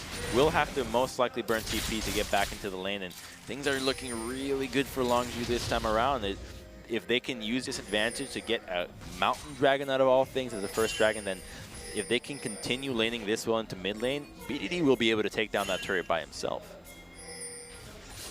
I just love the way they played around that mid lane, just knowing exactly what KT was going to do, and essentially putting all of the resources into making sure that the Orianna just totally destroyed that matchup.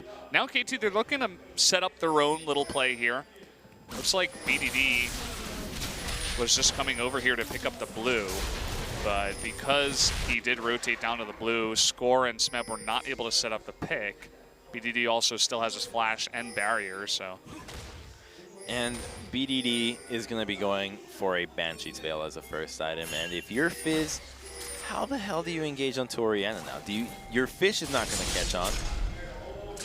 You're going to open up with a Playful Trickster again. It's a really intelligent itemization here for BDD, and I don't see what Pawn's going to be able to do here. Another Chum the Waters does miss. I mean, that's supposed to be used to pick up kills. Right now, he's just missing. And, oh, that was cute, but at the same time, in comes Khan. And, well, you're not going to get away from that after you used all of your cooldowns. So, again, Longzhu just feeding on the fish in the mid lane. Poor Pawn having one of those patented Pawn games. Sometimes they're amazing, sometimes they're not so amazing. And this time around, falling behind 40 CS, and that's going to be the tier 1 mid lane being taken out. And Longzhu poised for greatness in this game. First brick going down to BDD. They're going to share it with Cuz, too. They don't even give all the money over to BDD. Maybe, you know, Cuz being that living ward, it pays off. Now we have a fight in the bot lane. There's the root onto Gorilla, but the heal will get him to safety. Both Deft and Motto were pretty low after all that and didn't want to stick around. Deceptive timing on Zaya's ultimate there on when she comes down, and so the hook does go wide. Perhaps if it connected, a heal might have been prompted from KT, but instead Prey does burn his own to get Gorilla out of that situation, but not much else. A heal, not such a big deal. Now they can prepare for that Mountain Dragon. If this team recalls now, if you let the recall go through, this dragon could be Longzhu's. Looks like Prey denied Def's recall there. Motto was smart enough to go back to the turret, recall. Prey will recall himself now. No action at the dragon just yet. I like what Longzhu's doing here first. They know that the people recall. They're clearing out the vision, making sure that they can see what's going on. And even Khan is making his way down towards the mid lane to be as close as possible to any reaction that might be prompted by KT trying to stop this dragon. Seems like KT just going to give that one up. They are really looking to make a play onto Khan. Smeb did have his flash taunt, but they do not want to commit. And this means finally we have a Herald play. Herald's being taken out, and there's nobody here to contest. Junglers can solo this out. He doesn't do much damage. You just got to dodge the abilities. Yeah. It's not that hard. Especially when you're Graves. Yeah. Use that dash to hit her right in the eye. Poor girl. Oh my God, hit her in the back eye. Yeah. I don't know what you're talking about, Crumbs. No, never heard anything like that. Literally, just take it as literally as it was meant to be said. He is hitting her in her back eye. Yeah, that's what Score's doing. Able to pick up that Rift Herald.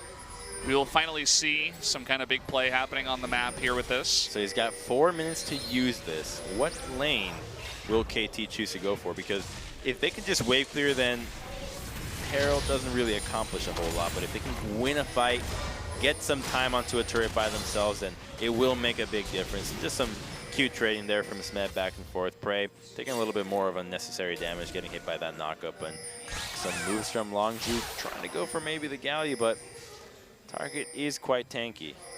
They got 4 members down here. Maybe they're just looking to rotate into turret, but the wave clear from Galio makes that pretty much impossible.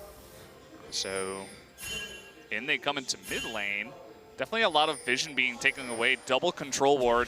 You're looking to get onto Pawn. Pawn will jump his way out. Now they have to track where score goes. Anywhere that score shows will be a sign of Herald. And if they can just nullify that objective, then that means that that mid lane turret basically was traded for nothing. Mata and Def poking their head in. They want to find these Longzhu members, looking to collapse, but they cannot get anyone. Will he use it here? Yes, it is in mid here lane. It comes. Harold makes his return. Oh, he's angry. She's angry. Nice hook. Oh man, that arrow was gigantic. Able to take out Pawn before the fight even starts. She's going rampant onto that turret, but still does not Couldn't even take it out. But it does do more than enough damage with that charge that some couple of auto attacks on the next visit will take down the turret. So in the end, not the worst use of Herald, but Pawn, he gets taken out by the arrow, not by the hook, but he's already feeding, so not a huge deal. He's just going to go into the side lane. He's going to catch back up, use that teleport to keep trying to catch back into this lane, and you just got to leave him alone and try to hope that he's farming effectively.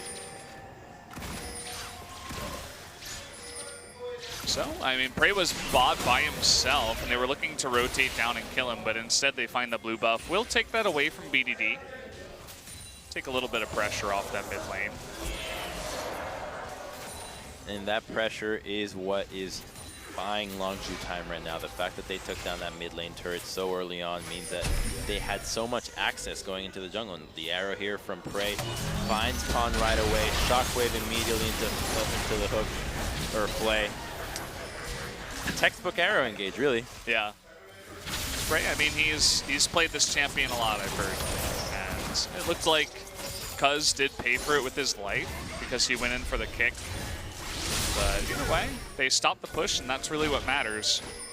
That mid-tier 1 is still alive. And mid-tier 1 is probably one of the most important turret in the game. That tower opens up the map so much because the minion waves have to crash further. You have kind of a less area to retreat. And at that area will make a difference here in the vision that Longzhu can acquire. See how comfortable they are with pushing forward and starting to set up vision for this next Fire Dragon. And the Fire Dragon here, man, I'm loving the fact that we're getting so many Fire Dragons these days. Yeah, Longzhu, they've had some pretty good RNG in both of these games. I mean, they had that one Cloud Drake, I believe, but outside of that, it's been all mountains. Basically everything Infernals. but mountain for wind. Yeah, everything but Cloud and Ocean. And uh-oh, KT, they really want that turret, but it's just not working out for them. Here comes Galio and finally chums the water, hits something. Prey looks like he finally will pay the iron price. In comes Khan in the back, will pick up Mata, so 1 for 1 for now. Cuz getting a little bit low, will jump to safety onto BDD. And that's all that will come out of it, just a 1 for 1 trade. But definitely taking out Prey is a pretty nice catch for KT. Perhaps they're feeling to try to engage onto this. Khan is in the backline and Shockwave is available. Does make the there it knockup. is. Look at that. Gonna just destroy that guy, and Pawn getting very low as well. Score forced to flash away. There's the double kill onto BDD. All you guys who are asking all of Spring Split, where's BDD? There he is. There he is. He's in the studio. He's playing. He's playing some good League of Legends and 2 games of Orianna. Literally the most, I'd say probably the best mid laner, or Orianna. She's just so standard. She really teaches you all the fundamentals you need to know about League of Legends. And here, the Blade of the Ruined King onto the Lulu, and it's a great flash fish from Prey, but as soon as that kill goes through, they keep trying to go for more, but every ultimate got blown from the get-go, and they still greed out. They're trying to go for more. They feel desperate. They know they're behind, even though the gold is only about 2K difference. And Longzhu looks low. Like, a lot of their members are low, and Deft and Pawn are full health, so it's like, oh, okay, we can take out this turret, but they weren't expecting come from behind. The perfect shockwave here. BDD, he doesn't have to have full health to make that happen. You always have to count the ultimates if they're still available in any fight. And so they did not account for Orianna still having Shockwave and easily cleans up everybody else. And as a result, Longzhu get a Fire Dragon under the belt, and Fire and Mountain adding up to themselves means that they're poised to make some great moves around Baron in the next couple of minutes. Looking so good. I feel like the only mistake we've really seen from this Longzhu side in this game was Prey not flashing the Fizz ultimate. He flashed afterwards, but outside of that, I mean, he still opened up that fight to happen and did pick up the kill. Did go positively for Longzhu anyway. However, KT does have the saving grace that they get to play the great 1-3-1 with Galio and Fizz, and even though the 3-man unit in the mid lane is not that crazily effective, they do have 2 teleports available to none from Longzhu. So if they're looking to make any moves to try to come back into this game, it's got to be now. The double teleport can be used so well to outnumber anybody, and it would be disappointing to not see them pull the trigger on it. Longzhu not confident to take that trade. The immediate disengage. And we're getting a good look at bottom right now. I saw them trading a lot, and you can see the power of Galio. Takes those good trades, really draws Jarvan to very low on his mana, makes it hard for him to constantly wave clear against that push of Galio. And it's because Jarvan has not gone with any magic resistance right now. He got far ahead in the laning phase that he just was comfortable buying full damage, and he's just going to get taken down real easily here. Oh, he tries to get away there, but not quite. Oh! So much damage coming out here. Meanwhile, Mata picks up a kill. Looks like there was some action in mid, but no kills happen. So you know that when you're getting dove by a Graves under the turret, you can actually dance around the entire turret and he can't actually hit you. So perhaps a better choice would have not been to drop the Cataclysm and try to keep anybody trapped, because the aggro was on Smed, but to dance around the turret and try to slow down the damage. CP is out. Gets canceled though. Oh no, it does not. Yeah, it's coming through. Cuz is actually too far away to finish that Q. Looks like a turret went down on the bottom lane in the meantime, so Score getting objectives as all of this happens, and Longzhu going to take a very passive route afterwards and just try to disengage. No kill on Japan, and they lose a turret for it. So KT making a case for them to come back into this game. Well, they're only 500 gold down, so this is still anybody's game, even though the kills are definitely in the favor of Longzhu. The turrets are not, and we'll take another look right here at this dive. As soon as he blows Playful Trickster, you know you're in trouble. So the shockwave comes through. Luckily, the fish stops Lee Sin from engaging right away, and he's capable of just getting out. And Galio, he doesn't have enough damage to kill anybody on his own, at least not the Lee Sin. Yeah, nice dodge by Cuz. Making things interesting. And I mean, even though on paper, you go look up at the top, you know, Longzhu's only ahead about 400, 500 gold. It's at the same time, they have 2 Drakes, really fantastic Drakes, 1 Mountain, 1 Infernal, and also Fizz at this point is still basically useless. I mean, he does a bit of damage, he's got some CC with his ultimate, but compared to the 3-0 and 3 Orianna... He's not useless though, because in a way, Fizz's gold value and value to the team is really low. But he's split pushing, which means that somebody has to answer him. Somebody that is more valuable than him, either Jarvan or Orianna, which means that a 0-4-1 is drawing the attention of either a 2-1-2 or a 3-0-3, which means that the gold advantage for the remaining members of KT is not as bad as it appears. So Fizz, even though he's been feeding, he still is capable of drawing enough pressure and turning the tide in KT's favor, at least to a certain extent. Yeah, definitely requires the response of someone else, but up here, had he been fed, maybe he could take the 1v1 versus Prey. Not going to be the case right now, just going to be wave clearing. And still the very scary Orianna remains. It looks like Longzhu really wants to push this turret, but again, playing it very slow. It seems like they're kind of, I don't know, losing a bit of confidence in the meantime.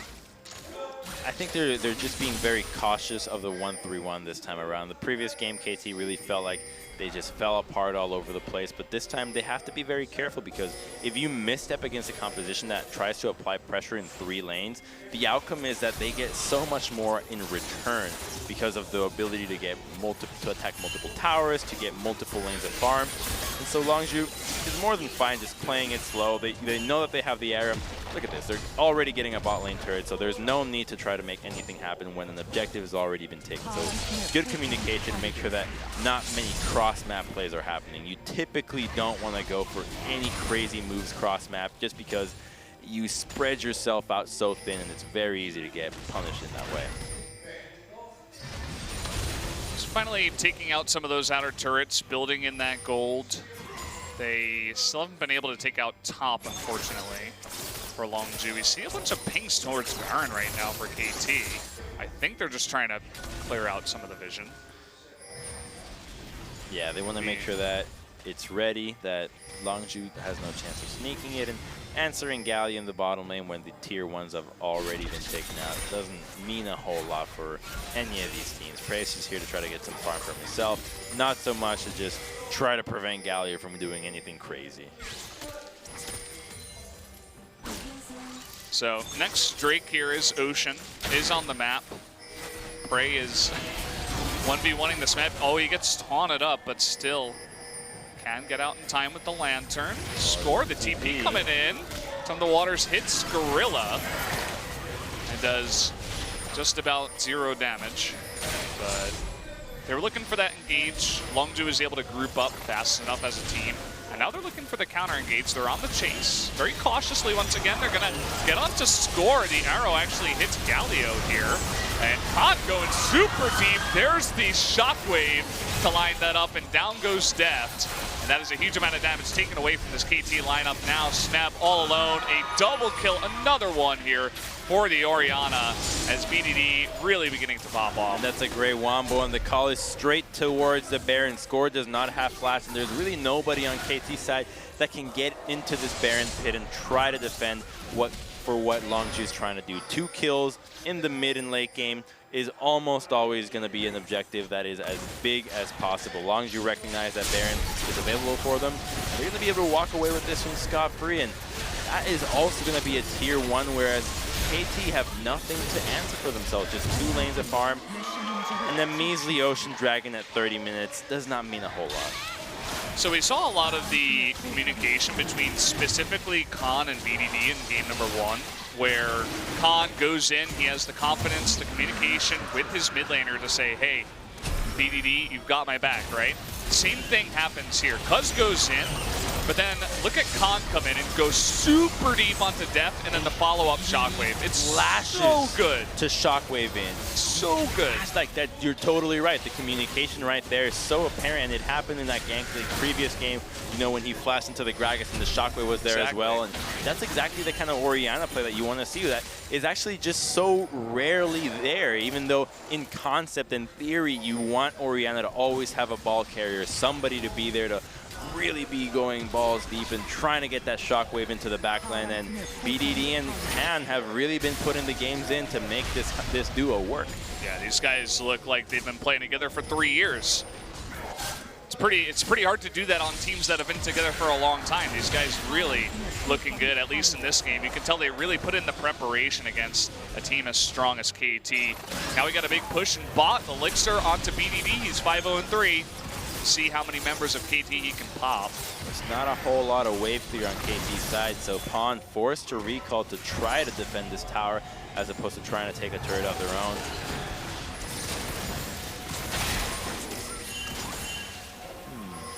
You know, I think I would have rather have seen Pawn stay in the top side and try to trade an objective. Try to get something in return here. While the inhibitor can stall out, yeah, it's a question. hard. It's a difficult choice, yeah, because if the defense is confident, they can call out Pawn to stay.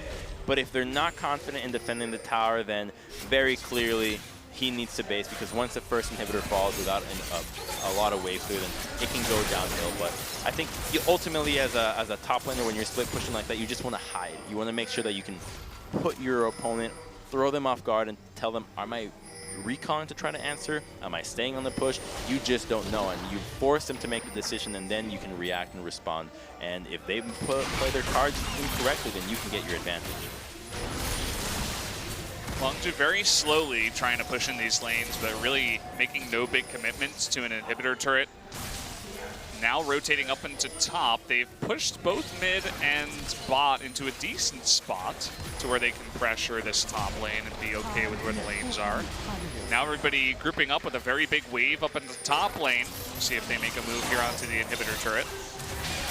Lots of wave clear turret will go to half though, and Pawn still looking for a fish from the side. He's going really far back, but will get spotted out by Cuz. Cuz on the chase. Khan does get taunted, but still gets over. And Pawn, okay, Galio coming on in. Big taunt, but there's no follow-up once again. And he will get knocked up. Pawn on the run, and Prey's not even there. He's taking out turrets. Longzhu is just all over this team right now. The arrow comes through. They do barely miss that. Shockwave will knock up Deft, and that's going to be a double kill going over to Khan as he continues to go deeper and deeper. Pawn, he's trying to make something happen. They're just falling like dominoes, one after the other, choosing to go in, and there's just no chance to win a fight like this when you're dealing with a composition that has to be played together, that at least in this skirmish in the early game just doesn't go their way, then the desperation really setting in. And Longzhu trying to make a push for the game here. The Baron is still onto them. Could this be the game-winning push? Teleport goes through, and it likely will be. 3 people down, and Longzhu just completely decimating KT. Oh, this wasn't even close. They 2-0'd them, and they made it look so easy. They're even trying to kill score on the back of this, and then they'll kill the Nexus. 2-0 for Longzhu with a huge upset win against KT, but they didn't make it look like an upset. Not even close. Not even close. And KT, what were they doing in the break? Because they looked so disjointed in this match. I don't know, man. That's really hype for me because Longzhu, they had a lot of issues in spring. There's no denying it. There's no avoiding the point, and they come in today as a entirely new-looking team.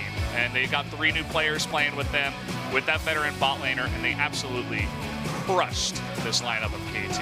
And even if this team doesn't end up finding as much success as this matchup has hyped them for, the fact that they take down KT in the opening match will put eyes on them for at least quite some time.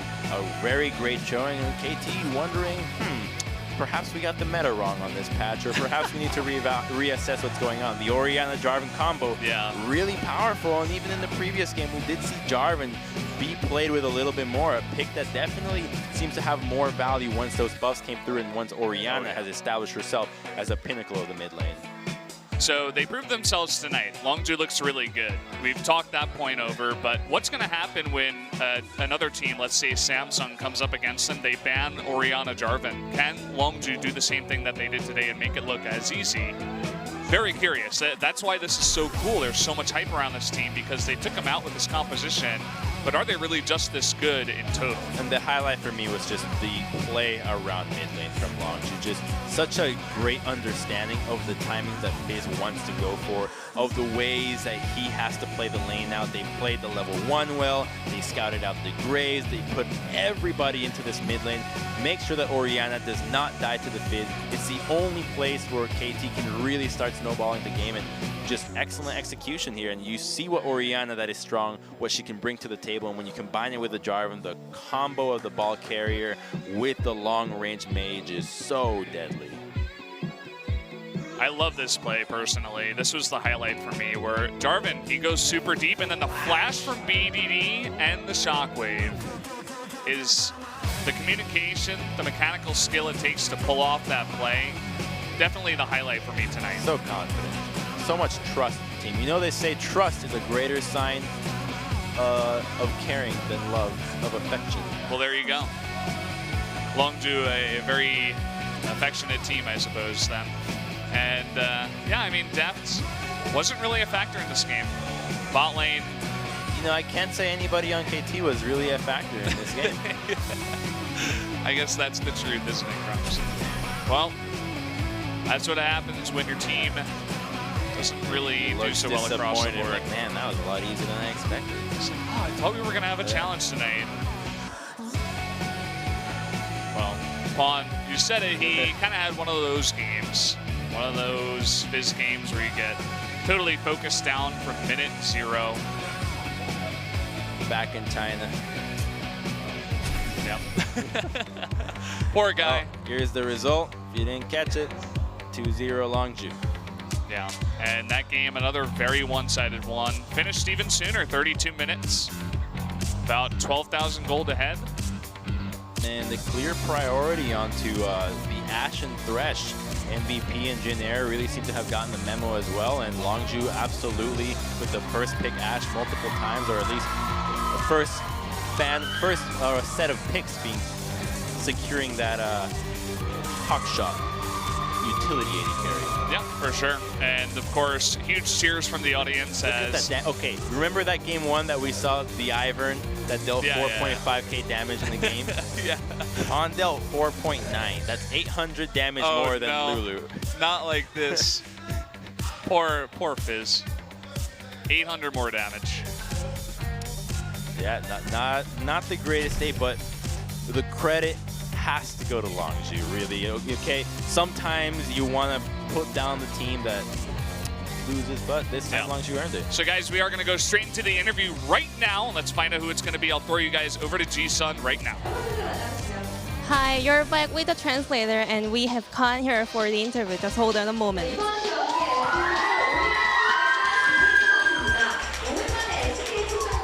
So the MVP was BDD.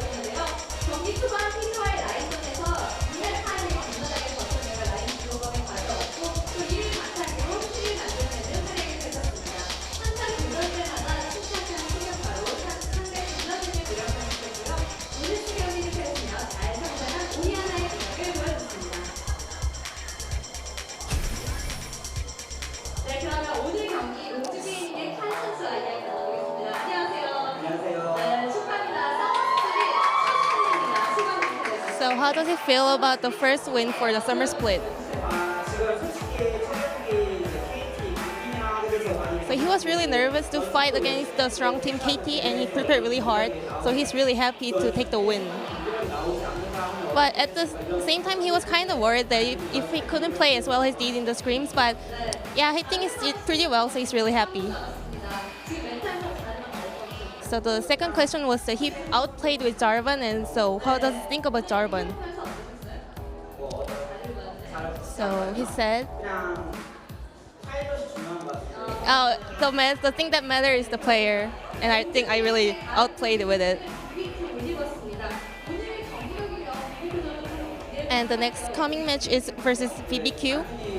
Is he ready? And he said he never thought of losing, so he will try best to win the next game too. And this is the end of the interview. Thank you for listening. Okay, guys, well, there you have it. Again, we will get some of the production issues fixed in the future about exactly how we transition and getting us to hear the interview, as well as we weren't able to hear it today, but hope it was enjoyable for you guys. Sure was enjoyable for us. So here we go, a really detailed standings list here, but definitely does say something that KT Rolster's down at the bottom, Longzhu and MVP up at top. -2 points. Damn, that just looks ugly. But they have so much time to make up for it. You know, the team did have some slumps last split in the middle of the spring. This time around, you can just have the slumps in the start. As long as you fix it by the end, that's really all that counts. So still nothing to worry about. And the only conclusion we can draw is that MVP and Longzhu seem to have been putting in some work and have a pretty good understanding of what's good right now. Yeah, I mean, you talked about the Orianna Jarvan composition there. Jarvan, you know, it didn't see play for so long, but when you're going to be playing Orianna over and over and it goes well into a lot of tank matchups, it's the best at going balls deep. You want to get as deep as possible into that team, you pick Darvin. And then you have the Cataclysm around everybody, so the Shockwave does so much damage. The Dissonance is pretty much bound to hit all the time. Yeah. And then the Shield with the resistance on top of the Aegis, on top of his own resistance, is just such an addition of tankiness that he just gets so obnoxious to deal with. The Gargoyle Stone Plate, you go in there, you have the extra resistances, you just don't die. It doesn't matter if you're building attack damage and, basically, trying to go as deep as possible, you're still going to survive. And it's really cool. It's really cool to see these teams that we didn't expect to come in and really just dominate their opponents. So yeah, I mean, I think it's fair to say that most people thought that KT would be dominating this matchup, the team that was really just so hyped. And at least, even if Longzhu were to have won, it would have been a closer matchup than this. But Longzhu just very impressive. And I didn't think I'd be excited for them after today, but now I am. They definitely put on a show for everybody out there. So everybody, I'm going to get hyped about Longzhu. It's only the first day, but they looked pretty solid. So guys, either way, that's going to do it for us. Enough about Longzhu. Make sure you guys are watching on Wednesday, Thursday, and Saturday for the OGM broadcast. We will be back on Sunday from our Spo TV LCK Summer. So until then, we'll see you guys next time here at Spo TV. Just why I left you, I was insane. Stay and play that Blink-182 song that we beat to death in Tucson, okay. I know it breaks your heart, moved to the city and I broke down crying. 4 years, no call, now I'm looking pretty in a hotel bar. And I can't stop. No, I can't stop. So baby, pull me closer in the backseat of your Rover that I know you can't afford. Bite that tattoo on your shoulder, pull the sheets right off the corner of that mattress.